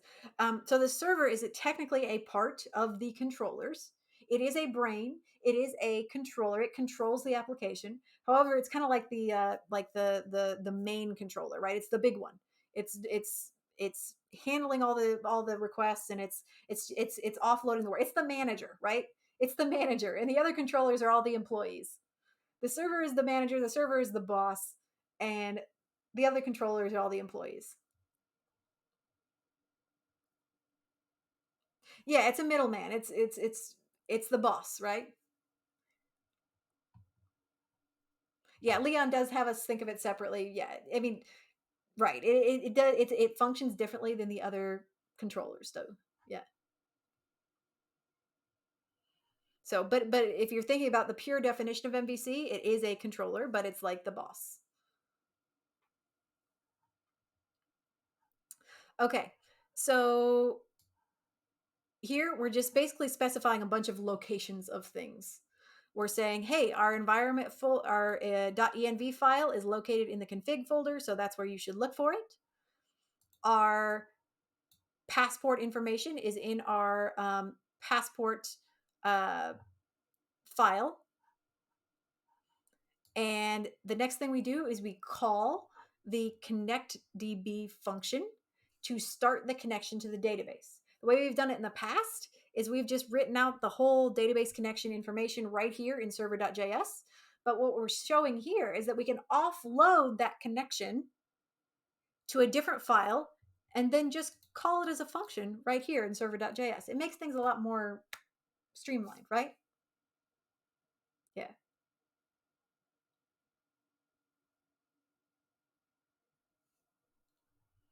Yeah, never worry about helping. That's never a bad thing.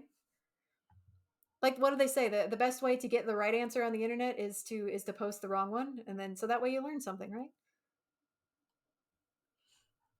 Complicated to learn, cleaner to maintain. Absolutely. Yeah. All right. So the next thing that we're doing here is we're setting our view engine. So saying, hey, we're using EJS, telling our server what we're using for our views. Setting our public folder, and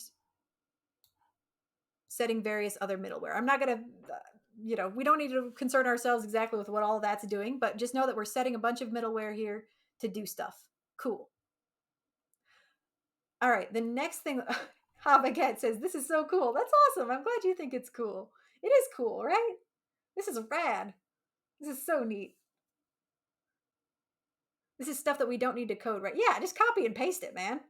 I'm just telling you what it is, but yeah, just copy and paste this junk. I'm never gonna I'm always gonna copy and paste this. I ain't typing this out by hand. Why would you? What does the connect DB function connect to file wise? Well, we can find that right up here. Boop boop. This is telling us exactly what it connects to. Const connect DB require config database. So you can find that right up here in database.js. Aha, yes, exactly. So when in doubt, check your require declarations up at the top. All right. The next thing in server.js is app.use, and this is setting our session information. So we kind of talked about this a little bit earlier. Essentially, when a user logs in, they are given a session. And we store that session information in the database. Uh-huh. So do you remember way back a couple hours ago when we were looking in the database? I'm going to get back there. In our collections, we knew that we were expecting to see a to-do and a user connect collection, right? But then there was this mystery collection, sessions. Where did it come from? Who built it? We don't know. Well, the answer is right here. So this middleware right here is setting up essentially a new collection called sessions using our database connection string, and it's just saving all the information that it needs. You don't got to worry too much about what exactly it's doing, but it's basically just setting up a user session that's going to make sure that if you are logged in, you stay logged in and you can access all the pages that you need to get to. And if you log out, it's just verifying your logged in-ness. What is keyboard cat? Don't worry about it. It's just a default phrase. If you go to the documentation for this, that's the default phrase that they put in there. It's a secret phrase. Yeah, it's all good. If we hover, it says this is the secret used to sign the session cookie. So it's okay. A cat that doesn't let you code. Okay, and then we have some more middleware. Initializing passport, which is going to help us with authentication. Initializing our flash, express flash, which is going to help us flash some error messages up. Hey, Nishan TV, welcome. And then finally, we have our routes that we touched on earlier. So data is coming up from the views. And the first thing it touches, well, it goes through the middleware and stuff like that. But the first, I guess, pathing that it does is passing through these two right here. So if our path starts with to-dos, then it goes to the to-do routes. If it starts with just a slash or something other than to-dos, anything else really, anything other than to-dos, it's going to go to the main routes. And then the very last thing is our old friend app.listen, which initializes our ports. Yeah, and really, you're not going to use the defaults for the secret stuff if you're really doing this. You would, Yeah, you would set up an environment variable for that. You would make a long passphrase, something like that. But for this, we're just going to leave it as the default. It's all good. Yeah. Um, okay. So I know I went kind of fast through that, but again, a lot of the stuff in here is mostly going to be Legos. Don't worry about coding it by hand. Most of the time when you build an app, you're going to be copying and pasting it and dropping it in. So just having a general idea of what's happening is really all you need, right? We're setting the location of our .env file. We're connecting to our database. We're setting up a bunch of middleware to do stuff. We're setting up our sessions. We're setting up Passport. We're setting up our error messages. We're setting up our routes, where we want to direct traffic to which route file. And we're setting up our port. Yeah. Okay, so it's break time. We're going to take a break. And then when we get back, we're going to look at our routes, see what's in there. We're going to look at our controllers, and then we're going to look at our models. Hey, HC Wayne, welcome. All right, so 5-minute break, and then we're gonna look at routes, controllers, and models. All that Flash does is it just, if there's an error message, it can just flash it up on screen without reloading the page. That's all it does. Just handling the errors. It's just handling the errors of like when somebody has an invalid password or like a password that's too short or something like, or they're missing their email address. It just flashes up a message. Yeah, Flash, indeed. And I've actually found that it doesn't seem to be working perfectly with this application. Like it's not implemented perfectly. So that could be something that, you fix as you mess with this a little bit more. It works some of the time, but not all the time. Yeah, it's not Flash Player. I made the same mistake, Cassava. I was thinking Homestar Runner, but no, it's unfortunately it's not. Yeah, it works sometimes, but not all the time. All right, so break time, 5-minute timer. See you back in 5, and we should be able to. My goal is to finish by 11, because I have to feed my foster kittens, so that's kind of important. Um, so that's the goal, but we'll get there.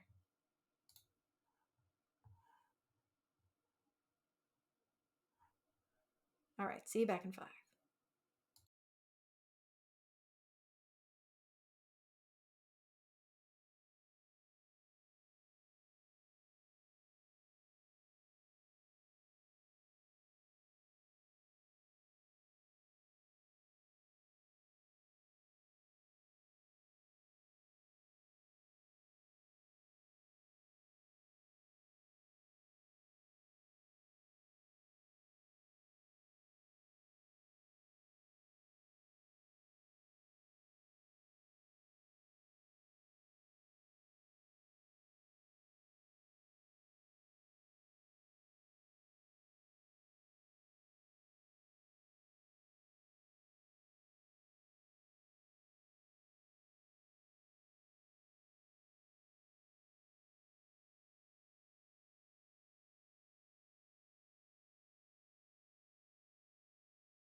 Okay, folks, we got about a minute left. Let's power hour this last hour and review the rest of the code.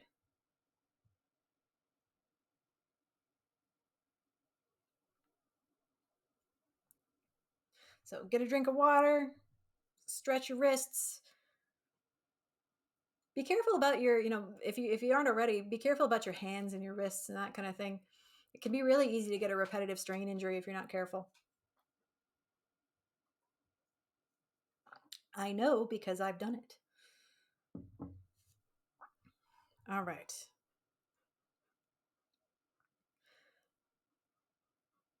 I'm going to go ahead and stop the timer. Boop. And we'll go back to the code. Let's get back into it.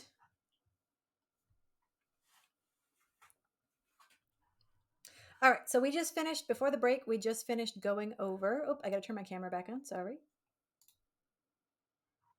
All right. Is chat glitched out again? Is it working?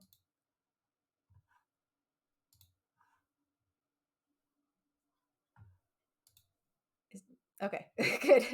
Just making sure. I was like, oh no. All right, awesome. Okay, good deal. Thanks. Okay, so server.js is complete now, but we do see that the first thing that happens when routes hit server.js is they get routed through here. They get routed through here and get passed to one of two locations, either main routes or to-do routes.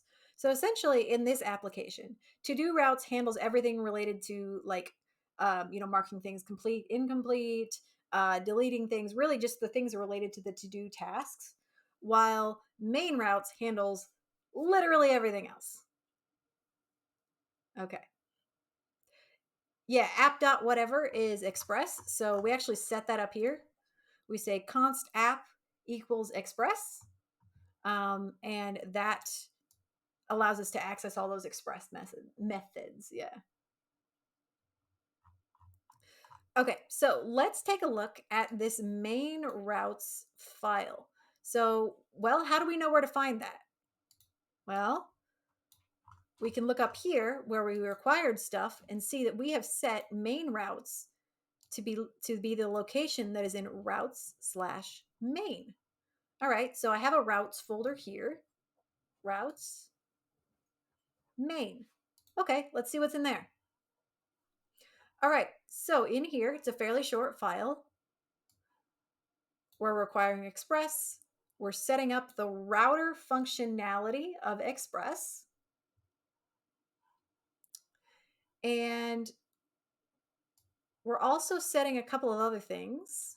We're setting a couple of controllers. So remember, things start out in the server, they get passed into routes, and then routes send them to various controllers, which perform additional logic or very specific logic related to the specific request. So we have a controller for authentication. We have a controller for home, whatever that is. And then we're also setting up some middleware, which actually isn't used here. All right, Live Honey. Yeah. I like your enthusiasm. Okay. So now we're taking in our entire route and we're deciding which controller it actually goes to.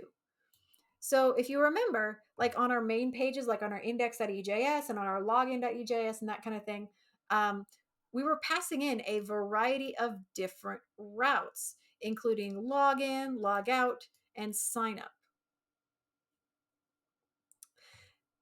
Now, we kind of touched on this before, but there were two locations where you could pass the route of /login, right? One of them was in the index.ejs file, and the other was in the actual login page when you put in your username and password. So here we can see those identical paths. But what's the difference? What makes these two different? Because obviously they're going to different places, right? One is going to get login and the other one is going to post login. Right. It's literally two different types of methods. One's a get and one's a post. Exactly. And the same for sign up, right? One's a get and one's a post, and they go to two different methods in our controller. Okay. Auth controller.get login, auth controller.post login. So Funds asked, why is middleware not in use? Probably because it was a copy and paste. So I imagine once we go to our todos.js routes, we'll probably see this being used. I expect. I expect that this is probably just a copy and paste of all this stuff plopped into this folder or this file from todos.js. Yeah. So different methods mean different endpoints. And in this case, we might have some things happening in the same controller. So auth controller has 5 different routes pointing to it. However, each one of these routes is pointing to a different method in that controller, right? So it's going to perform different logic for each one of these. Okay? Cool. Different method for each route means different logic inside the controller. All right. And going back to our server.js really quickly. So this was the main routes, right? We pass everything that starts with just a slash and has stuff after it. We pass that into main routes. However, if a path starts with to-dos, oh my gosh, bells of Abba. 10 gifted subs. What the what, my friends? Wow. That's nuts. Bells, everybody in chat, if you just got a sub from Bells of Ava, please, please, please thank them. Maybe by using some of the beautiful emotes you now have access to as a subscriber. You have access to a wonderful plethora of static and animated cute little wolf emotes. Yes, exactly. Oh man, thank you so much, Bells of Ava. Thank you, thank you, thank you. Wow, I really appreciate it. I think this puts me at, oh my gosh, like maybe over 100 subs. I don't know. Which is freaking nuts. I love it. I love the enthusiasm. Thank you, Belzebaba.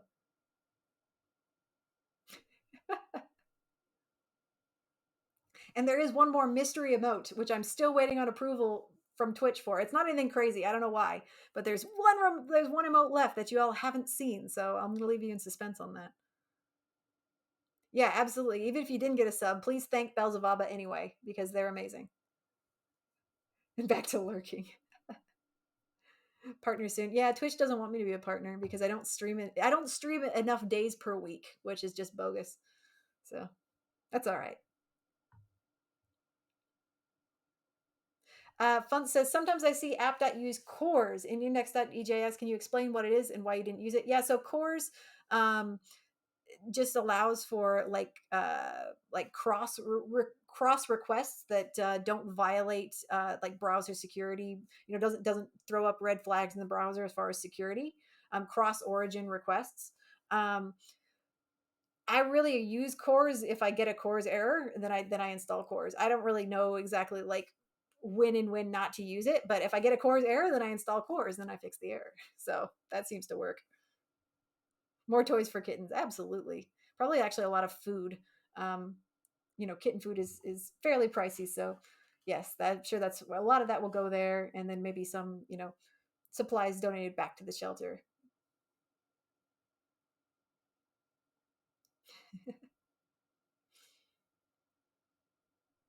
Good night, casual. No worries. Check the VOD later. Take it slow if you need to. It's all good. All right. So we were just getting ready to talk about the to-dos routes, right? So we looked at the slash. And so if a route starts with to-dos, such as like a delete request or a mark incomplete or mark incomplete thing related to a to-do item, it's routed to a different location, which is our to-do routes. Okay. So to-do routes is also in the routes folder. And here we have some additional request or some additional paths that are going to different controllers. Again, we're requiring express. We're setting up our router.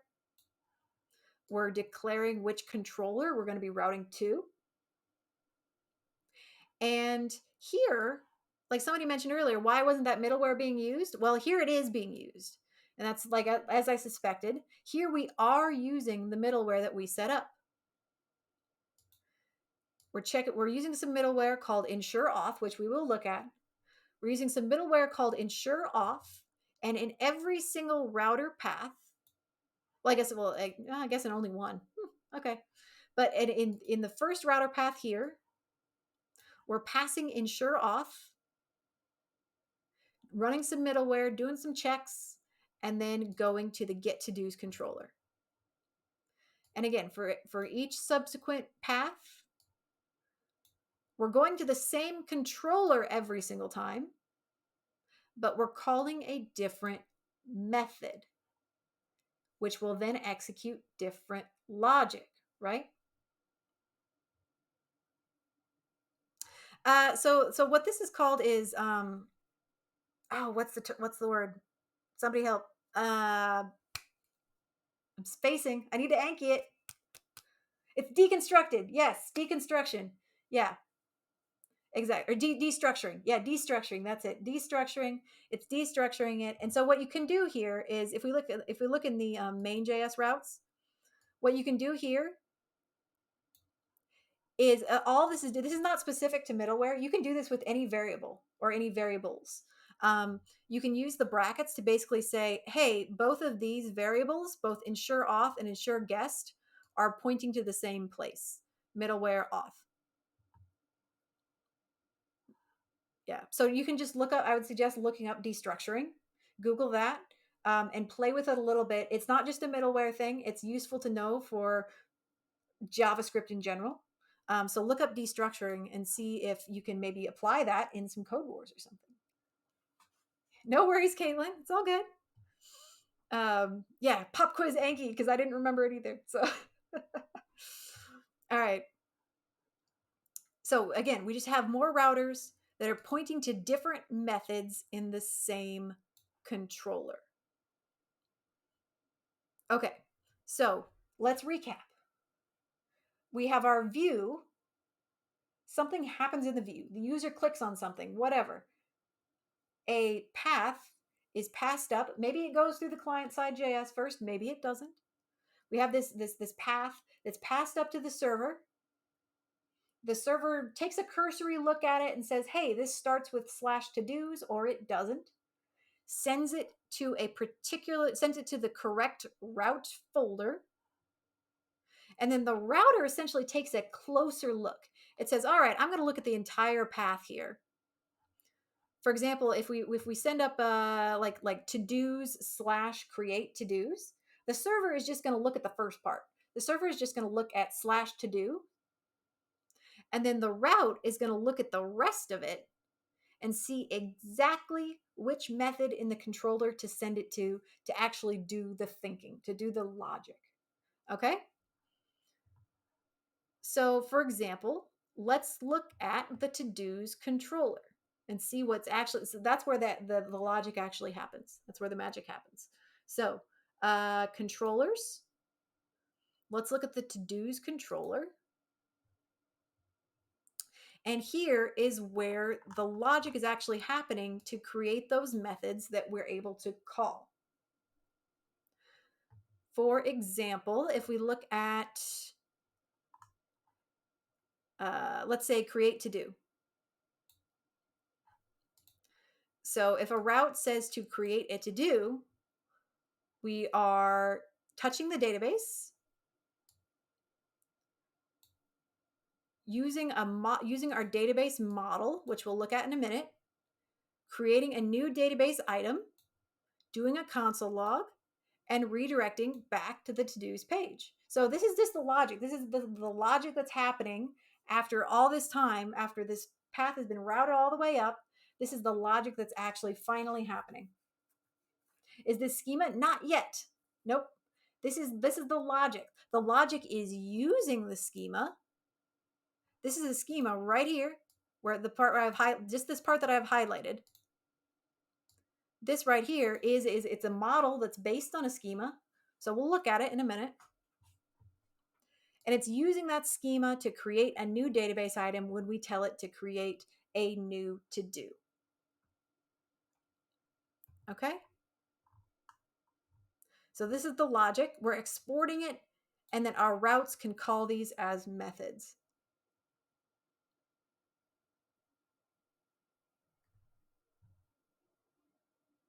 Do I use ESLint in my projects? No, I keep things pretty basic because I'm learning. Like, I'm not an expert at this, so I mean, I do use Emmet to like do my HTML and stuff, but that's about the extent of it. XCOP Fire! Oh my goodness! Thank you so much for the raid. Welcome, raiders. Hello. Blip, the MongoDB database, the the Mongoose documentation isn't bad. If you have like specific stuff that you want to look up, I just usually Google stuff when I want to know it.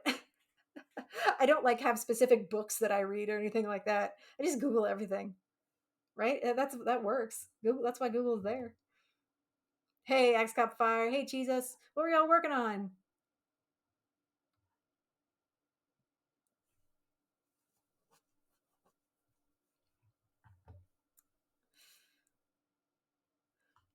All right, so this is just a bunch of logic that we're exporting, and this shouldn't look unfamiliar to you because we should have seen this in previous versions of this app. That none of this is new. All it's really doing is it's just hitting the database and performing the appropriate action. So if it says to get to dos, it's going to the database and it's finding all the items. The other thing that it's doing is it's counting all the items that match the user ID, right? Because that's a field. Inside of our items, we have a field for user ID. It's counting all of those. And it's only counting the ones that are not completed, right? Because we want to see what items are left to do. So it's grabbing all of the items that have the appropriate user ID to put them in our list. It's counting all of the incomplete documents. And then finally, what is the last thing it's doing here? What is this doing?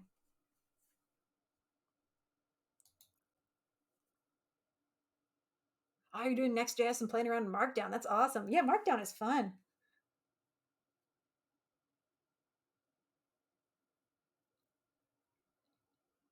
Tinkering says, where do you store your more complicated logic that you want to reuse? Well, you can store it in methods just like this and call those methods whenever you want. That's what controllers are for. That's why we do MVC. Because it allows us to put these things into modules and reuse those modules whenever we want to. Yeah, exactly. It's rendering our EJS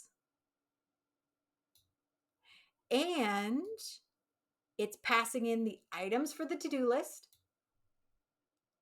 It's passing in the remaining items for the count. And it's passing information about the user so that we can display their name on the page.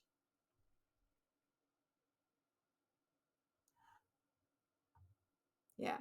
And so a lot of these are kind of similar. Again, so for each action, you can just think about what it's doing.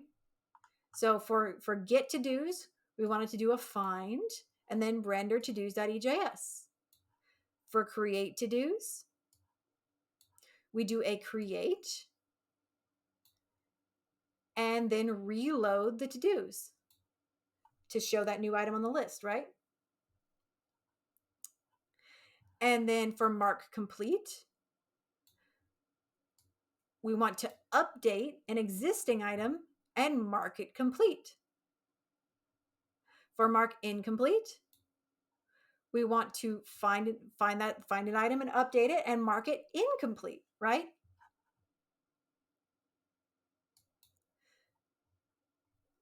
And then for the last thing we want to do is we want to delete.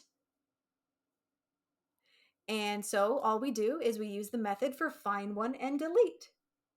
So we don't have to know exactly what each of these lines is doing, right? It's Legos.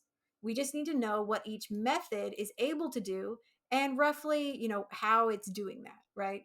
What mongoose method is it using in order to do that? MME says, I really like schema and mongoose, but I wonder, is there any reason not to use mongoose, but just use MongoDB? Well, I mean, that's how we started. So I think it was before you joined MME, because I think you're fairly new. But previously, we did not use Mongoose at all, and we just did all of our stuff like, you know, just just bare against the database. No Mongoose at all. Just using the MongoDB client and just throwing stuff in. Right? No structure, nothing. Just jam it in there, and it works. That's perfectly fine. Um, but what Mongoose does is it just makes your data more uniform, structured, and it can do validation as well.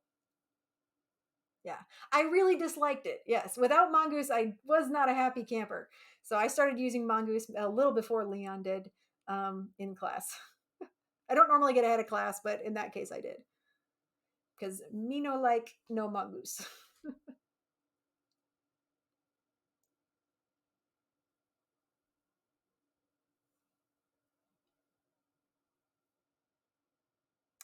Okay, so I see what you're saying, tinkering. So you were asking about reusable methods and things.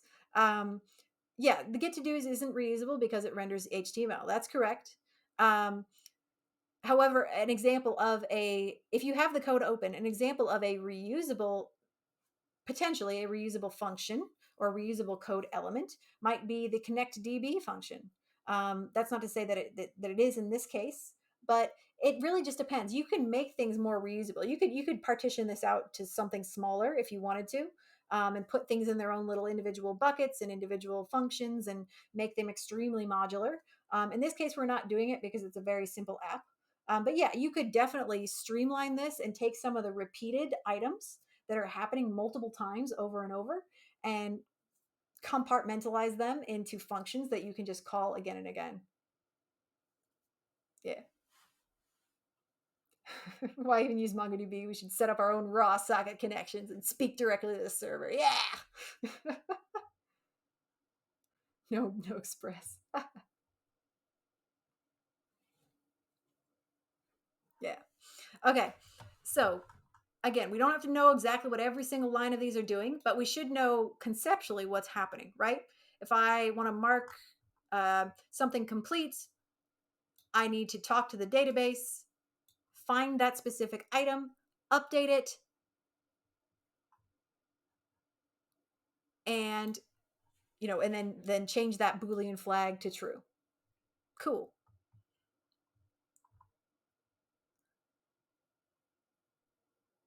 What middleware would you use to connect to a SQL database, to a relational database? I don't have a lot of experience with that actually. I don't. When I use SQL at work, I use just raw SQL. I talk directly to the database through Oracle, just using raw SQL queries. So somebody else with more knowledge of SQL in JavaScript applications might be able to help you. Yeah, I do it old school.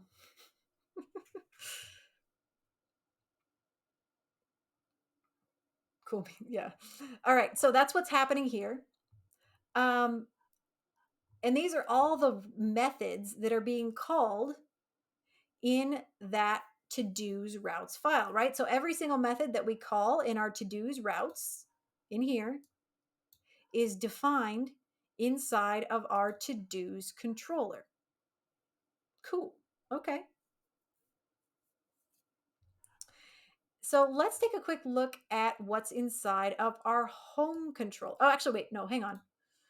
So I want to take a quick detour here and look at one of our schemas. So, or our models. So we see that this is referencing this to do model in order to create things, in order to find things, in order to delete things, in order to perform all these CRUD operations against the database, right? Because if we think about MVC, the model is the thing that talks to the database. And so this is our model. And so we can find those models inside of the models folder. The SQL Whisper.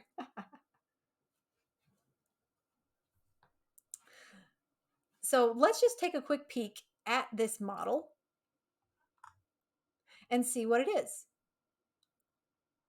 All right, so what we do in here is we require Mongoose and we set up a schema. And remember, a schema is like a blueprint, right? Now, does a blueprint equal a finished house? No, right? A blueprint is a blueprint. It tells the builder what to do. So with this, we are setting up a new blueprint, and then we export that as a model to actually do the building. Okay? So in this schema, we're setting essentially each property that we want to set for our document in the database. Drunk Uncle, I'm glad you like the emotes. So in this case, how many separate like key value pairs does our document have? How many separate properties does it have? So just thinking about the end result, this might be a little bit of a think carefully. How if I'm looking at the end document once it's been built, how many properties does it have that we're setting here in the schema? Yeah, 3 plus the ID. Exactly, right.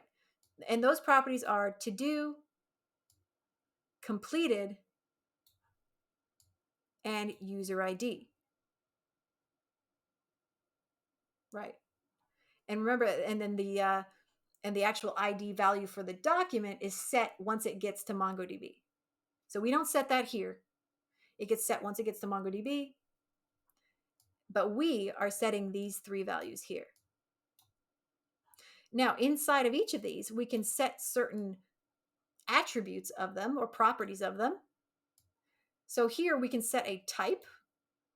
So we're saying this one has to be a string to be valid.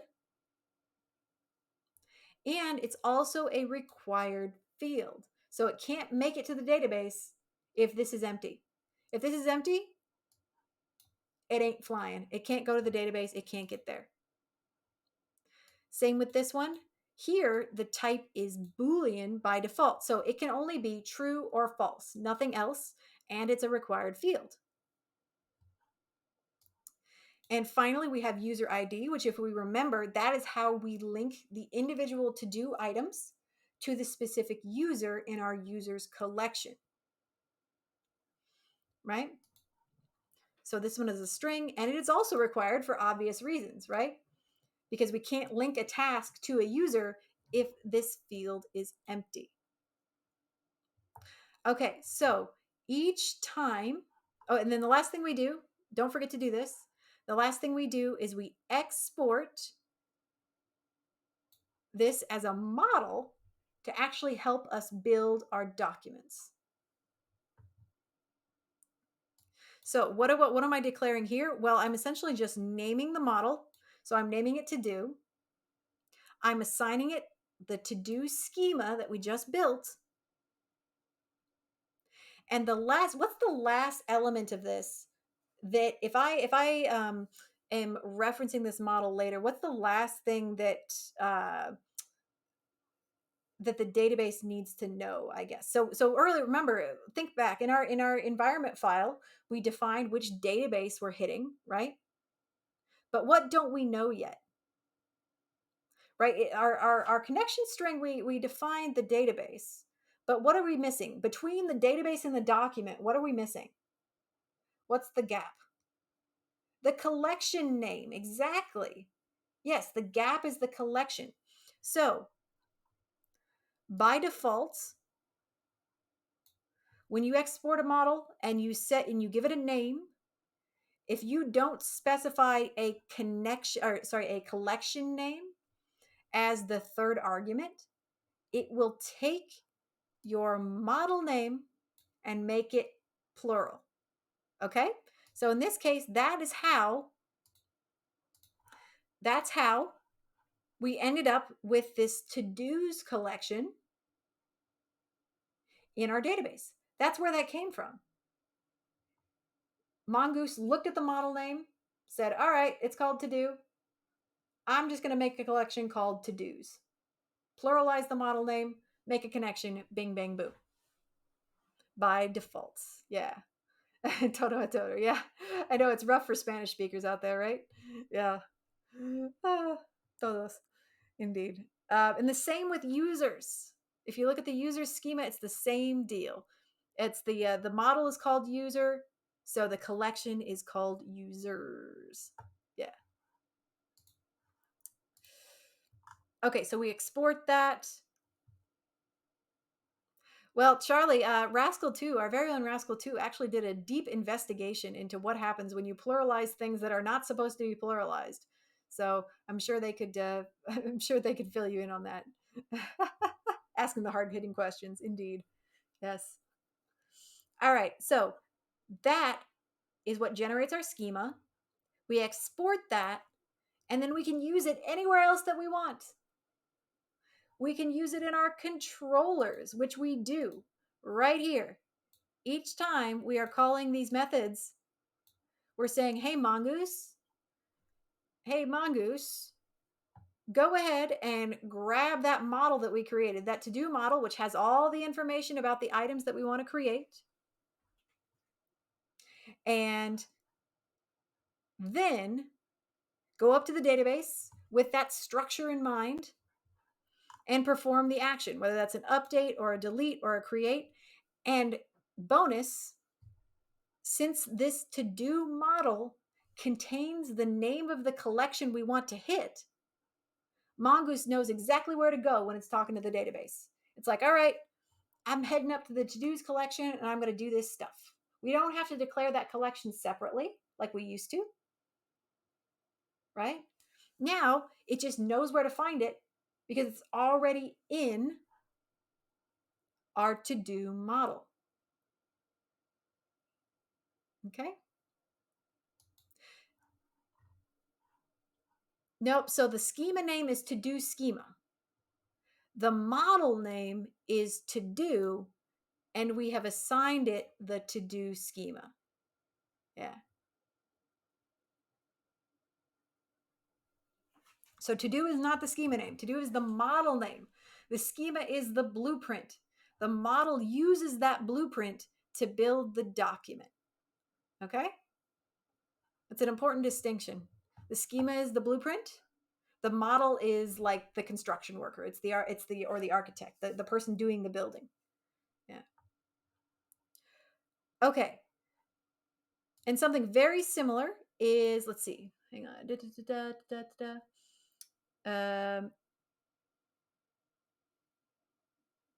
So we looked at the routes. We looked at the to-dos controllers. And what we're doing in the to-dos controllers is we're calling on the schema, right? We're calling on the model. Sorry, we're calling on the model, which is calling on the schema to talk to the database. Yeah. Okay. I need to reorient myself here a second. So we looked at the to-dos routes, right? So we looked at basically all the methods that can be called in the to-dos routes. Now let's look at the route. Let's look at the controllers in the other files. So in the other routes files, we looked at everything in the to-dos controllers. Now let's look at what's going on in the other controllers. All right, so the first one that happens is when a person visits the home page of the app, so just the root with the slash, it's saying it's going to go to the home controller and the get index method. All right, let's see what that is. So home controller, home.js, and let's see what that does. Well, this one's pretty simple. Slam dunk. Get index and render index.ejs. Because if you remember, index.ejs is really just two hyperlinks. There's nothing else to it. There's no EJS at all. Just render that and the user will proceed from there. All right, let's look at the next thing. The next thing is going to the auth controller. So in the auth controller, we're handling all of these different requests for various login, log out, sign up, get sign up, post sign up, that kind of thing.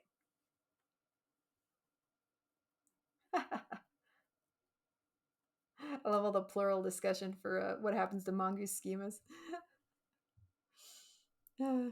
Okay, so auth controller is doing several different things. Home controller is very simple. It's just rendering the index file. But auth controller is doing lots of things. So let's see what that's doing. All right, now here is where we start to get into passport and validation and our other model, which is user. So let's take a quick peek at our user model. So we already looked at to-dos, right? We looked at this schema. We saw how it's exported as a model. Let's look at user. Now, there's more that's going on here. We're not going to get too crazy with it. We're just going to talk about what it is. So here, inside of our user model, which contains a schema, we're requiring bcrypt and mongoose. Now, why do you think we need bcrypt to set up our user model? Why do we need bcrypt here?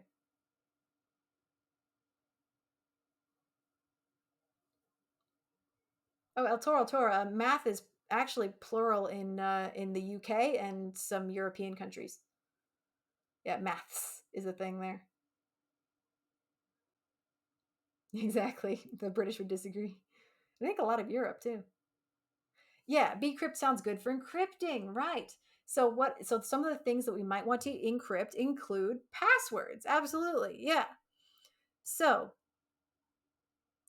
here we're setting up our user schema, which is very simple. We pass in a username, we pass in an email, and we pass in a password, which is a string.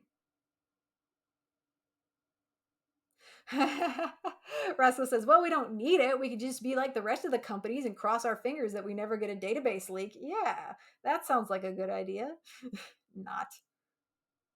Yeah, exactly. We're going to encrypt a password so it's safely stored in our database. And here for username and email, we're also ensuring that these values are unique, which I think is a nice touch. It's basically saying, like, look, even though we have unique IDs, the username and email should also be unique, just to be totally 100%, 100% unique in all cases. Or just map through passwords and expose to the front page. Oh, that's diabolical. Yeah. All right. So the schema itself is very simple, but then we have all this nonsense down here. Oh no, it looks so complicated. Oh no. Do we need to memorize this? Are you going to need to are you ever going to need to code this by hand? What is the correct answer?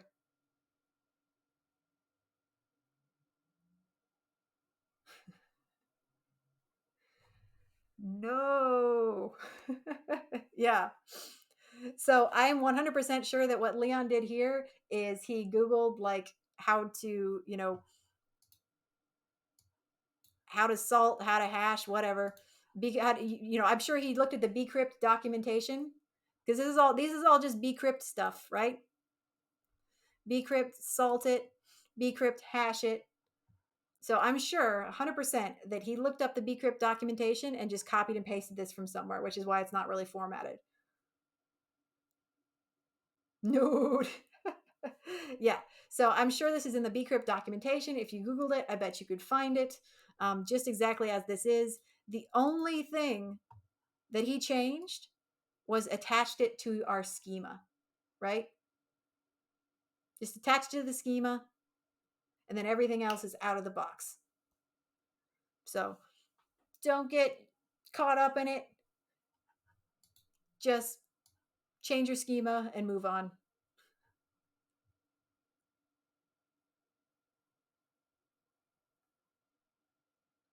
Okay, yeah, and Piece of Shoot already found the documentation. Yeah, so in Piece of Shoot even said that it's been changed since then, right? So this is even old documentation. But yeah, if it took Piece of Shoot like 10 seconds to find the documentation, I'm sure you can too. All right, and then the last thing that we have here is just a validation of the user's password.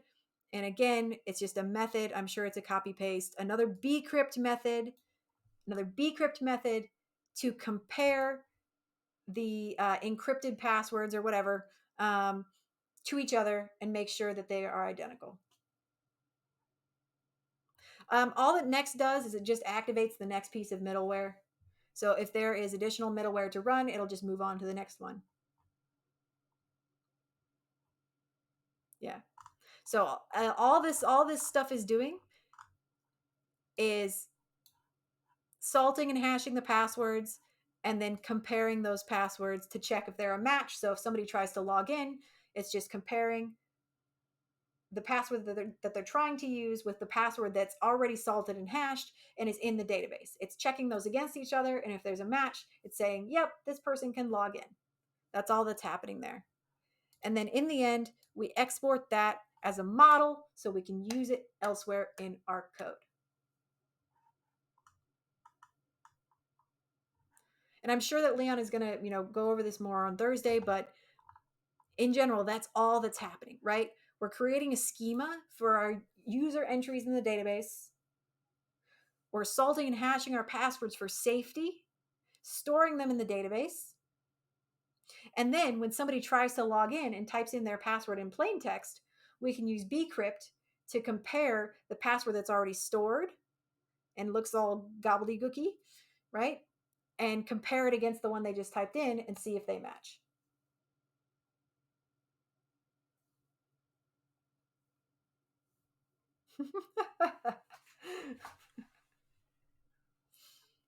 Yeah. So don't have to worry about what every single line of this is doing. Just know what's happening in general. We're making passwords we're making passwords indecipherable so we can store them in the database. And then when somebody else tries to log in, we can validate their password against the password that we've already stored, despite the fact that it's been hashed and salted, and compare them against each other and see if they match or not. That's all. Okay. So back to the controller where this is being used. So when someone tries to log in, well, essentially what this is doing is when somebody clicks on the login button on the homepage to go to the login page, it renders the login page. Okay. However, if they're already logged in, it's going to send them to the to-do page.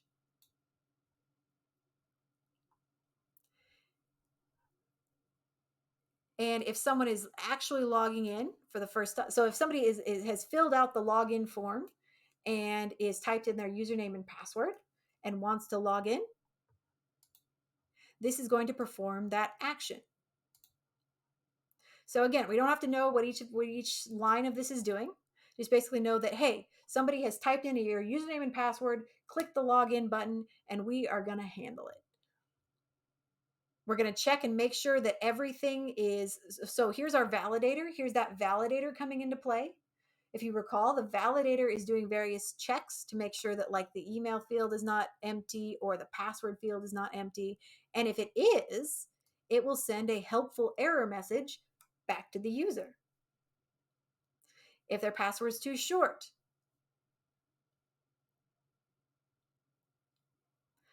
it's basically just handling all the validation steps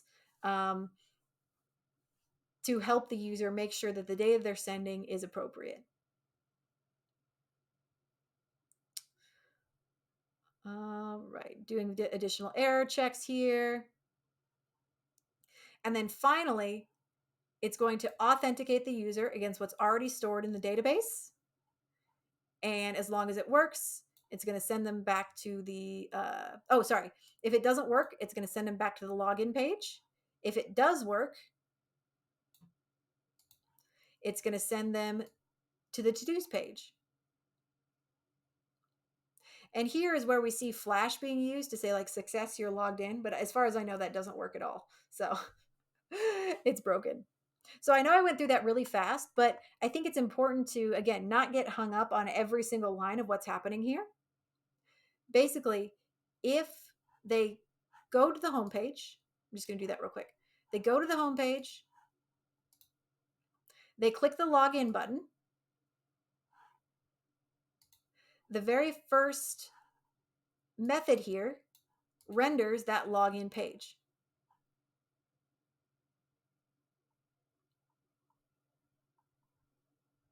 Cool. The next method here is what's actually doing the logging in. So it's doing various validations against their email, against their password, checking the length, doing some sanitizing on the email address itself, removing dots from Gmail addresses, that kind of thing. And then it's actually authenticating them to see if their username and password match what's stored in the database.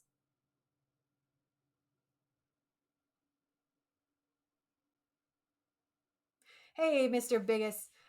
So we are reviewing some local authentication and how it works. So local authentication in a full stack JavaScript app stored in MongoDB on the back end. And yeah, we're just kind of learning how it works and how it functions in a general sense. Yeah. All right. It's checking to see if they're logged in. If that user does not exist, it sends them back to the login route. If everything is successful, it sends them to the to-do list, right? Either it works or it doesn't. If it's not successful, it has them try again, sends them back to the login. If it is successful, it sends them to the to-do list. Hooray, you're in.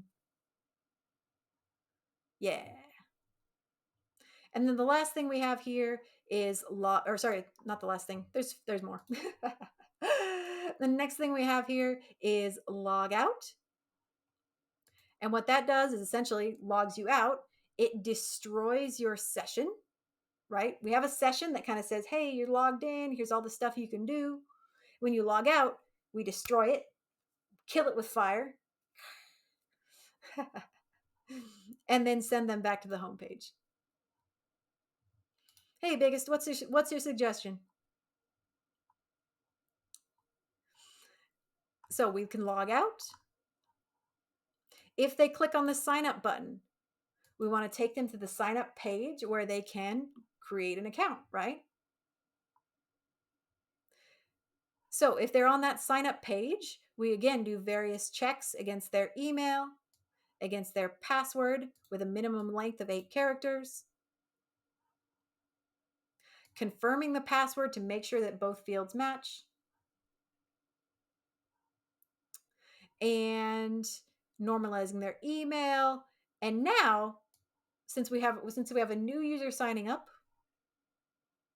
we create that new user inside of our users collection, right? Using our user model. We use that, create a new user.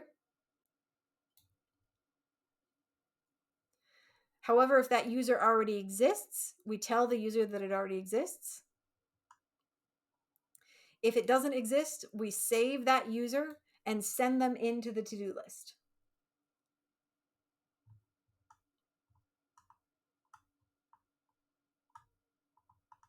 Okay. So what all of this is doing in plain terms is it's signing up a new user, checking to make sure that they meet the requirements, checking to make sure that they meet the requirements for length, email, password, that kind of thing. And if they pass that test, we create a new user in the database using the user schema or user model and set each of those values, username, email, and password. And remember, our model handles the encryption. So that's all taken care of. However, we also do a check to make sure that the user that we've just created doesn't already exist in the database. So we create the user. We check to see if an identical user already exists in the database. And if it does, then we say account with that email address or username already exists, and we have them try again. If it doesn't, then as Piece of Shoot mentioned, the last thing we do is we save it into the database. Yep, user.save. So we build the user information based on what the user entered, and based on our model, we build it, construct it, and then we check to see if the same user already exists. If it does, we tell them to try again. If it doesn't, then we save that user in the database and it's there. Save it with fire. Yeah. So this looks really, really, really, really, really complicated, right? Oh my gosh, this is such a long, long, long method. What the frig is it even doing? It's really not doing very much in conceptually. It's taking in what the user typed, it filled in all those fields, building them out according to the model, checking to see if the same user already exists. If it does, it tells them that. If it doesn't, it saves it in the database.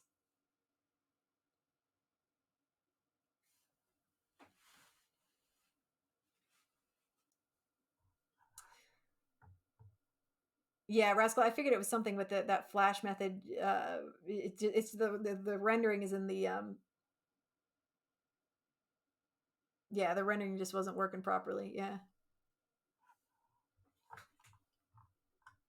All right. So that was, that's a really long method, but it's really not, it's only doing a couple things.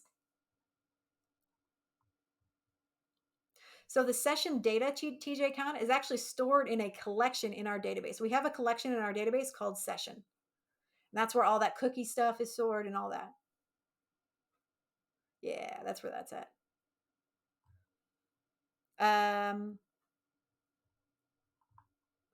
What is rec.login?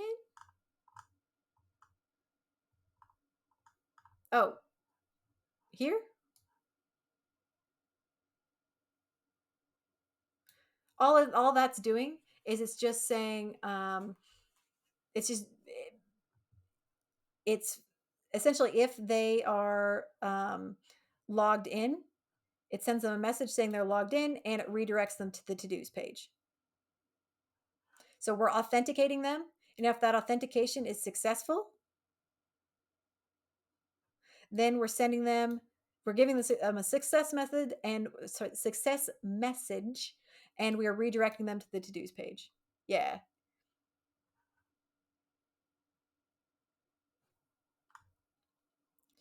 Okay. So auth.js looks like a really scary file, but the actions that it's performing are, fairly straightforward, fairly logical. The things that you would like to happen every time you log in to an application.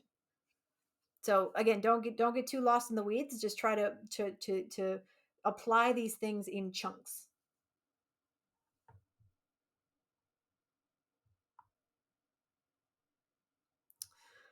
Okay, so we looked at auth, home, and to-dos.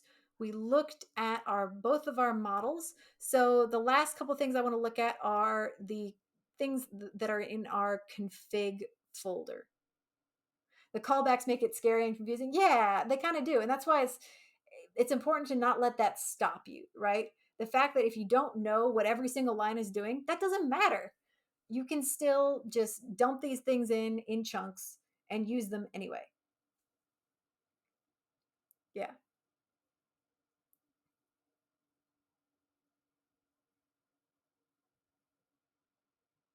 Yeah. The callbacks make it kind of vicious. We check middle. Oh, that's right. We didn't do middleware. Yep. Good call. Okay. So our middleware, we saw this earlier in our routes. So in our routes, we had this, let's see, it was in to-dos. There we go. In our routes, we had this mysterious ensure auth, and it was being applied to our root route, right? So before get to do's method could run, this ensure auth middleware had to be run as well. So what is that? Well, all this is doing is it's protecting that to do route. So if somebody is not logged in, if somebody is not logged into our application, we do not want them to be able to access the to-do list, right? That's not something we want them to be able to see at all. They shouldn't be able to go to that route, even if they manually type it into the address bar, right? They cannot be allowed to get there. So this middleware is checking to see if the user is authenticated. If they are, then just go on to the next piece of middleware. Keep going, you're good, you can visit that route. If they are not authenticated, kick them out. Send them back to the home page. So that's all that this middleware is doing.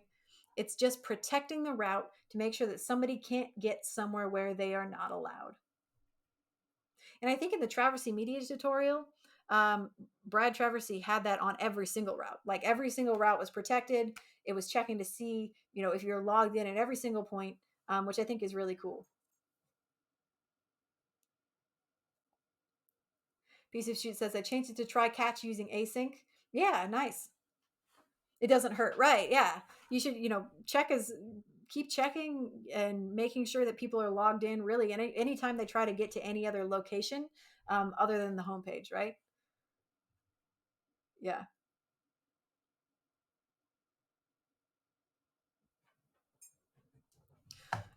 Okay, so that's all the middleware is doing. Now let's take a quick look here. Last thing we're going to do, we're going to take a quick look at our config files. So earlier we talked about how we used to log into our database by typing everything out into our server.js file, right? We typed out everything out and we did our whole connection there. But what we can do instead to make things a little cleaner is offload that connection information into a separate file and then just call the function here inside of server.js.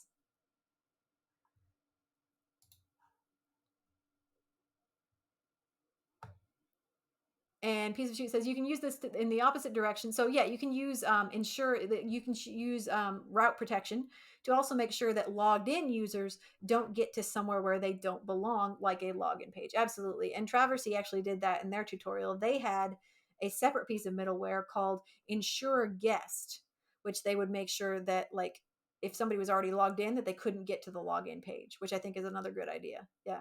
So it works both ways, just controlling the user's path, protecting the routes, making sure they don't get somewhere where they're not allowed. Yep, totally. All right, so this is our database connection. And it's, really just, there's nothing new here, right? Standard database connection, except we have moved it out of our server.js file and plonked it into its own file, which we can then call as a function inside of server.js. So none of this is new. Just grabbing the connection string, using Mongoose to connect and turning that into a function and then exporting that function. So just like we exported our models, our database models, We can also export just regular functions and use them elsewhere inside of our application.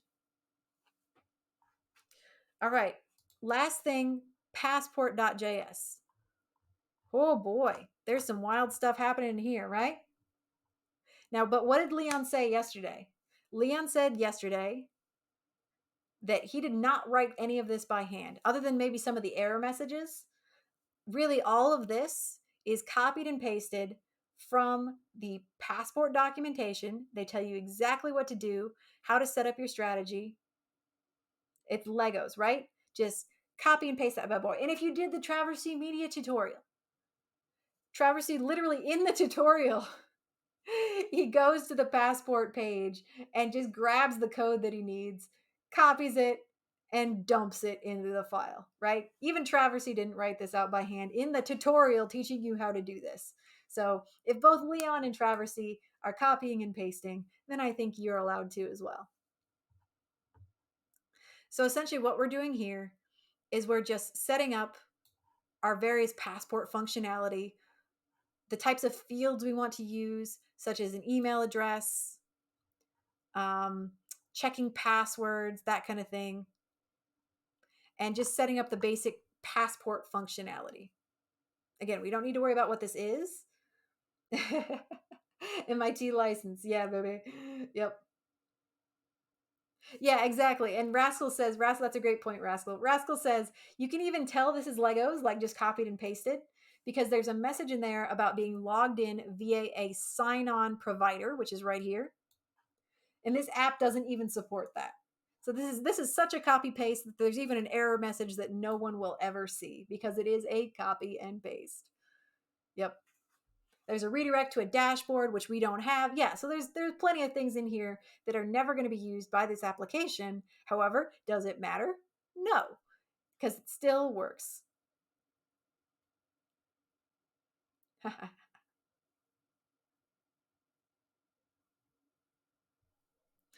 Where is the DB string in this? Having a moment. Yeah, so the DB string.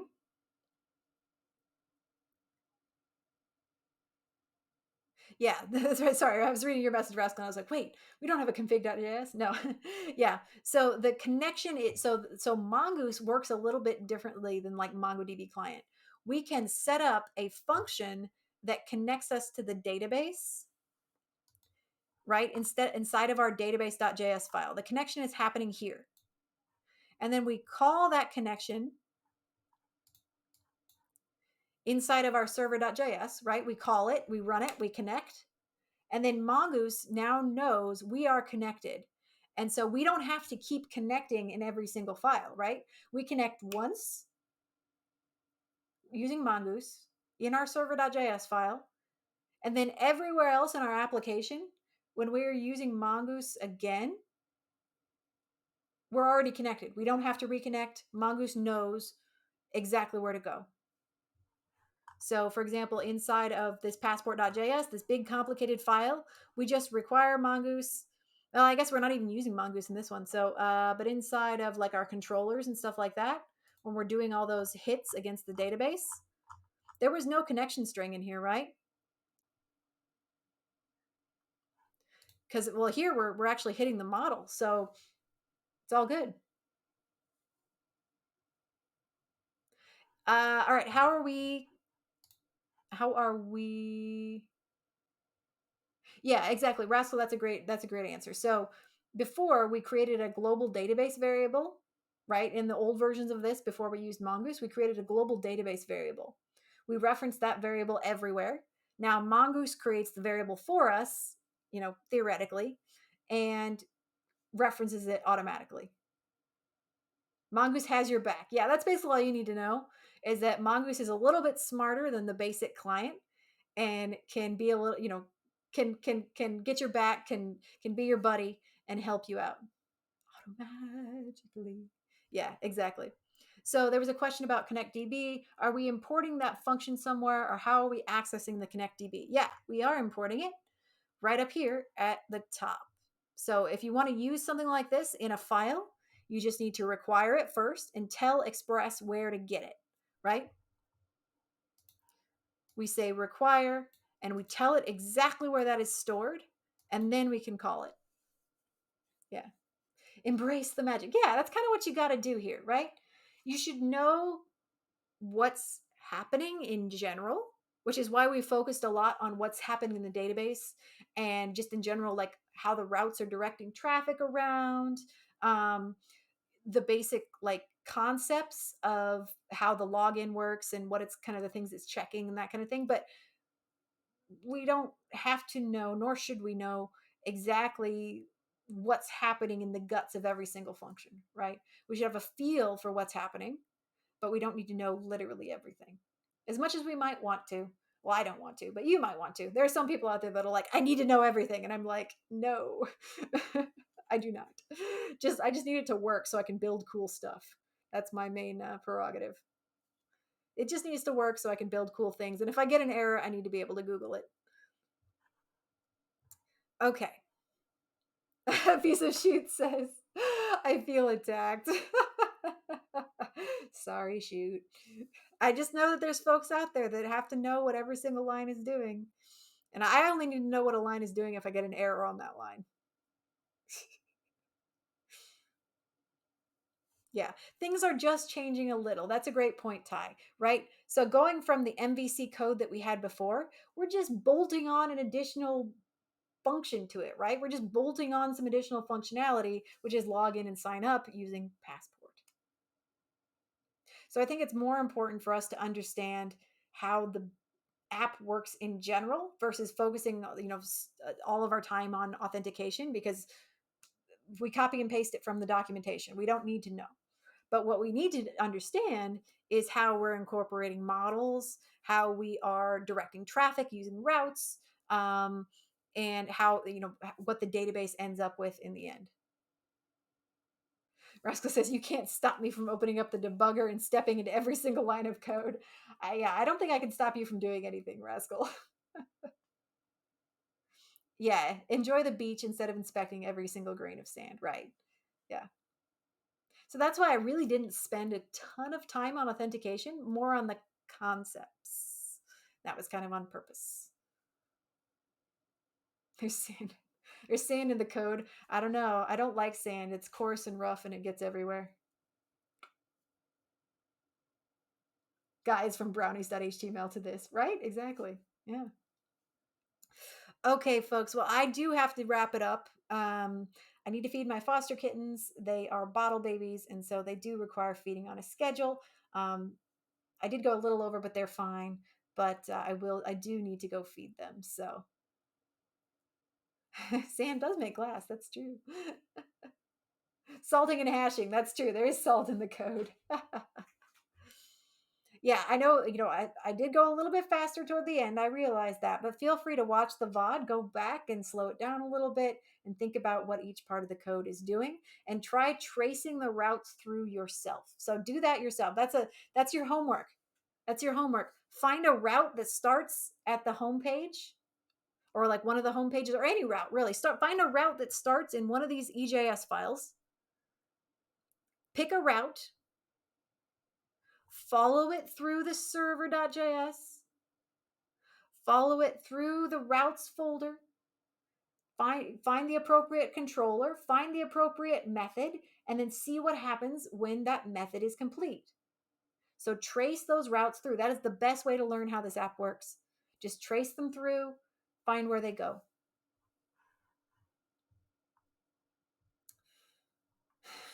Oh, blip. The sand reference from Star Trek. Yeah. Flame War. All right, just catching up with chat here. Maybe for a fun challenge, we can fix that flash message not working. There you go. Yeah. Thank you, JM. Yeah, absolutely. Go to Discord if you have specific questions on the code. There's tons of folks there that are happy and willing to help. No, don't rewrite everything from scratch. Absolutely not. Do not do that. Copy and paste. It's Legos. Do not write things from scratch. I forbid it.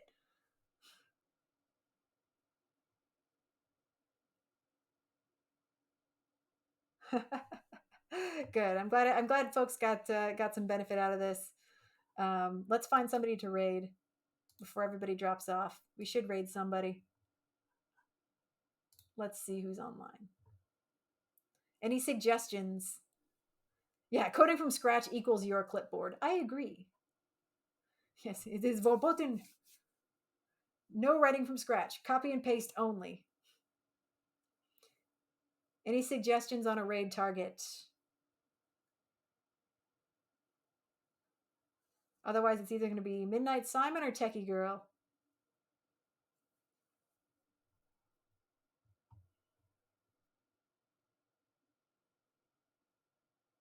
All right. Hearing nothing, I'm going to go ahead and pick. We'll probably do, let's see. Did we do Techie Girl last time? I feel like we did Techie Girl maybe more recently than Midnight Simon. Let's see what Midnight Simon's up to today. All right. Thanks for your time, everybody. Oh, we got Low Poly Princess. Oh, they're 100 Dever. All right, all right, all right. And they're working on their group project. That's rad. Okay, let's do them. Low Poly Princess. All right. Rock and roll. All right. I am planning to stream on Sunday, so I will see you all on Sunday. There's no office hours, so I will, post it'll probably be a 3 p.m. stream Eastern. But yeah, I'll see you all next time. See y'all tomorrow. All right. Bye bye.